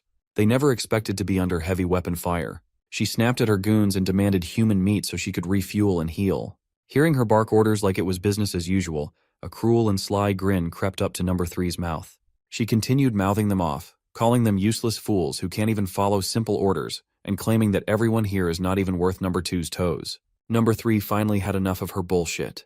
The boss had fallen to such a vulnerable level, and she still dares to belittle them. Boss Rui made a gigantic mistake yet again. She did not expect a rebellion at all. Panicking, she tried to order her men to take number 3 down, but no one moved a muscle. Even the 2 survivors who dragged her to safety pretended not to hear her. With Boss Rui missing a leg and number 2's death, number 3 can easily usurp power for himself as the strongest. Besides, he's already planted the seed of rebellion on everyone. The brothers of the coal mine had long since been dissatisfied with the way she ran things. Now they have the perfect opportunity to change leadership. Even now, Boss Rui still thought she could make the boys stand down. But as they crowd around her with malicious intent, her bossy attitude quickly crumbled. With number 3's lead, the coal plant bastards unleashed their frustrations on their cruel boss. They laughed and cheered as they bashed Boss Rui's entire body with their metal pipes. They jeered at her miserable groans and screams. Since she's still an evolver with an inhuman body, this torture went on for a long time. When she finally croaked, number 3 could not stop smiling while he wiped her blood off his hands. One of the goons called him Boss 3, and he nearly pummeled that guy to death. From now on, he won't tolerate goons who won't call him by his new title, Big Boss. Well, the boys are wondering about their next move as a group. With the witch and number 2 out of the picture, the coal plant's combat strength has been greatly reduced. Everyone's biggest fear is not the eastern fortress but the one they call the Tentacle Man. Big Boss decided that they would just abandon the plant and seek refuge with the West Steel Group, a merger of sorts. A day later, Zhang Xiaoyang and a few select members of his battalion sneaked off behind enemy lines. Just as he expected, those pests are camped in the coal plant. He warned Zhang Qi and Old Li to lower their volume and stay close to him while they sneak inside the premises. After surveying the area for a while, they noticed that there was no human activity inside the camp. All they found was that hateful woman leading the charge yesterday. It was evident that she was killed by her own people. While the other two were appalled, Xiaoyang already expected as much. Curious, Zhang Qi asked about the big guy who had broken the door. That beast was obviously different from Chen Chong, yet he had absurd powers. Xiaoyang had broached the topic of evolvers with his people before. Even Old Li was quite curious as to how one becomes a so-called evolver. Without mincing his words, Xiaoyang shared that one can evolve by eating humans. This tidbit of shocking information would make anyone shudder. Xiaoyang elaborated that to gain an ability like a mutant, the most direct and simplistic method is cannibalism. Since he also has inhuman abilities, Zhang Qi asked if he had also gone down that awful route. Going forward, do they have to cast away their humanity and eat other people too? Xiaoyang stopped his buddies from jumping to any more absurd conclusions. While cannibalism is the most direct method, it's not the only way. Fishing something out of his pocket, the young man showed them some sort of glowing red rock. Ultimately, evolvers and zombies are all mutated life forms, and mutants only need to absorb exotic energy to grow stronger. Ordinary people have innate exotic energy within them, but it is scarce and dispersed in their flesh and blood. Evolvers and rare mutants, on the other hand, condense their exotic energy into cores. As the apocalypse progresses, even normal zombies will start forming exotic cores. Even if that's the case, eating zombie meat sounds like a surefire way to turn into one. Well, ordinary people can't outrightly eat zombie meat. Only mutants like Brother Chong can do that to grow more powerful. While they were talking, Volume 2 of Xiaoyang's Nemesis of Villains mission was automatically cleared. It looks like those coal boys no longer pose a threat to his community. While Xiaoyang was distracted and busy looking at his system window, a zombie almost got his ass. Thankfully, he has superhuman reflexes to jump out of harm's way. He calmly disposed of the zombie with a drawing of the knife. Funnily enough, the zombie he slashed open can serve as a perfect demonstration of his point. He fished out the zombie's core out of its body. Since the zombie population has been growing, hunting season is about to start. With 2 cores in his hands, he offered Zhang Qi and Li Hongli to get a jump start on their evolution. Zhang Qi still felt a bit ambivalent about eating something that came out of a zombie's body, so he let Old Li take both cores. After much deliberation, Li Hongli's desire to become stronger overcame his fear and uncertainties. He munched on 2 cores at once like a fat kid in a buffet. Old Li immediately felt the changes in his body as the cores did their magic. He felt more incredible than he ever felt in his life. Xiaoyang had to remind him that being an evolver didn't mean he'd be invincible in this apocalyptic world. Taking that advice to heart, Old Li assured the young man that he wouldn't get reckless. With the crisis averted, it's about time to head back to camp. While the good guys are on the way back home, the bastards are just pulling up to the West Steel Mill. As they entered the perimeter, one of the watchdogs stopped them from going any further. Big Boss Number 3 casually introduced himself as the representative of the coal plant. Still wary of the group, the watchdog told them to wait while he reported to West Steel Mill's leader. After much deliberation, the coal plant boys were allowed inside the neighboring faction. Of course, the big bosses of the steel mill immediately asked what was up and where Jing Rui and Number 2 were. Number 3 made up a story about being attacked and losing Boss Rui and the big boy. Hearing that bit of information piqued the interest of the bald steel mill boss. He ordered his men to take the coal plant brothers and their third boss to one of the safe houses. Meanwhile, Baldy convened with his partner and quietly devised something devious. Number 3 and his goons were stashed away in the so-called safe house. Even now, he's still correcting his men about his new title. He was so focused on such trivial things that he did not notice how sketchy this whole situation they put themselves in was. One of the boys pointed out that they were likely not in some sort of safe house. If you look around, they are surrounded by iron bars and locked doors. It's basically a prison. Before they could figure out what was really happening, the watchdog from outside barged into the room. He sternly asked everyone to come outside. When they were granted an audience to speak to the steel mill bosses again, it looked like the entire plant was present. Number 3 carefully chose his words and asked what was happening. The lady boss immediately deduced that Number 3 did something underhanded and betrayed Boss Rui, and that the crime must be punished. Number 3 quickly tried to dispel Boss Peng and Boss Ling's accusations, but it was way too late for that. Boss Ling is not buying the excuse for misunderstanding, so she called her watchdog Li Cheng over to share some information. This guy went to the coal plant and saw Li Jingrui dead in the cold, hard ground of the courtyard while number 2 was missing. There were no signs of struggle in that place.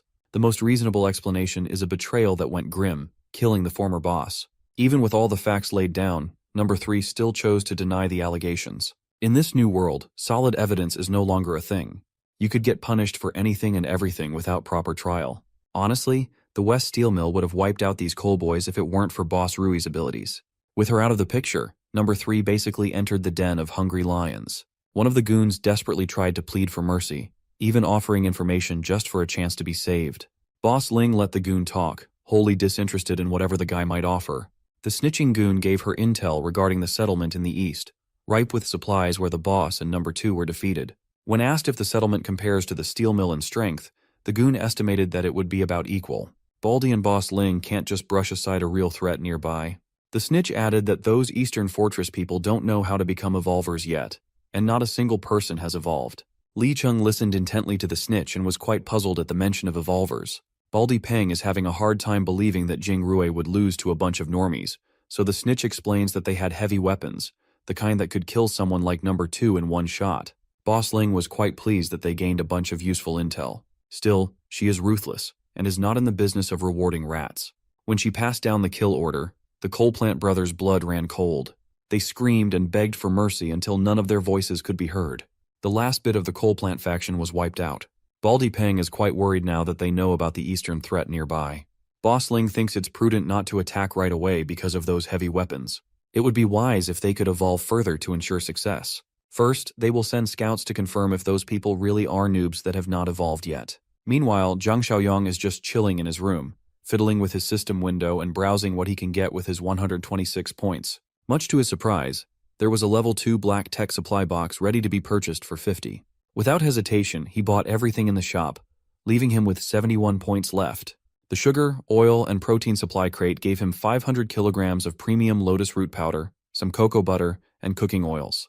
But the real steal was the plus 20 physical enhancement serum from the black tech box. His fiddling was interrupted by a knock. Shanshan entered the room to inform him that they caught a suspicious person lurking around the perimeter. Xiaoyong got off his ass and moved to check things out. Zhang Qi and old Li apprehended the sussy man, and he kept on insisting that he was not an enemy. He just wanted to talk to the fortress leader. Once Xiaoyong arrived, Mr. Seuss finally opened his mouth.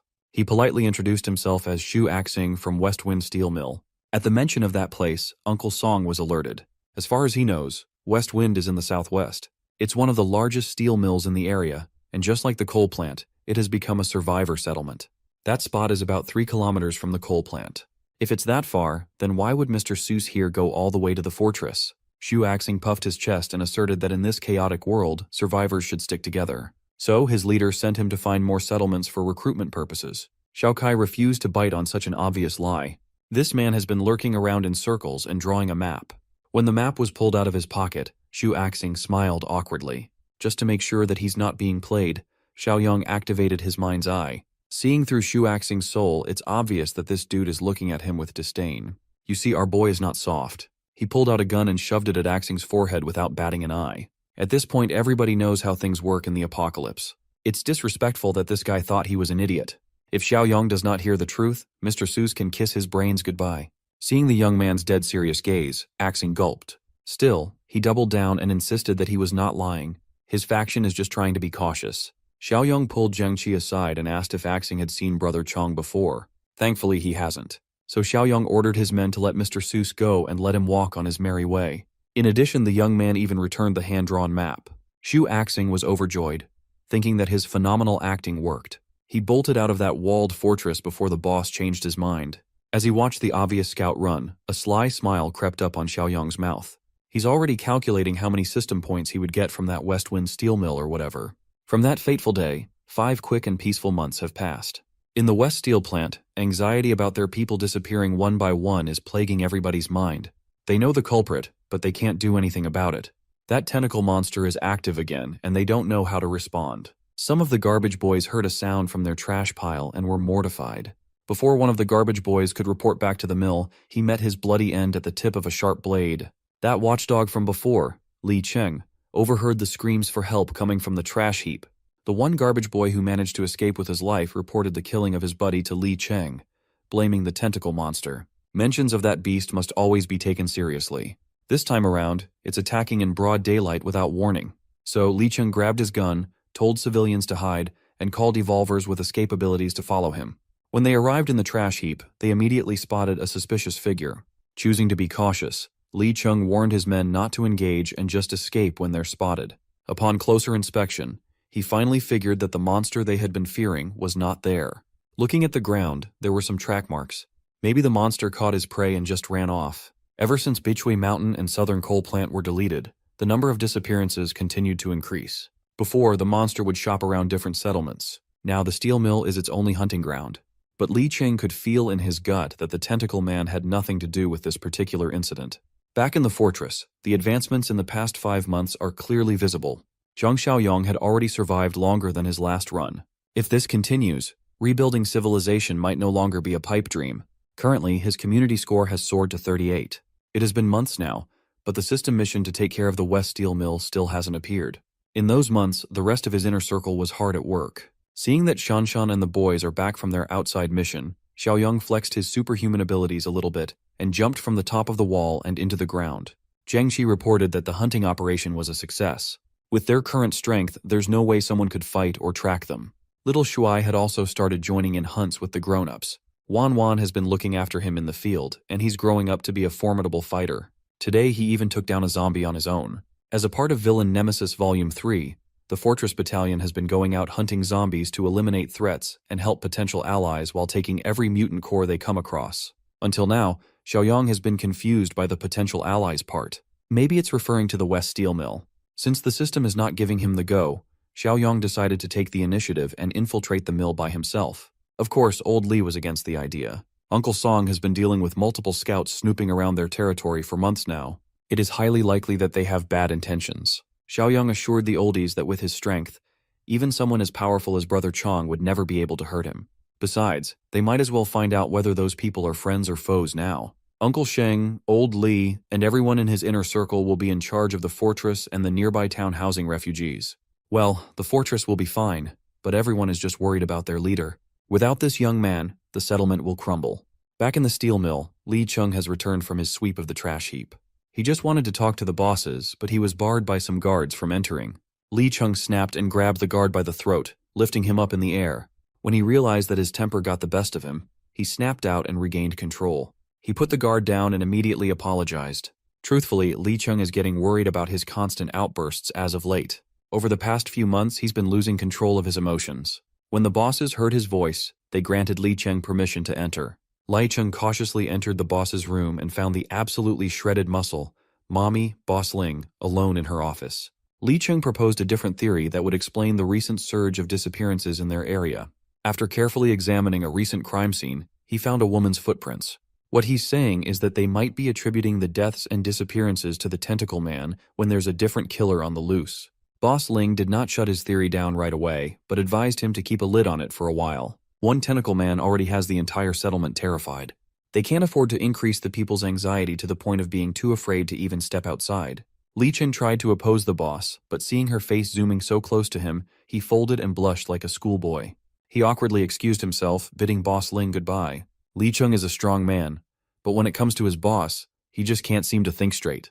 Out of a different room from Boss Ling's office, a voice mocking her for being careless rang. She snapped back that she would gladly hand the job to someone else if her methods were criticized. The voice in the other room belongs to Baldy Peng, who is currently chopping up the corpse of that garbage boy from earlier. These days Ling does the killing and Baldy does the cleanup. They throw the heads of their victims away and eat the body's meat. Meanwhile, our boy is busy slaying zombies, cleaning up the streets one undead at a time. Now that he's nearing his destination, he needs to keep a lower profile. He pulled out a pair of scissors from his dimensional storage and did the most diabolical thing. This dude started cutting his own hair with his eyes closed. Then, he grabbed a bunch of dirt from the ground and smeared that thing all over his face. Just for finishing touches, he even brought out the ultimate disguise tool, a pair of glasses. For someone who deliberately tried to look crappy, he was not half bad at all. When he walked close enough to the vicinity of the steel mill, one of the patrolling guards took notice. Of course, a stranger wandering around the perimeter is subject to hostility, but he greeted the aggression with a smile. He claimed to notice signs of human activity from afar, acting as though he was just glad to see other survivors. Upon figuring that he must be a lone survivor, the patrolling guard changed his tune to that of excitement. First, the guard asked him how he managed to survive the deadly lance for so long. Xiaoyang spun a story about how he was a part of some 10-people settlement that was eventually overrun by a brutal zombie horde. Every one of his comrades died, leaving him a sole survivor. When asked about his strength, he gladly shared that he's quite a bit powerful. After surviving multiple zombie attacks, he's gained a lot of experience dealing with the undead. Of course, the guard was just probing if he was an evolver or not. Since he did not mention anything regarding evolution, the patrol guard gladly welcomed him into the mill. On the way, the guard explained that Xiaoyang would undergo a test that he must pass first. Just from this initial interaction, the young man could easily deduce that this steel plant is a den of snakes. As they neared the door to the mill, Li Cheng took notice of the stranger being led inside. The patrol guard fumbled and claimed that he was just taking the lone survivor to somewhere secluded for a security search. Li Cheng is a no-nonsense kind of guy. If they're doing a body search, it's better to just do it right here and right now. So Li Cheng took over and asked the stranger to hand all weapons over before going inside. Xiaoyang pushed back a little, claiming that he was a bit reluctant to go unarmed into unknown territory. Li Cheng understands that people can be foul in the apocalypse, so being cautious is a good thing. However, it's the protocol for outsiders to either be disarmed or kicked out. Keeping up with his reluctant act, Xiaoyang handed his blade over. Don't worry, he has about 1 million of these inside his pocket. Afterward, Li Cheng gave him a thorough body check to make sure there weren't any concealed weapons. Xiaoyang was a bit surprised to see someone with a bit of moral backbone in this rotten place. It's certainly a bit different than the savages at Bichui and the coal plant. Seeing as this stranger survived the outside world with only a dagger in his person, Li Cheng curiously asked if he was an evolver. Xiaoyang played dumbly and cited that he felt a lot stronger as days went by. Just to make sure, Li Cheng escorted him towards the boss first. For now, Xiaoyang has to wait in the so-called reception room. Honestly, it looks more like a holding cell. He could tell that the doors were reinforced, fitting for a prison cell. A few minutes later, Boss Ping opened the cell and cautiously walked his bald-ass head inside to ask the stranger his name. Xiaoyang stumbled on his words and introduced himself as Jiang Ye. That is awfully close to Kanye, my guy. Baldy Ping just came over to confirm if this Jiang Ye fellow truly was an evolver. The fastest way to do that is to measure his physical capabilities. So, Baldy Ping launched a hatchet flying to his face. Jiang Ye casually moved his head away from the hatchet's trajectory, letting it crash into the wall. For a split second, he considered retaliating, but by the calculating look, this bald bastard was just testing him. So, he continued playing the role of a normal survivor and yelled at Baldy Peng for almost splitting his head open. Peng laughed heartily. That slick dodge pretty much confirms that the new guy is a capable evolver. If he had not, he would have died right then and there. In that case, his death would not even count as a loss. Since they are both evolvers, Baldy Peng prodded him on the method he used to become one. He implied that he knew about the cannibalism path, and Baldy Peng warned him about keeping a tight lid on the method. Only a few people in the camp know the secret, and they don't want that kind of knowledge to spread among the shitters. If Baldy Peng catches a whiff of a leak, he will know who to kill. To demonstrate how easy that would be, he charged and motioned to crush Jiang Ye's neck with his bare hands. It's a good thing this was an empty threat. If this bald fuck tried to bum rush him with a weapon, he would have fought back. It could have been really bloody. Still, killing this baldy now would make it hard to get his whole 80 points as a reward for the mission. Peng was quite impressed that Jiang Ye reacted fast enough to draw a weapon. While the kid has above-average skills, Baldy claimed that he's on an entirely different level, so thoughts of opposing him should just be buried deep. After their tryst inside the holding cell, Baldy Peng ordered his underlings to treat the Jiang Ye fellow with respect. Give him a change of clothes and wash up before a follow-up meeting with the rest. After he washed up, the clean and dapper Jiang Ye was brought to the meeting room with the other evolvers. Baldy Peng introduced Huang Ling as his co-lead, while Li Cheng and Huang Bin were the two settlement officers. The latter, Huang Bin, will be in charge of showing the newcomer the ropes. Boss Ling praised Jiang Ye's luck in finding the strongest settlement in the area. Here, survival is no longer a concern. Still, to eat well, one must contribute their value to the group. Jiang Ye solemnly swore that he would do his best and follow orders. Everything is going smoothly. He arrived at just the perfect time for Huang Bin's patrol. After picking out Aqiang and Axing for the patrol, the party rolled. Aqiang was quite displeased to see that the new kid was assigned to their group. Since Jiang Ye knows the secret of evolvers, he can only be assigned to this troop. While they were patrolling, old Axing could not take his eyes off the new kid. He cannot shake off the feeling of familiarity. Huang Bin was actually being fair to the new guy. He even explained what their settlement was like. You see, in the steel mill, the only people who know about the consumption of human flesh are Baldy Peng, Boss Ling, and their current troop of 4. Axing is Baldy's cousin, and Aqiang is Boss Ling's nephew. They are bound by blood, so if the secret leaks, it can only come from the mouth of an outsider. At this point, Zhang Ye has become quite uncomfortable with Axing's discerning gaze. This was the old man that Zhang Qi and the group caught lurking around the fortress a few months ago. Casting that aside, that other dude, Li Cheng, is also an officer. He is very talented and powerful, but he has no idea about the method of evolution. If there's anyone who must not find out about the active practice of cannibalism, it's him. If Li Cheng finds out, there will be 2 corpses displayed in the mill. This conversation gave Zhang Ye quite a lot of info. The bosses must suppress Li Cheng deliberately for fear of his monstrous talent, which surpasses everyone else. Upon arriving on the outskirts of the mill, Huang Bin ordered everybody to halt. They have arrived near a small settlement that has 7 members. Huang Bin's crew had been scouting these survivors for 4 days now, and there were no signs of evolution among them. When asked if they were hunting, Huang Bin laughed at such a barbaric notion. Instead of hunting, he prefers the term raising. Since Zhang Ye is an enlightened evolver like them, they want him to change his mindset instead of being a rigid fool blinded by morals. As evolvers, these fools see themselves as no longer the same species as ordinary people. They hail themselves as apex predators at the top of the food chain. So the plan is simple. Subdue this small settlement, raise them like cattle, then slaughter them later. In truth, they don't even need the entirety of the settlement. Bring back a fix, or 6 should be fine. The rest will be dealt with on the spot. For now, the new kid should just watch and learn while Huang Bin and the crew do their magic. The small settlement has enjoyed months of peaceful life. They work day in and day out to improve the group's living conditions. While in the middle of renovating their camp, nightmarish figures swiftly came into view. A horde of zombies somehow found their way into such a secluded area. Each one is hungry for fresh flesh. The group grabbed all their weapons and prepared to fend off the immediate threat. Unfortunately for them, having guns but choking the trigger pull is a surefire way to lose your life these days. While his comrades fell one by one, the builder trembled in fear of being the next victim. Meanwhile, Zhang Ye and his new troop just stood on the sidelines, watching and listening to the dying screams of agony. Huang Bin justified this method as necessary, considering the limited resources. They simply can't afford to bring in more alive mouths to feed. Now that the zombie horde had trimmed the number of survivors by a bit, the time had come for Huang Bin's crew to do their thing. A woman cried and screamed bloody murder as the grotesque monsters bared their fangs near her. With a single swift slash, those pesky flesh-eating beasts were dispatched and beheaded in a split second. The woman was stunned. She thought she was done for. Yet now he's looking at her savior, offering a helping hand. Huang Bin's weapon of choice was the hammer, and Axing wielded dual daggers.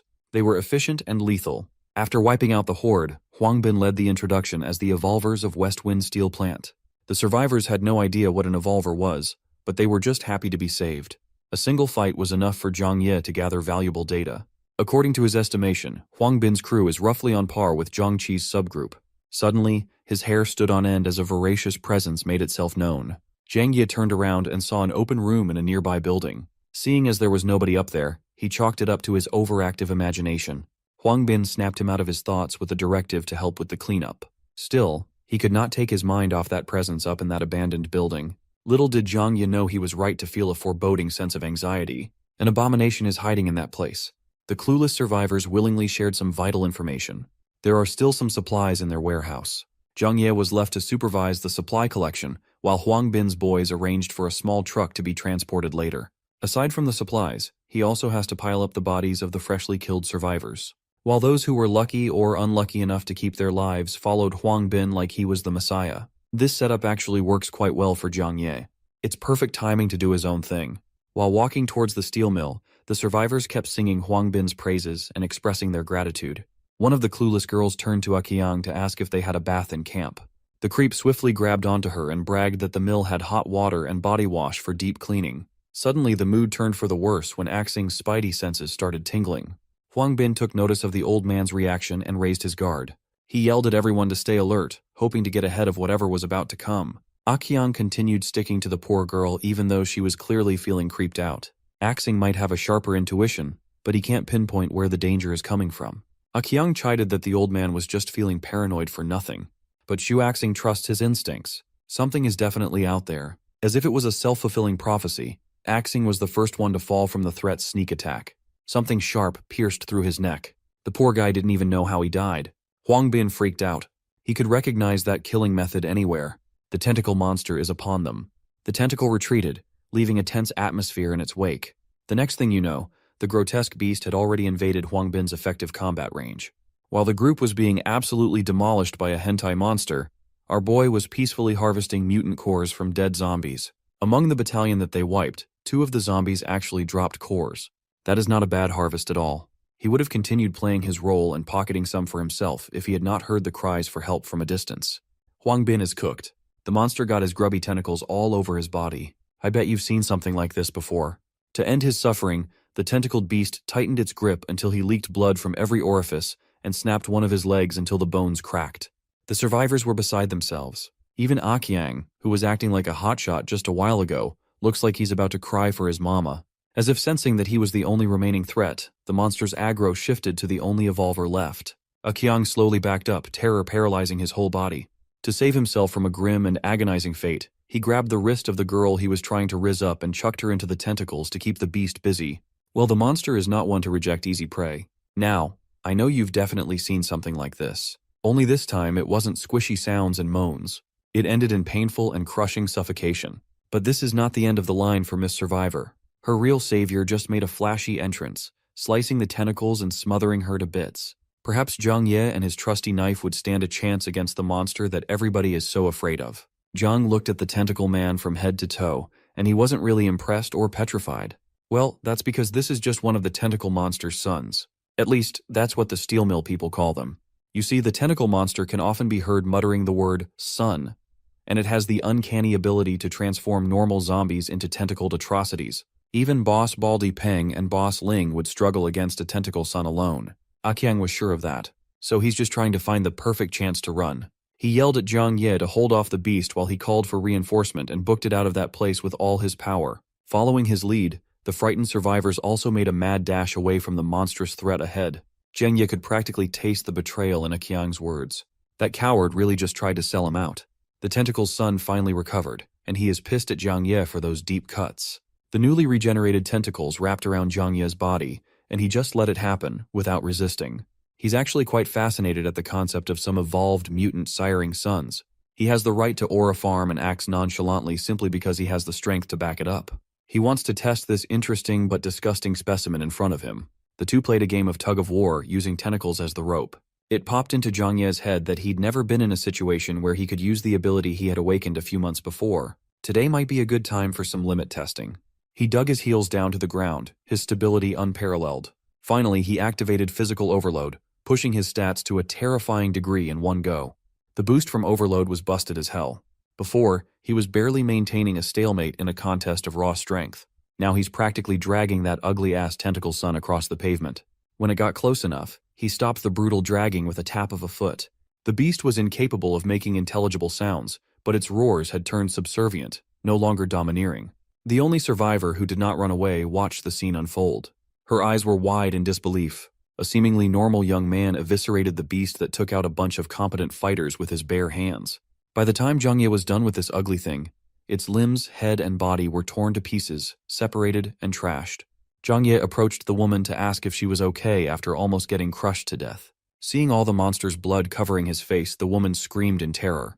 Knowing what he's capable of, she realizes that he's the real beast. Zhang Ye wiped the blood off his face, smiled, and assured the lady that he was not a monster. Meanwhile, led by Akyang, the rats that scurried all the way to the mill finally arrived at the gates. At the entrance, they were met by Baldy Peng, Boss Ling, and Li Cheng. They were puzzled as to why Akyang looked so haggard and where the rest of the crew was. Akyang urgently relayed what happened and how Huang Bin and Axing were snuffed out by the tentacle son. Li Cheng was the only one who asked about the new guy. Akyang counted Zhang Ye out, thinking that there was no way a noob would survive. Hearing that his cousin died like a dog, Baldy Peng was reasonably upset. He did not know where to place all his rage and blamed the incident on the survivors. Baldy massacred the entire group right then and there, letting his hatchet taste blood. They cannot afford to act irrationally at this point. Thankfully, Baldy got the anger out of his system after slaughtering a few randoms. Interrupting the commotion, a bundle of tentacles hit the ground, stealing everyone's attention. They looked up to see the familiar face of the newest addition to their mill. Zhang Ye and the lady he saved arrived not long after Baldy's outburst. Li Cheng was equally pleased and impressed that the rookie came back alive. Not only that, he pulled up with the biggest flex, a girl, and a bundle of tentacles as proof of kill. He explained how he killed that meager tentacle son and avenged the boss's relatives. After pulling off something this big, the co-leads are beginning to reevaluate the new guy. Breaking the silence, Zhang Ye requested some vehicles and some men to come with him to clean up and retrieve the spoils.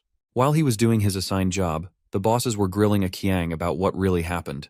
This time, this damn roach still refused to believe that Zhang Ye solo killed a monster strong enough to one-shot the rest of the Evolver crew. As far as a Qiang knows, even a team-up between Baldy and Boss Ling would still result in a drawn-out bloodbath against that thing. Baldy is just going off of his initial evaluation of the young man. Someone who didn't even get into a proper fighting stance in the test should not be this strong. So, Boss Ling rationalized that the tentacle son must have only gotten the kill because it relied on an ambush. Either way, they can't let someone as strong as the new guy stick around, especially with how close he's been getting to Li Cheng. Boss Ling heard a very distinct footstep and shushed everyone. Li Cheng knocked and entered the meeting room with some ideas for the bosses. First, he extended his condolences for Axing and Huang Bin's passing. At this point, sudden deaths have become a normal part of living. Well, Li Cheng just came over to propose that they make Zhang Ye an officer for his impeccable strength. Baldy Peng immediately opposed the idea. They don't even know that kid's background. Boss Ling stopped the bald fool from talking any more nonsense. She believes that when it comes to strength, Zhang Ye really is officer material. But the kid would have to prove his worth to convince the entire steel mill. Li Cheng countered that killing a tentacle son should already be enough proof. Well, since they're on the topic, they could just try to give the young man a crack at the real thing. If Zhang Ye could kill the tentacle monster itself, they would be killing two birds with one stone. Li Cheng heatedly argued how unfair that would be. Even the two bosses combined can't accomplish something so difficult. Boss Ling assured Li Cheng that this was not a suicide mission. The entire steel mill will mobilize and take action. It's time for them to eliminate the problem once and for all. As soon as he returned from hauling supplies and dead bodies, the bosses gave Zhang Ye the rundown of what was going down. He was quite surprised that these people were willing to devise a plan with him at the center when he'd been here for such a short time. Boss Ling tried to appeal to his pride, telling the young man that he might be the strongest fighter in the settlement. Baldy Peng added that if the mission succeeds, they are going to give Zhang Ye here the third leadership seat. He then sarcastically asked Li Cheng if it was okay for the new kid to surpass his rank. Li Cheng gritted his teeth and gave his approval. With everything settled, the plan is set to proceed in 2 days. Zhang Ye was quite impressed with their acting skills. He might have fallen for their sincere proposal if he did not have the ability to read their dirty souls through mind's eye. We've spent enough time in the steel mill. Back in the Eastern Fortress, everyone was freaking out. Their boss, who's undercover behind enemy lines, is giving them a call. Old Li and the rest of the gang picked up the walkie-talkie and listened intently. This dude, Xiaoyang, posted up on top of heavy machinery for maximum aura while relaying the plan to take down the mill. In 2 days' time, they will convene at the South Suburban Park. It is finally time to wipe out the remaining threat in the area once and for all. Old Li took charge of the finer planning. Everyone agreed that Uncle Sheng should stay out of the risky mission on account of his age. Furthermore, he is essential in holding down the fort. This upcoming mission has higher stakes than the ones they have done before. The premier fighters must bring their A-game. Brother Chong, Shanshan, Zhang Qi, and everybody in that crew are going to be crucial. In the corner of the room, little Shuai asserted that he wanted to come and fight too. His mom immediately shut him down. War is for grown-ups. A kid has no business getting involved in such a desolate business. But she had never seen her son in the field when the crew did their hunting runs. Little Shuai is no slouch. Even among the core team, the kid is not weakling. Old Li needs every capable hand he can get. Besides, in this day and age, it's better for little Shuai to gain experience early. 2 days passed quickly, and the day of the hunt has arrived. Baldy Peng and Boss Li led everyone to the last known location of the tentacle monster. The disguised Zhang Ye asked what they should do to lure the beast out, and Baldy urged him not to rush, for they had a solid plan. Right away, Zhang Ye scanned the entire perimeter without being noticed. He turned his attention to a nearby building and saw the signal he and the fortress crew agreed on. Up on the rooftop, the crew is armed to the teeth and is keeping a close eye on the situation from the skyline. They can't afford to get any closer as the boss specifically ordered them not to get too close to the park before acting. For now, all they can do is set the ropes up. Once the action starts, they will strike from the sidelines. Downstairs, Boss Ling called one of the malnourished porters who was carrying supplies. The kid looked up to the muscle mommy and asked what she needed. With a cruel smile, she simply ordered the poor child to go inside the park. The porters were brought here to carry supplies and loot. Li Cheng cannot just stand aside while the boss is obviously trying to do something vicious. In Boss Ling's eyes, there's no better bait than a young boy. The creature is always muttering about a son. They might as well give it one. Then, she promised that she'd rescue the kid from danger once the big fish showed up. The malnourished porter was terrified. No one wants to be monster bait. Do you want a monster bait? Baldy Peng had to step in. He grabbed the kid by the collar and threatened to commit a bald-on-bald crime if the kid pussies out. With his evolver strength, he threw that poor boy deep into the middle of the dark park. The throw was so forceful that it must have injured the kid quite a bit. Up in the building, old Lee stood alert as things were starting to move. He finally gave the signal for everyone to scale the building using the ropes. In the middle of the park, the malnourished boy stood up and stumbled while calling for help. His pleas fell on deaf ears. Then, a roaring voice muttering "Son" boomed all over the area. Finally, the final boss monster had made his appearance. The tentacle monster looked like the one Zhang Ye skewered, but this one looked more human-like. His eyes glowed with defiance and killer instincts. Li Cheng yelled at the bosses to stop twiddling their thumbs and rescue the boy now that their target had shown up. Seeing as no one was making a move, he motioned to run in himself, only to get stopped by a firm hold. Boss Ling refused to let Li Cheng go under the excuse that Zhang Ye must make the first move. Any attempt to attack now would be considered credit stealing. Zhang Ye smiled at the absurdity of that idea. The masks of the heroes and villains are finally melting off. Before the tentacles could reach the bald-ass head of the kid, Zhang Ye was already zooming in with superhuman acceleration. Thankfully, he outpaced the tentacles, grabbed the boy by the shirt, and tossed that bald bugger out to safety. Li Cheng caught the alley-oop. He must have thought that bald head was a basketball. The beast was enraged at Zhang Ye's actions. Well, with his disguise glasses off, Zhang Xiaoyong is finally back. The tentacle monster gripped his body and pulled him in. Now that he's getting a closer look, Xiaoyong realized something odd. Once the kid was out of danger, Li Cheng was amped to jump into the fray. But before he could lend the young man a hand, he was apprehended by the horrible bosses. If they don't act now, Zhang Ye will die. Li Cheng still can't understand that this is precisely the point of this mission. Boss Ling finds his stupidity a little funny. She thought the young man would at least drag out the fight with the tentacle monster to a draw. Seeing as how he's trapped and squeezed to stillness, his previous kill might just be a fluke. Li Cheng's dumbass never saw this scheme coming at all. Again, he's a dumbass. Instead of letting the devils explain, Zhang Xiaoyong took the floor instead. Without mincing his words, he divulges the cannibalistic practices of the steel mill bosses. Once again, Li Cheng has no clue what he's talking about. He's a dumbass. As if on cue, the Eastern Fortress crew went trigger-happy and opened fire on the opposing evolvers. Their automatic rifles and handguns lit up the park as they hit the steel mill people from the side. They split up into two groups. One held back the evolvers while the other assisted Xiaoyong against the tentacle monster. Little Shuai led the charge of the latter group with a Molotov cocktail in hand. This kid is a menace. He threw that thing with all his might, and the monster reflexively swatted it with his tentacles. That action spilled the oil, drenching the beast and spreading flames. Instead of flinching in pain, the tentacle monster just stood there, looking at the little boy who threw the burning bottle. It was as if a significant portion of his humanity rushed back into his brain at the sight of little Shuai. His attention completely left the human he was holding with his tentacles. Meanwhile, the kid is cursing the beast for tanking his flammable bomb. Hearing little Shuai curse enraged the tentacle monster more than anything. Since he can articulate words clearly, the crew is definitely up against some evolved mutant. Thankfully, they have someone like that on their side as well. Brother Chong sprang into action. His legs were fast. They were fast enough to make the tentacles miss and hit nothing but pavement. Meanwhile, the steel mill villains have now been forced to retreat and take cover behind trees. They watched in disbelief while a different mutant went toe-to-toe against the one they all feared. The concept of a mutant fighting alongside mutants is utterly ridiculous to them. Brother Chong was doing a good job at dodging, but he was not getting close enough to dish out attacks either. For a second, he was cornered and forced into a tentacle prison.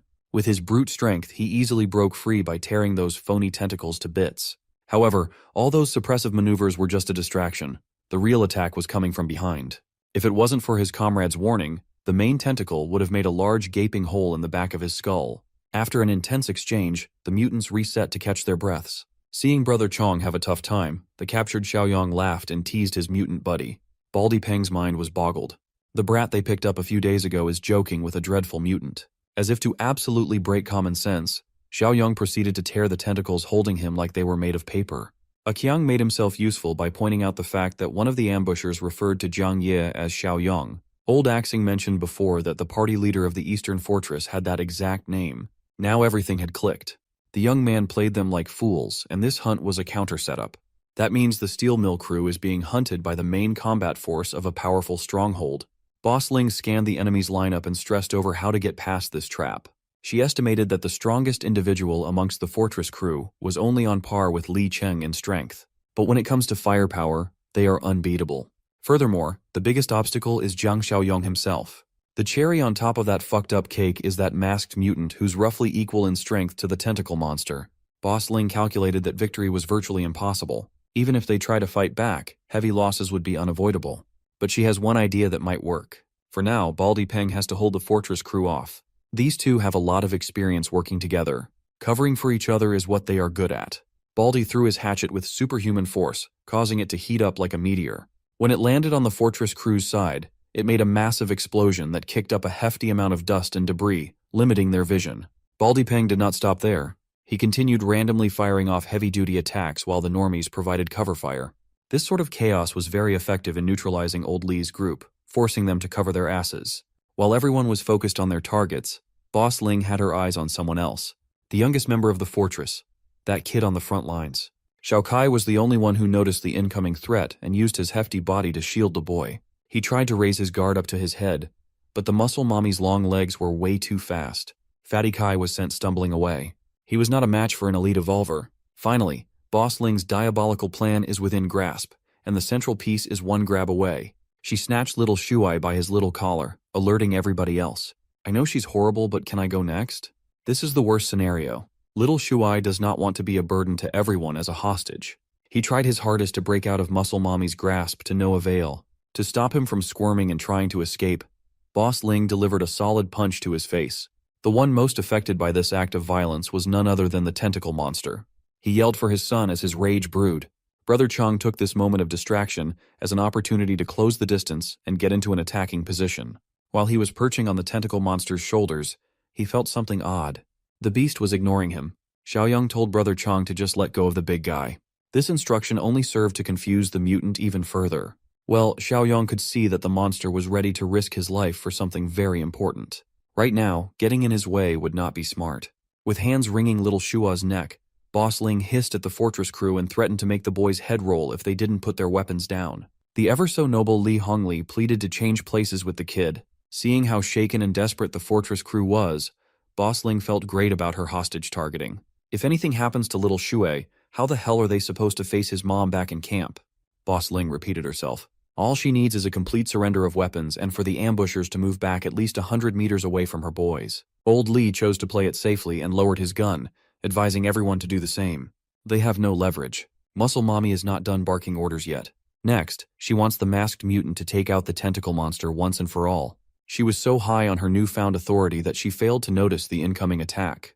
The tentacle monster homed in on her position like a heat-seeking missile, forcing the boss to let the hostage go and jump away to safety. A few of the trash goons just happened to be on the tentacle's way. They were rightfully eviscerated. Baldy Peng watched in horror as another one of his evolver men was reduced to a bloody pulp. Boss Ling was under the impression that the masked mutant was pinning the main threat down. When she looked up at Jiang Xiaoyang, the young man was just smiling at her with glee. Beside him was the aberrant mutant, and they were just standing around, barely paying attention to the fight. Li Hongli yelled at little Shuai to make a run for it, but the tentacles had already surrounded him. Xiaoyang assured everybody that there was no need to freak out. Little Shuai is in safe hands, well, more like safe tentacles. Of course, no one had a clue about what he was talking about. All they can see is a little boy caught and grabbed by the deadly tentacle monster. But it was different somehow. This time, the beast was handling the little boy with care and softness, while he called the kid son. Xiaoyang chimed in, bragging about keeping his word to keep Zhang Shengji's wife and son alive and well. Yep. We've met this grotesque monster that everyone's been dreading before. Zhang Shengji must have the same type of mutation as Brother Chang. Upon recognizing the features of his dad that still remained in the monster's image, little Shuai's tears flowed. Baldy Peng watched from the sidelines and called bullshit on such a K-drama plot.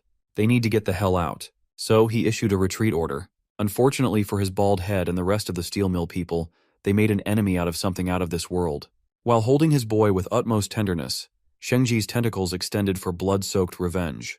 Baldy Peng was the first one to get caught and constricted. He yelled at the nearby Boss Ling to help him out and cut the tentacles off. They've always had each other's backs, but not this time. Huang Ling, the coward, made a beeline for the trees, hoping to escape with her life intact at the cost of abandoning everybody else. She is well aware of the disparity in strength between them and the monster. Her only way out is by using Wang Depeng as a sacrifice and hoping that he would hold out long enough. Unfortunately for Muscle Mommy, even that plan would never work in this situation. She was simply too slow, and those tentacles are really good at groping. Her ankles were unexpectedly grabbed, which led to her smashing her face on the pavement. Boss Ling's glasses were destroyed, and so was her nose. Right then and there, she knew that the next few moments were not going to be pretty. She was dragged back into the park. Those tentacles had no regard for her comfort whatsoever. Baldy Peng watched this scene with a smile on his face. The witch tried to sell him out, so imagine how vindicated he feels now that they're in the same boat. Still, Peng wants to use everything and everyone he has left. So, he turned to Li Cheng for help. Before the dumbass watchdog could lend a hand to the boss that already betrayed him, Jiang Xiaoyang Flash stepped behind him for a quick talk. The young man had a simple offer. All Li Cheng has to do is not move, and he will be guaranteed to walk away from this shit show alive. At this point, Xiaoyang is just letting the tentacle monster do its thing, massacre and mayhem. He started with Baldy Peng, bashing that shiny dome into the ground. The first bash disorientated poor Peng. That's gotta be at least a concussion. Afterward, Shengji's tentacles made quick work of the evil bald man. He whipped and slapped with immaculate force, tearing the evolver limb from limb until his eyeballs, guts, and flesh were mixed well. With Baldy Peng out of the picture, Boss Ling is next on the menu. The tight grip of the tentacles really accentuated her muscular figure. All those gains cannot help her now. Her fate is up to Shengji's dark, grubby, and slimy appendages. Boss Ling's death was slow and cruel. Slowly and painfully, the grip of the tentacles increased in strength until she bled in every orifice.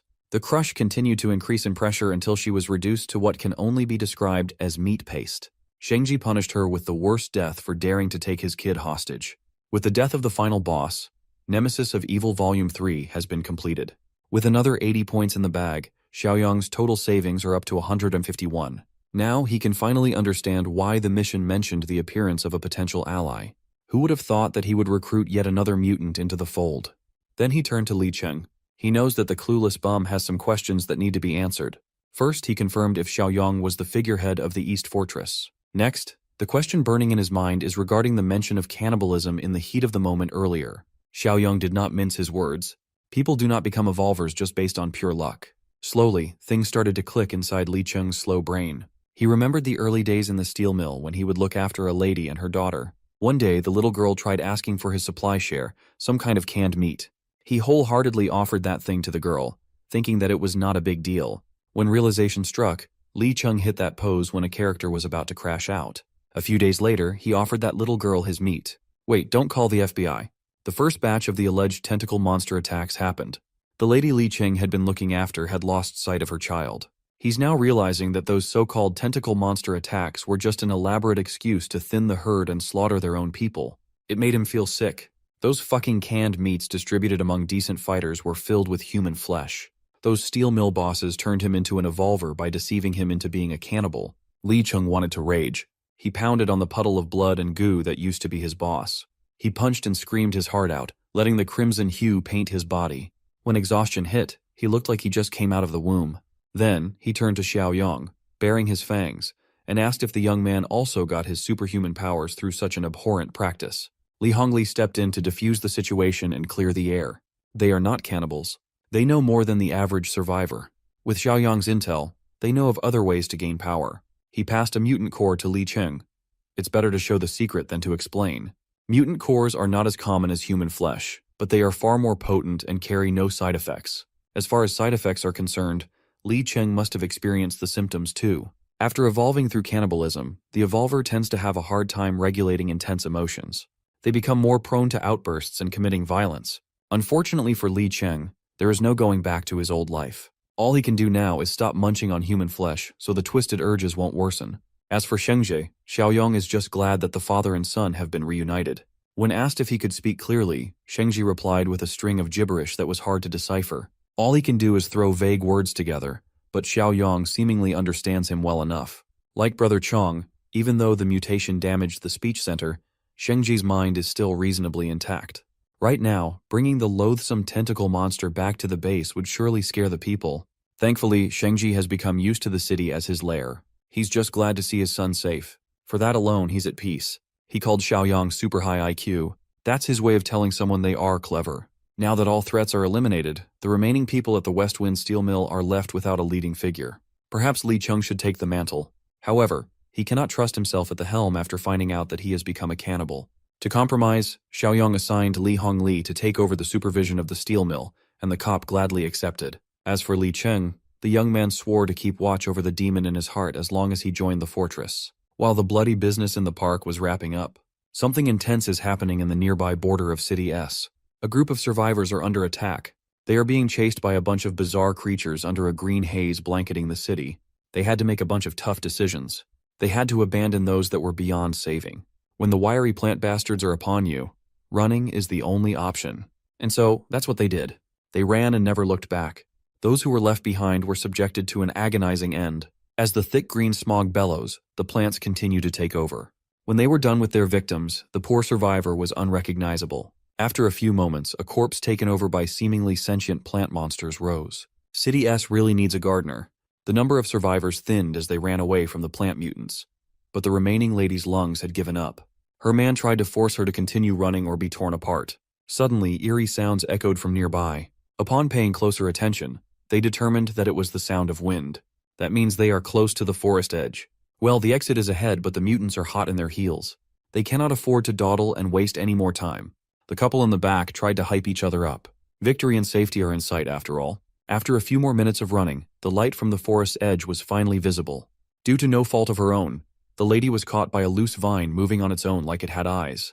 The vine wrapped around her neck and lifted her up in the air, blocking airflow.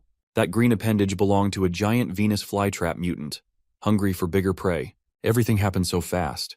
Her upper and lower body were separated like Aaron Yeager's mom. Her lower body dropped to the ground. At least she wouldn't need shirts anymore.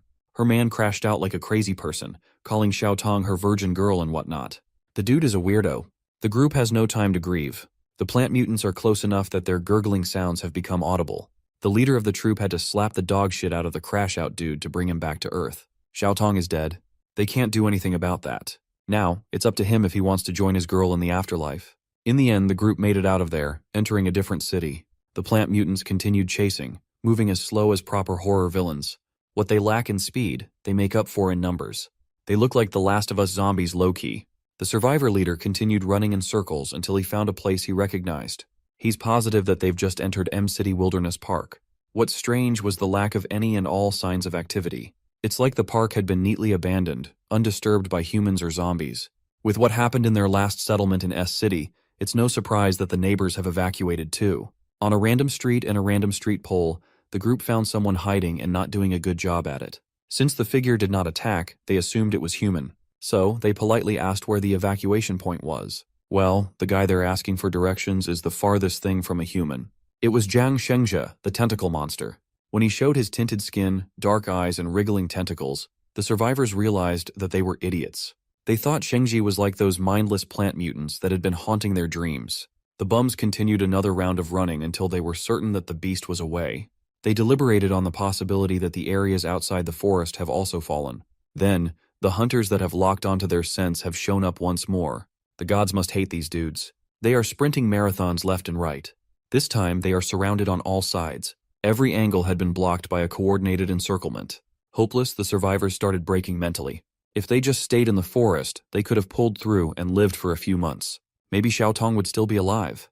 As the plant mutants close in on their doomed position, the boys are presented with a tough choice. It looks like their leader is choosing to take matters into his own hands. Instead of being torn apart by alien creatures, he might as well do it himself. Thankfully, there is no need to do all that.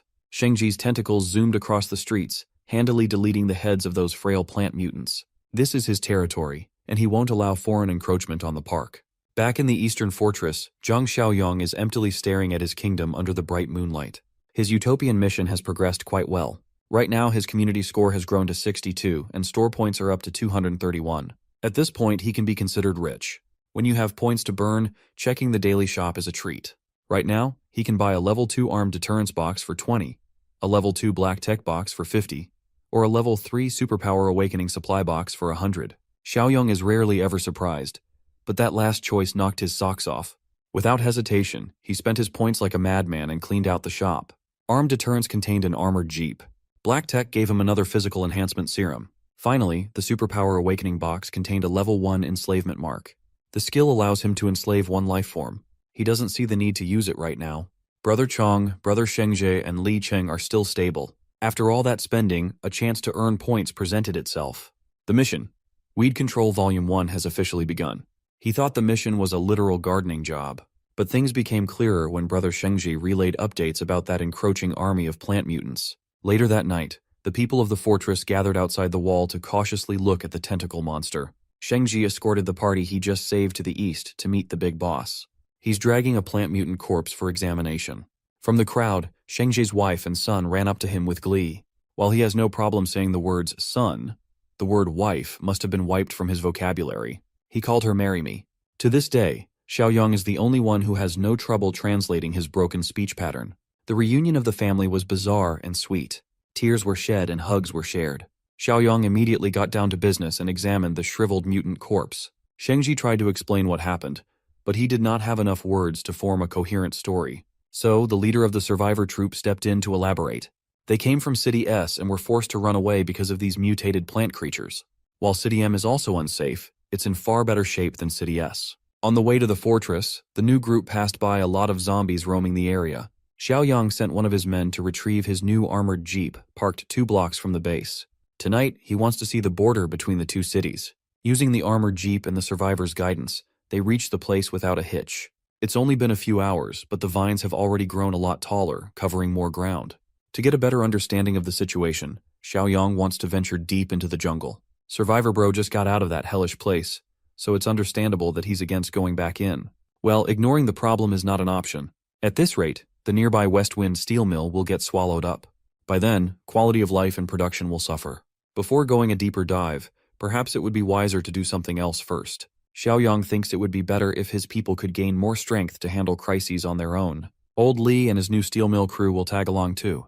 For the next few days, everybody is going on a hunting spree. It's grinding time, baby. Speaking of the steel mill, there seems to be another troublesome mutant lurking in the area, and it's eating zombies. Thankfully, we won't have to see this ugly-ass mutant for long. Xiaoyang is on some Assassin's Creed movement tonight. In one clean slash, he dispatched the troublesome zombie-eating mutant. With the big boy out of the way, the rest of the crew were freed up to go to the ham with their firearms. They did not spare any bullets, letting it rain on the normal zombies aimlessly marching in the city. Under Xiaoyang's leadership, they would search and retrieve mutant cores from their kills. They repeated this process over and over, steadily increasing their supplies. Unbeknownst to them, an overfed evolver had been going around the city, looking for fresh human meat. Normal zombies cannot even pose a threat to this guy. He can kill normal walkers without breaking a sweat. Due to the steady decline of the human population, Mr. Evolver here has been resorting to roasting zombie meat. All he wants is a bite of some untainted human flesh. Fortunately for him, the scent of his favorite meal is being blown over to his nostrils. Under Li Hongli's leadership, the steel mill had been operating better. However, the addition of new guns in their arsenal is making some of the guards overconfident. Some of them are overextending from their perimeter just to kill zombies for fun. The scent of these guards is what the buff Evolver caught a whiff of. He was licking his lips in anticipation. The best kind of meat comes from those who have not eaten their own kind before, the so-called pure humans. Buff Evolver is not dumb. He can see that those people are armed with some serious firepower. Going alone might be extremely risky. He knows he has to hold back a few more days to hunt properly, but the concept of waiting makes him drool and tear up like a hungry dog. Back in the fortress, Xiaoyang is busy tinkering with his system shop again. Afterward, he called for an all-hands meeting. They have been doing a coordinated hunt for 3 days now. He assigned all the harvests to Li Hongli and Zhang Qi to split. Old Li protested that they couldn't hog all the resources when Xiaoyang everybody contributed to the hunts. The big boss struck down their concerns. For everyone else, there are plenty of weapons and ammo. What they need is to push a few top-tier fighters forward. It is a way better method than equally distributing cores and having everyone half-baked evolve. Besides, the rest of the group trusts the boss's judgment.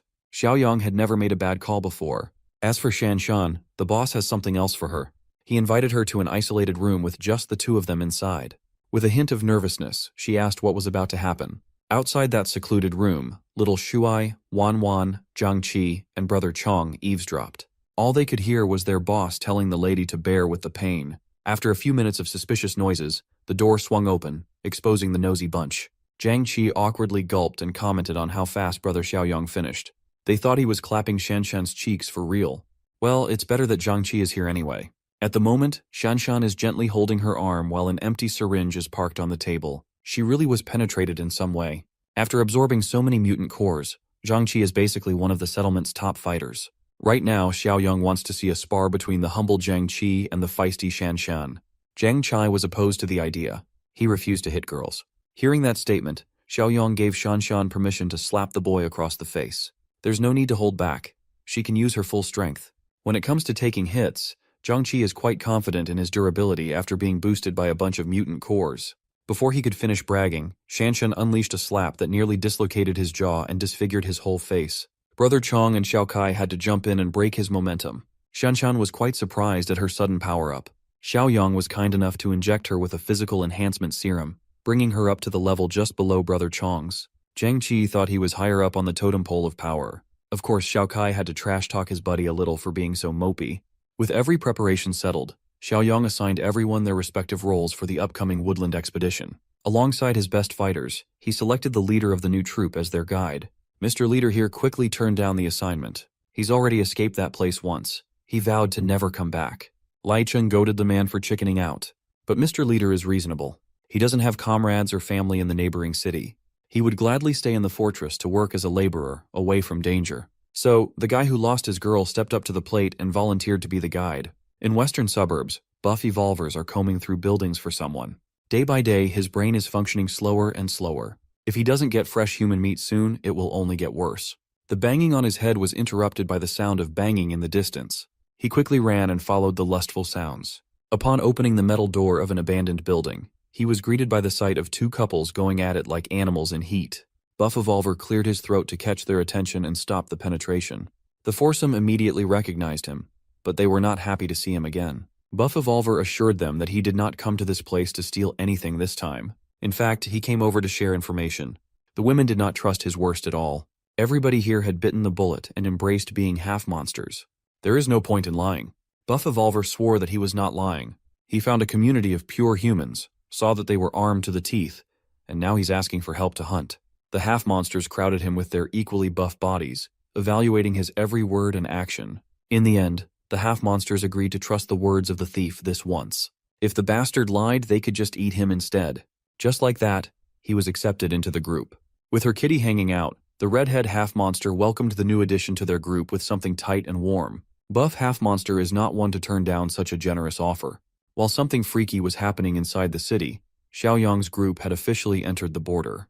Their guide for this expedition is the broken-hearted Zhu Xingkai. Xiaoyang praised his bravery, and Xingkai asserted that he wanted revenge on those plant mutants that killed his girl. Furthermore, his parents are still trapped in the jungle. The boss will take a point, Li Cheng will cover the rear, Brother Chong and Sheng-Jie will take a left and right, and Xingkai will stay snug in the middle. Xiaoyang only dares to take this risky mission to stop the jungle from spreading into his territory. The rescues are just secondary. Suddenly, a wet vine fell and dropped some sticky stuff on his face. Immediately, Xingkai went on high alert. He's seen that sticky substance before. He yelled at the boss to move, but it was too late. The slimy vein wrapped around Xiaoyang's neck like a hungry python. The giant Venus flytrap showed itself, the exact same creature that snapped Xiao Tong in half. No one has ever escaped from that voracious mouth alive before, but that statistic won't stand for long. Xiaoyang fearlessly grabbed onto the vine and pulled. He yoinked that thing so hard, the creature's disgusting innards came out. Xingkai was aghast. He could barely form a word in surprise. The innards fell on the ground, making a dull thud in front of the big boss. It wriggled like a disgusting bag of slimy grapes. The Venus flytrap must have known what was good for it and immediately tried to escape. Xiaoyang could not be bothered to chase, so he delegated the task to Sheng-Jie and his tentacles. That mutated bastard did not disappoint. His tentacles extended and grabbed hold of the hungry plant. After securing a firm grip, he retracted the tentacles and dropped the pesky target down. Much to everybody's surprise, the flytrap activated its defense mechanism and released some green, noxious fumes into the air. For some reason, the fumes did not arouse any apprehension. In fact, it smelled good. Xiaoyang was alerted. Inhaling smoke with a strangely alluring fragrance cannot be a good thing. As he was about to warn everyone to cover their noses, all sources of light around him seemed to vanish. Everyone else was experiencing a variety of the same bizarre experiences. Xingkai was struck with a strange feeling pounding in his skull. He looked around and saw the crew standing still like statues. Then, his attention was wrestled by a rustling in a nearby bush. A feminine figure emerged from the tall grass, calling to him. Upon close look, it was his girl, Xiao Tong. The image of her death is still fresh in his mind. Seeing her in the flesh once more overloaded his common sense. He walked towards her, a feeling of relief and disbelief mixing in his mind. Xiao Tong beckoned him to move a little bit closer, telling him that the rest of the survivors were nearby. Absolutely entranced by the sight of his girl, Xingkai willingly followed her voice. While that was happening, the raid on the steel mill was also underway. The half-monsters have reached the target, a whole factory filled with pure human meat. One of the boys drooled upon getting a whiff of their prey. There's nothing like pure, clean human meat to whet the appetite. The others tried to get him to calm down, but his vision had already turned crimson from insatiable hunger. Before they could restrain the dumbass, he darted forward. Unable to resist any longer, dumbass charged in, ready to devour without a plan of action. The guards immediately spotted him as soon as he got close, but these scrubs could not react in time. Before they could raise their rifles, one of their comrades had already been devoured. When the gunshots exploded, Li Hongli was alerted. The guards have never encountered a half-monster before. They could take care of mindless zombies, but this is above their pay grade. The bullets of their AK-47s were useless. Every clean hit was instantly nullified and healed. Paying no mind to the barrage of lead, the hunter did what he did best. He could have wiped out the outer guard if old Li did not show up in time to kick him in the stomach. A single attack sent the hunter spinning like a ballerina. Halfway through, he regained control of his body and made a clean landing. In this range, old Li can just pelt him with high-caliber bullets from afar. The dumbass had no choice but to retreat. From afar, he'll eat bullets. Up close, he'll get beat up. Old Li yelled at his boys to take the injured back to the infirmary and try to stop the bleeding. The dumbass half-monster limped back to his crew's hiding place, humiliated and wounded. He could not even make it back all the way without collapsing. Instead of concern, his group showed him disdain. They already told him to be patient, but he was too stupid to control his urges. The dumbass barked at his crew to stop screwing around and just give him meat for recovery. But that's not how this group works. If someone is too stupid and weak, they get ditched. Until the very end, he was conceited. Tired of his whining, one of the girls stomped on the back of his neck until he stopped breathing. Fewer mouths to feed are always better, and more meat for everybody else. So, the 4 remaining half-monsters devised a plan to get the meat holed up inside the factory. While the boys were struggling to think of a decent idea, the girls had already figured it out. They might be monsters who crave flesh, but they look human through and through. All they have to do is walk through the front door. Back in the woods, Xingkai hesitated for a bit when he felt an unnatural force pulling him to the image of Xiao Tong. The creature impersonating her is growing impatient, and the mask is slipping. Before she could do anything to Xingkai, the shapeshifter was beheaded by a flying knife. For the second time in a few days' time, the poor guy had to watch his girl die a brutal death. The one who threw that blade was Xiao Yang. Even he was mesmerized by the illusion for a second. Still reeling from the shock, Xingkai directed his rage to the big boss. Xiao Yang then forced the poor bastard to look at the bushes again. Slowly but surely, the bloody deception dissipated, revealing the truth. The girl of her dreams was nothing but a bundle of crisscrossing vines. That plant is double-cheeked up, though. I would not mind getting hypnotized at all. Afterward, Xiao Yang made the rounds to wake everybody else up from their mental prisons. Li Cheng felt like several years had passed, and even the 2 mutants were affected by the mirage. Xiao Yang reckoned that the flower must have released some kind of hallucinogenic gas. To learn more, he dug into the internal structure of that bundle of vines. Maybe it's a mutant core. Unfortunately, the thing he killed was just a puppet, not the real body. The vines obviously go deep underground, and the main body is probably far away. Just for the hell of it, he followed the roots and dug up something strange. It looked like a potato taro, like it was some sort of nutrient storage organ for a freaky creature. Just in case, he sent that thing into his dimensional space. Maybe it's edible? Who knows? He turned to Xingkai for more info about these strange plant creatures. Well, he only knows how dangerous they can be. However, Old He might know a bit more. Old He is an expert from the Agricultural and Forest Research Institute. Before Xingkai and the gang escaped, that old man was stationed in a high-rise settlement. Eager to learn more, Xiaoyang switched courses to meet with this Old He fellow. Back in the steel mill, the half-monster finally pulled the trigger on their straightforward plan. Red came limping in. She acted exhausted and scared but made sure that the goods were still visible. To sell it even better, she tripped and fell near the front gate. From there, one of the guards patrolling the wall saw her. The boys immediately gathered, thinking that a survivor was running towards the settlement. As guards, they know the protocol when it comes to strangers. But any man would forget those things at the sight of Red. One of the guards wanted to report to the higher-ups first, but a simple guard just wanted to bring her into the safety of the walls. Red cried for help, and Simpguard fell for every word. From a distance, the rest of the half-monsters watched in amusement. Even they were impressed by Red's outstanding performance. Of course, the other chick won't let herself be overshadowed. She claims she's even better. Red has practically secured safe passage into the den of fresh meat. Back in the woods, the crew is having a hard time navigating through the limited light of the dense jungle. Thankfully, they reached the next city without more trouble. When they got within earshot of the old base camp, someone called Xingkai's name. Peeking through a wall was his Aunt Yang. Under normal circumstances, he would have run straight into her arms, but he almost died earlier because of that. He wiped his eyes and Xiaoyang laughed. He assured the dude that they were no longer under the effect of the hallucinogenic gas. On the other side, Auntie Yang's camp is also freaking out, thinking that whoever comes out of the woods is an enemy. Some wanted to grab Xingkai and bring him to safety, while the others weren't even sure if it was him anymore. Aunt Yang seems to be on the fight first. Ask about the later side. She led a few men to attack with their various weapons, hoping to catch the intruders by surprise. Shengji could easily wipe these people off the face of the planet in one sweep, but Xiaoyang urged everyone to calm down.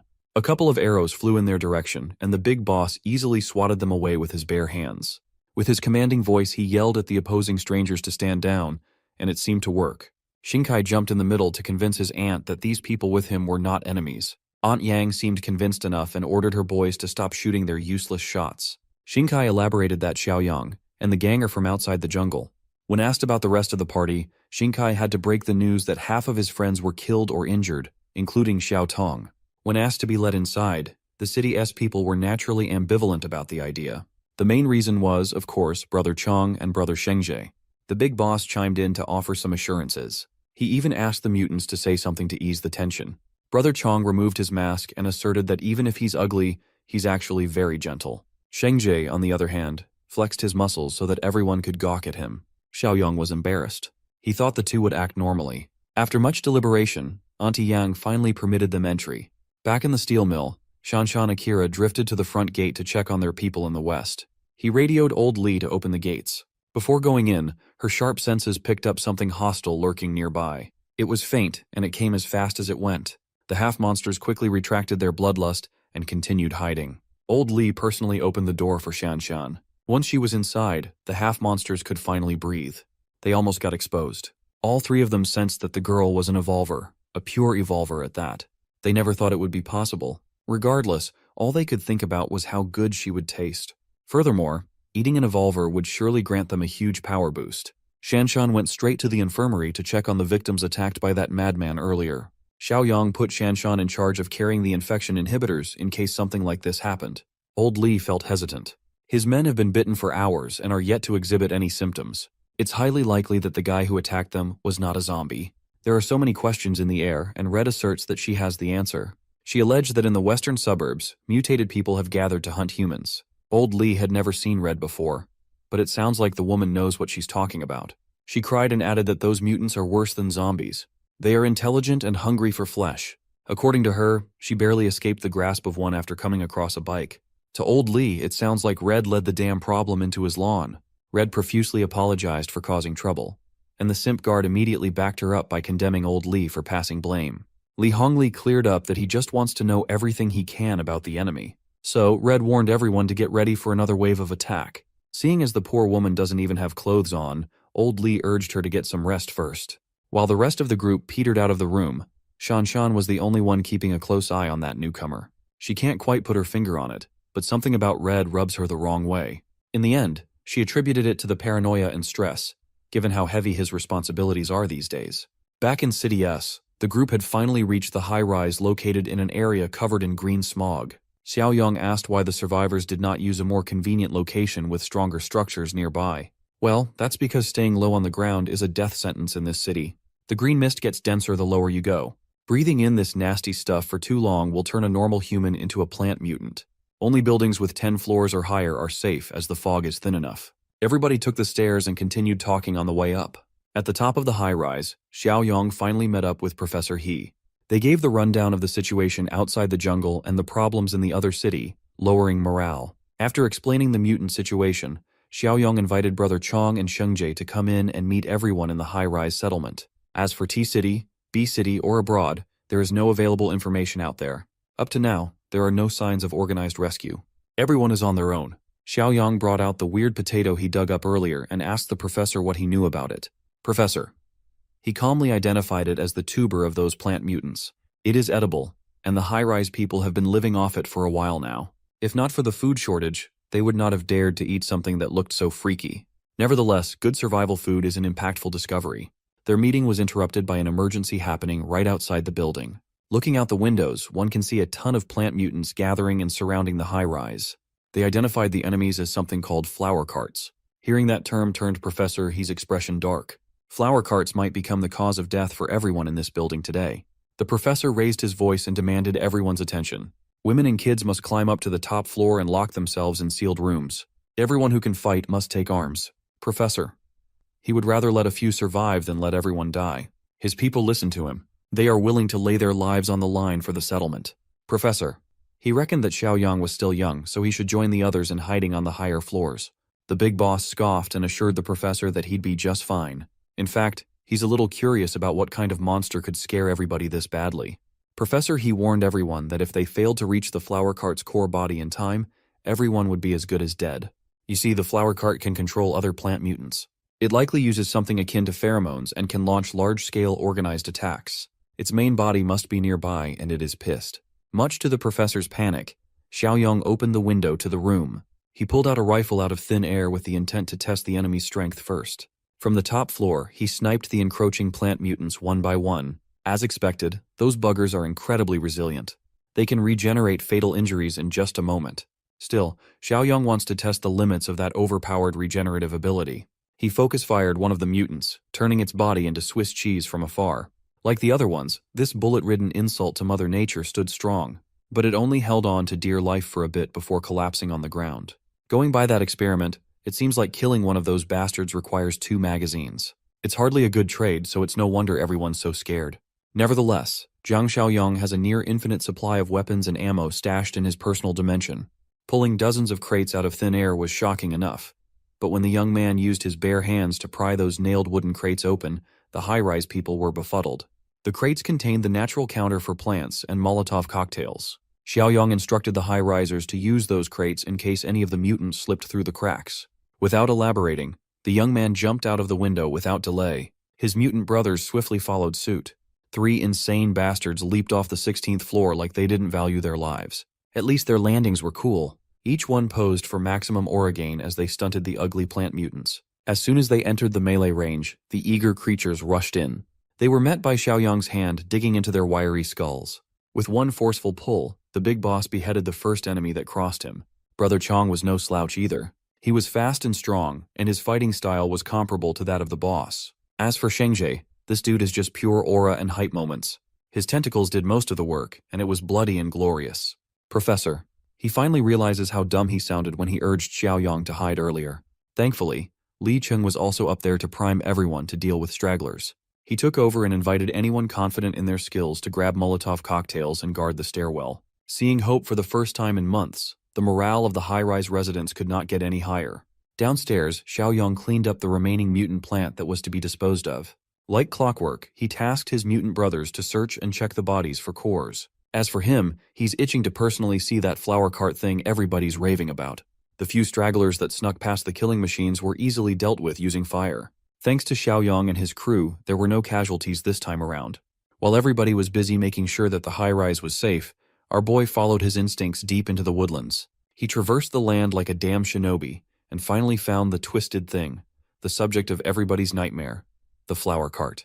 In the middle of the woods, the main body and the beast causing all the problems in City S is coughing the green fog. Suddenly, every nerve in his body demanded that he jump out of danger. Xiaoyang followed his instinct and avoided a one-hit kill. Such a powerful force might be equivalent to Zhang Shengji's tentacles. Still, Big Boss here has gotten pretty good at fighting tentacle types over the past few weeks. All he really has to do is outclass the thing in a contest of sheer power. Feeling threatened, the flower cart spewed a thick cloud of spores. Unfortunately for the poor beast, Xiaoyang never falls for the same trick twice.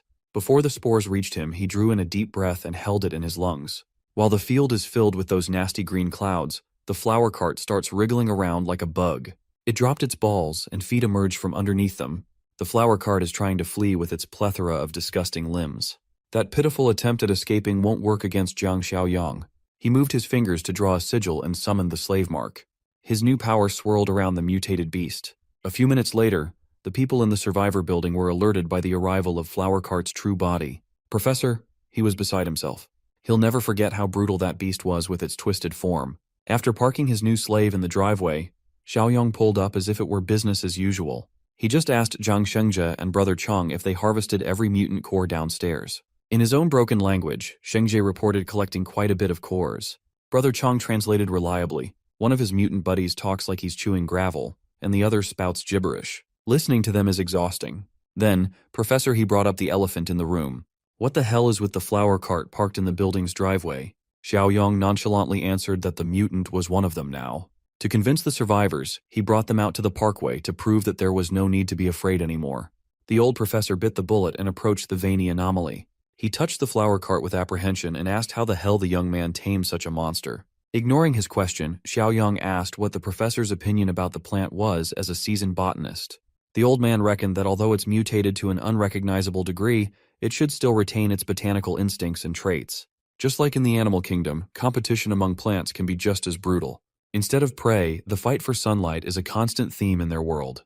For example, trees were forced to evolve and grow taller to capture more sunlight, while the lower-growing plants adapted in their own ways. That's why in denser forests, the thicker the canopy, the sparser the grass. His professional guess is that the flower cart evolved its aggression because it lost the early advantage during mutation. With sunlight out of the option, it had to adapt and use other living beings as sustenance. Suddenly, flower cart extended one of its vines, heading for Xiaoyong. Li Cheng quickly reacted and pulled out a tiny baby knife to defend his boss. Wholly unaffected, the young man asked his underling to stand down and let the vine proceed. With the slave mark in place, it is completely impossible for the thing to disobey. It turns out that the vine was heading for his spine. Upon connecting with his skin, the vine transmitted something directly into his neural pathways. Flower Cart communicated that the professor's analysis was spot on. The entire S-City has become a battlefield for mutant plants. They now rely on devouring animals and humans for nutrients. Since the hulking tumor plant had now become his servant, Flower Cart's survival is now Xiaoyong's responsibility. To express its gratitude, Flower Cart opened up and exposed its radioactive-looking core.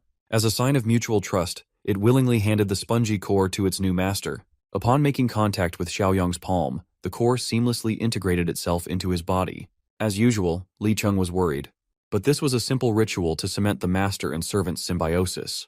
To try out what he gained from this ritual, Xiaoyong whisked his palm out. Out of nowhere, an array of vines spawned and shot out with great impact.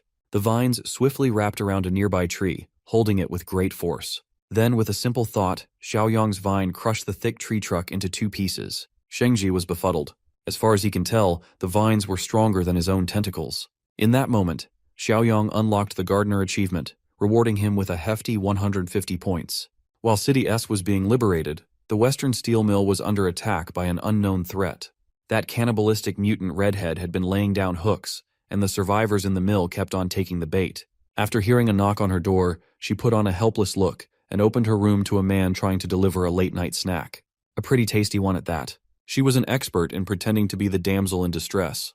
The boy, on the other hand, is trying to look like the ultimate good guy concerned for the newcomer. Red provocatively grabbed him closer and extended her sincere thanks. Taking that as a go signal, the horn dog pounced at the helpless woman like a thirsty gooner. She quickly pulled back, going inside her room startled. To his credit, the horn dog apologized for interpreting the signal wrongly. Well, that wasn't the case really. Red just wanted to take this thing of theirs outside the factory on account of the thin walls of the room. Of course, the poor dude followed her. It was a hook, line, and sinker deal. Outside the steel mill walls, the two played hide the sausage as loud as they could. When they finished, his soul was completely drained. He was absolutely smitten by Red's beauty and technique. They've already exchanged multiple kinds of bodily fluids, and he never even bothered to ask for her name. Suddenly, the romantic mood dissipated when he noticed something nearby. Horndog saw a torn sleeve of his buddy's jacket sticking out of a filthy plastic drum. When he opened the lid, he was greeted by the sight of gory innards and an unrecognizable blood soup. At that moment, Red pounced at her prey, wrapping her claws around his neck. At least the poor dude had his balls emptied before getting cannibalized. Outside the steel mill, Red's group was still hanging around and hiding themselves. Musclehead got caught napping, and he was whacked behind the head. He was assigned to keep watch, and Baldy doesn't tolerate dozing off on the job. This was extremely important. They need to be ready for when Red finally gives them a signal to launch their attack. While the boys are arguing, Blondie starts to feel antsy because of Red's lack of signal. It is starting to feel like Red is hogging all the fresh, untainted meat in that mill for herself. So, the three decided to check around the factory to see any traces of that selfish bitch. With their superior sense of smell, they were guided towards the leftovers. They found the drums of discarded blood and guts. Now they're sure that Red had decided to go solo.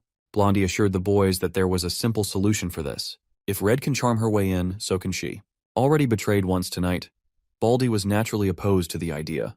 They already have one meat hog. Sending in another would be stupid.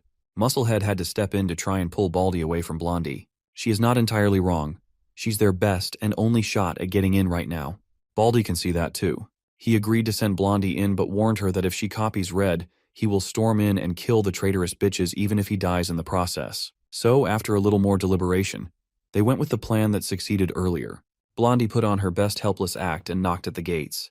At first, the guards stationed at the front gate were up in arms with their pistols. Close to tears, Blondie gave them the spill about how she was being chased by zombies and barely escaped with her life. Upon seeing her assets, the horny guards praised their luck for getting another baddie after rescuing one not long ago. Some would even argue that Blondie has a better figure.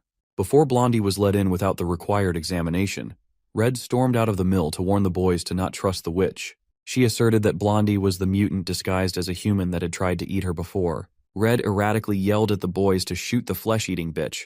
Trusting the newcomer's words, they emptied their magazines on the lady, chasing her out of the gate. Blondie felt the bullets going through her flesh and body, leaving lethal wounds. Riddled with holes, she tripped and accidentally exposed what was under the short dress. The guards ran back inside to get some gasoline to burn her body. That gave Blondie enough time to recover a little and escape. These guards were so incompetent. There were 3 of them, and they didn't leave one to guard the body. While they reported the incident to Brother Lee and Sister Shan, Blondie had already limped her way back to her group. After spending all her energy to retreat, she slumped down to their feet. Knowing that she's damaged goods now, Blondie begged them to be spared. She even swore to do whatever they say from now on. Baldy did not even budge at her desperate pleas. They are the same kind, and they know what being compromised means. He grabbed a big boulder with one hand and lifted that thing above his head. Well, they can always come up with a new plan to secure the food in the settlement. Before he could crush her head with the boulder, Baldy's blood was spilled first. Musclehead intervened and slit the bastard's throat from behind. His bald-ass head hit the floor, and his headless body followed thereafter. Musclehead licked his blade clean, savoring the blood.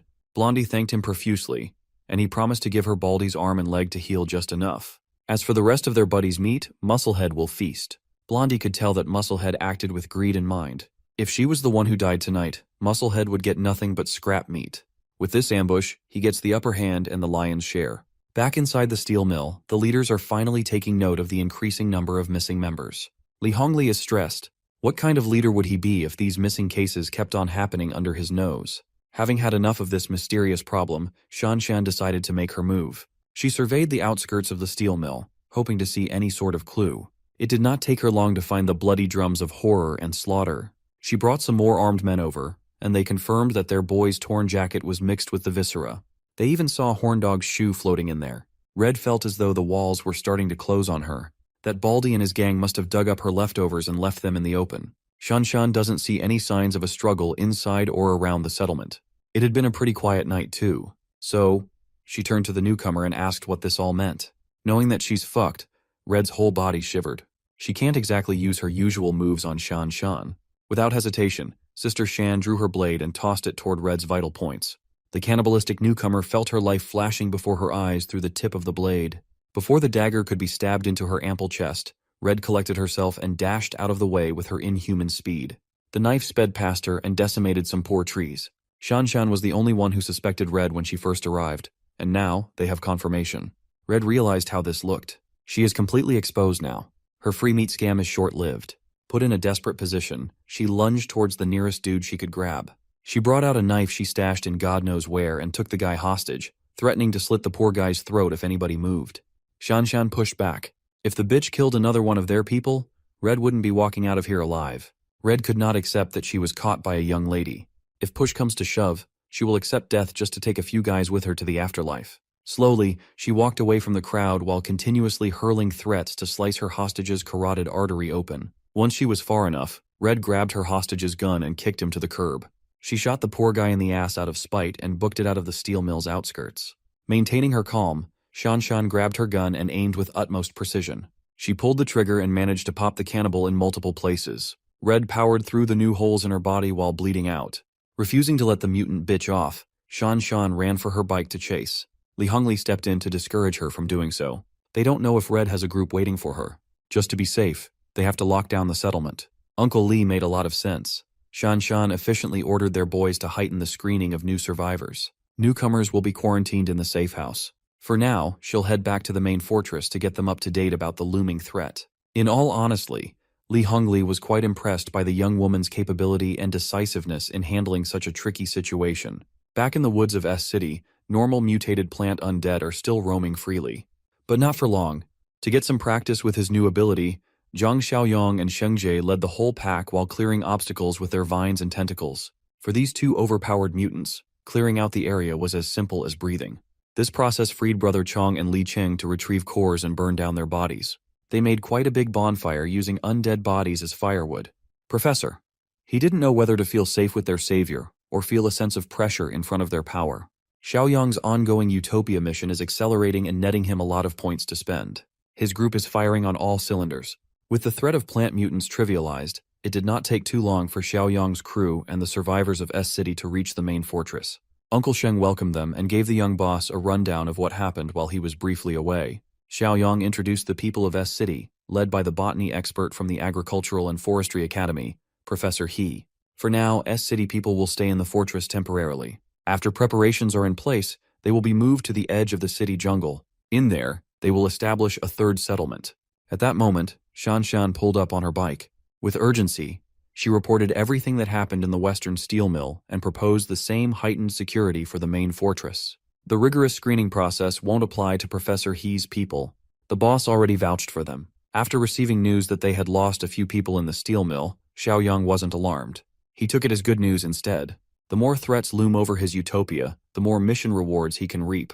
Speaking of missions, the 4th volume of the Villain Vanquisher mission just started. Eliminating threats from the western outskirts would give him a chunky 120 points. Meanwhile, Red, who just fled within an inch of her life, finally reached the hiding spot. She heard footsteps and felt her black heart skip a beat. The recently recovered Blondie loomed over the traitorous bitch and laughed at her fumble. Injured and forced to crawl back to the animals she had just betrayed, Red tried to excuse her actions as a big misunderstanding. She nearly got Blondie killed, so a death sentence is more than justified. Blondie urged Musclehead to clobber Red to death so they could at least feast on her meat. As a response, Musclehead used his rusty metal pipe, which is on Blondie. Just like before, he came from behind and eliminated a teammate. At this point, it's Blondie's fault for showing her back to a known scumbag. Musclehead has no qualms about using the same trick twice. Knowing that she's done for, Blondie warned Red not to trust the guy. He's just doing this to stay in the most advantageous position and would betray anyone without hesitation. At this point, Red doesn't really mind as long as it's not her getting whacked. As one last try to convince Musclehead to keep her alive, she tried to remind her of Red's betrayal. For cannibalistic mutants like them, words don't hold value anymore. Since that didn't work, Blondie tried to offer Musclehead her body. Unfortunately for her, Musclehead prefers redheads over blondes. Using his bare hands, he finished Blondie off. What followed was his usual scheme. He offered Red an arm and a leg to recover while he feasted on the rest of Blondie's meat. Back in the main fortress, the higher-ups are discussing what to do against the cannibals prowling in the west. Li Cheng himself was an unaware cannibal not long ago, but based on Shan Shan's report, these mutants are so much worse. These people have been completely stripped of their human restraints. They are extremely selfish, short-sighted, angry, indulgent, gluttonous, bloodthirsty, and addicted to human meat. Xiaoyong made note of dealing with this bunch of freaks in the west, but he's got more urgent matters to take care of right now.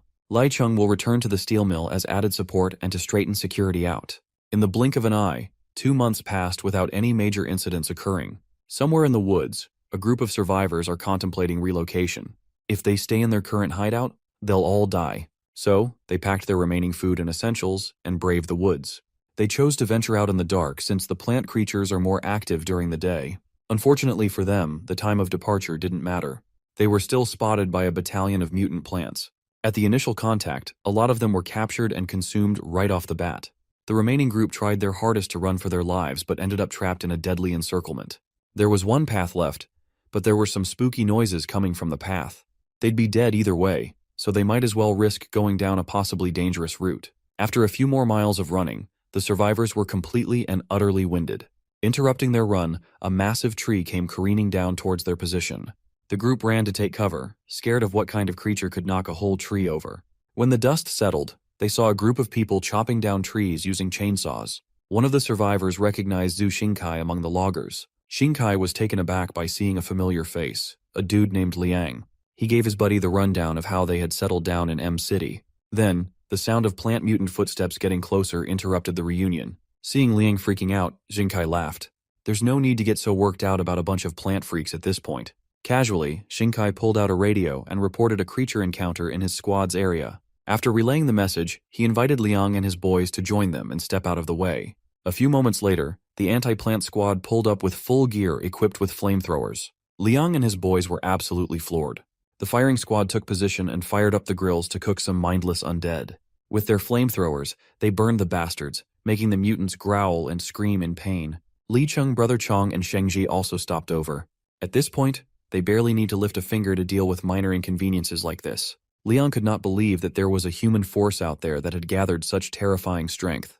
Well, it's all thanks to Chief Xiaoyang. Liang saw the mutated duo with Li Cheng and almost shat his pants. Xingkai and the others have long since gotten used to working with the two. Dismissing Liang's worries, Xingkai invited his buddy to be part of the settlement and meet the legendary chief. The third settlement that they established on the edge of the jungle had progressed smoothly. They even successfully built a whole farm. Liang could not believe his eyes. While they were living in fear, someone had figured out how to farm in a jungle full of plant monsters. It's not normal farming either. They were growing mutated crops. Seeing the mutated potato in his hand, Liang rightfully freaked out and threw it away. Xingkai explained that the crops are practically the same as the walking and munching plant creatures by nature, but they modified it into a high-yield and easy-to-harvest food crop, just like everything else. This is all thanks to Chief Xiaoyang. For this project, Professor He spearheaded the farming process of mutated crops as an edible and fruitful source of food. Thanks to Xiaoyang's connection with Flower Cart, modifying the properties of mutated crops is super easy. In fact, they are close to harvest season already. The land reclamation is going smoothly. The old professor oversees expansion, and Li Cheng takes care of security. Now that the third settlement is in a stable state, it's about time to go deal with those cannibal bastards in the western outskirts. In M-City's borders, two people walk leisurely, as if they own the place. Of course, it was Zhang Xiaoyang and Brother Chong. The muzzled mutant warned his chief that someone was tailing them. Xiaoyang could sense that they were being hounded by a group on par with Zhang Qi's team back in the fortress. The duo's plan of action is quite straightforward: get Brother Chong fed. As expected, Red and Musclehead were the ones trying to hunt them, eager to jump for the perfect chance to feast. Before she could jump into action, Musclehead stopped the impulsive lady from attacking carelessly. From their position, he could see that they were a tad bit too late. Some other group had already claimed the prey. A large group of cannibal mutants filled with bulky men and curvaceous women wearing impractical outfits crowded Xiaoyang and Brother Chong. They were practically salivating at the sight of such a top-quality catch. Poor stupid cannibals, man. This rabid group had never seen a pure evolver like Xiaoyang ever before. If they can get a taste of his meat, who knows the extent of upgrade they can get? Because of Brother Chong, they assumed that the young man had the ability to control zombies. Maybe they can absorb that ability upon consumption too. They would be unstoppable if that's the case. Meanwhile, Red couldn't help but click her tongue and give way to the bigger squad. Musclehead, on the other hand, wants to stay around and watch the situation develop. Not even a minute passed, and chaos had already erupted downstairs. Brother Chong moved like an unleashed beast as he tore through the evolvers like they were made of paper. Zhang Xiaoyang wielded his blade with finesse and undeterred calm. With every slash, he claimed heads. The dumbass squad, at least what was left of them, booked it out of that area as soon as it became clear that they were the prey, not the predators. One of the unfortunate cannibals tried to run away by scaling a nearby building, the building that Red and Musclehead were hiding in. This puts them in a precarious position. If that young man turns his attention to their spot, they would be cooked. Unfortunately for them, that fear might just happen as Xiaoyang lifted a massive piece of steel beam as though it weighed next to nothing. With perfect aim, he threw that thing with perfect form, sending the construction fixture speeding like a bullet. The steel beam stabbed into the poor evolver, eviscerating his body from the back. No one can take Xiaoyang's pipe and survive. Red and Musclehead were inches away from becoming collateral damage as they were painted by the evolver's blood and guts. Putting his blade away, Xiaoyang rejoiced at the sudden windfall. Since these cannibals were decently strong, they must have fully formed variant cores. Up in the building, Red and Musclehead did not dare to move or even breathe until the Omega-level threat downstairs was gone. After confirming that the young man and the muzzled zombie had left, they surveyed the aftermath and found that only 3 corpses had been eaten. They hit the jackpot by waiting and hiding. They can feast on the rest of these high-quality corpses. While continuing their patrol along the western outskirts, Xiaoyang criticized Brother Chong for wasting meat and having such a small appetite. Suddenly, he sensed some movements inside one of the many abandoned structures. Turning his attention to its direction, the young man summoned his blade once more. Knowing that he's already spotted, some random guy popped out of the dark with a crossbow in hand, warning them not to get any closer. In a single glance, Xiaoyang could tell that this was just a normal dude, some unevolved civilian. Even though Four Eyes is threatening to shoot, anyone can see how terrified he is to even pull the trigger. So, Xiaoyang went with a gentler approach and tried talking first. Freaked out by every little movement, Four Eyes anxiously raised his weapon and sent one of his arrow bolts with a flick of a finger. At this point, normal weapons like these can't even threaten the chief. Xiaoyong grabbed that puny thing out of the air with casual ease. Seeing his only weapon turned obsolete so easily demoralized Four Eyes severely. In the blink of an eye, the young man he intended to shoot closed the dozens of meters of distance between them with a single step. To prevent any more fuckery from happening, Xiaoyong snatched the weapon out of the civilian's hands. Ignoring Four Eyes, he coolly yelled for the other people inside the building to come out, assuring them that he was not a cannibal. Just as he expected, there were about a dozen civilians bunking in this abandoned structure, and all of them were scared for their lives. At this stage of the apocalypse, Xiaoyong finds it admirable that a few people have managed to survive without resorting to cannibalism. For now, he chose to tag along as they traverse the night for a better spot. Four Eyes shared that they are heading for a steel mill in the southern suburbs called Shifeng. They picked up a radio broadcast message about some sort of settlement taking in survivors there. At least that was the initial plan. They eventually gathered that regular people could not possibly survive against the cannibals roaming the suburbs. In their travels, the group caught wind of word about a human settlement in the northern outskirts, actively hunting down bloodthirsty cannibals. They have it on good authority that the place exists. Word in the streets is that the leader of the settlement is strong enough to fight 5 or 6 cannibals by himself without breaking a sweat. Still, the western outskirts alone have at least 1,000 cannibals roaming around. One guy can't possibly protect everyone. Four Eyes believes that cannibalistic evolvers rarely form groups and prefer hunting alone. Some of the people in his group argue that he's mistaken in that regard, though. Four Eyes firmly believe that if cannibals cooperated on a large scale, all of them would have died from infighting by now. The dissenter in the group just wants to stick to the original plan of heading for Zifeng Steel Mill in hopes of reuniting with his brother, even when the chances of that brother surviving are close to zero. Those Zifeng people might even be cannibals themselves. Four Eyes was partially right in his assessment. The previous leaders of the steel mill were absolute bloodhounds, but the new chief was right in front of them. Xiaoyong casually explained how he killed the evolvers that used to run that place and changed the whole bloody system. As for the dissenter, he tearfully communed that his brother's name is Li Cheng, a former deputy officer in the southern suburbs. The same Li Cheng that's been folded into the chief's inner circle.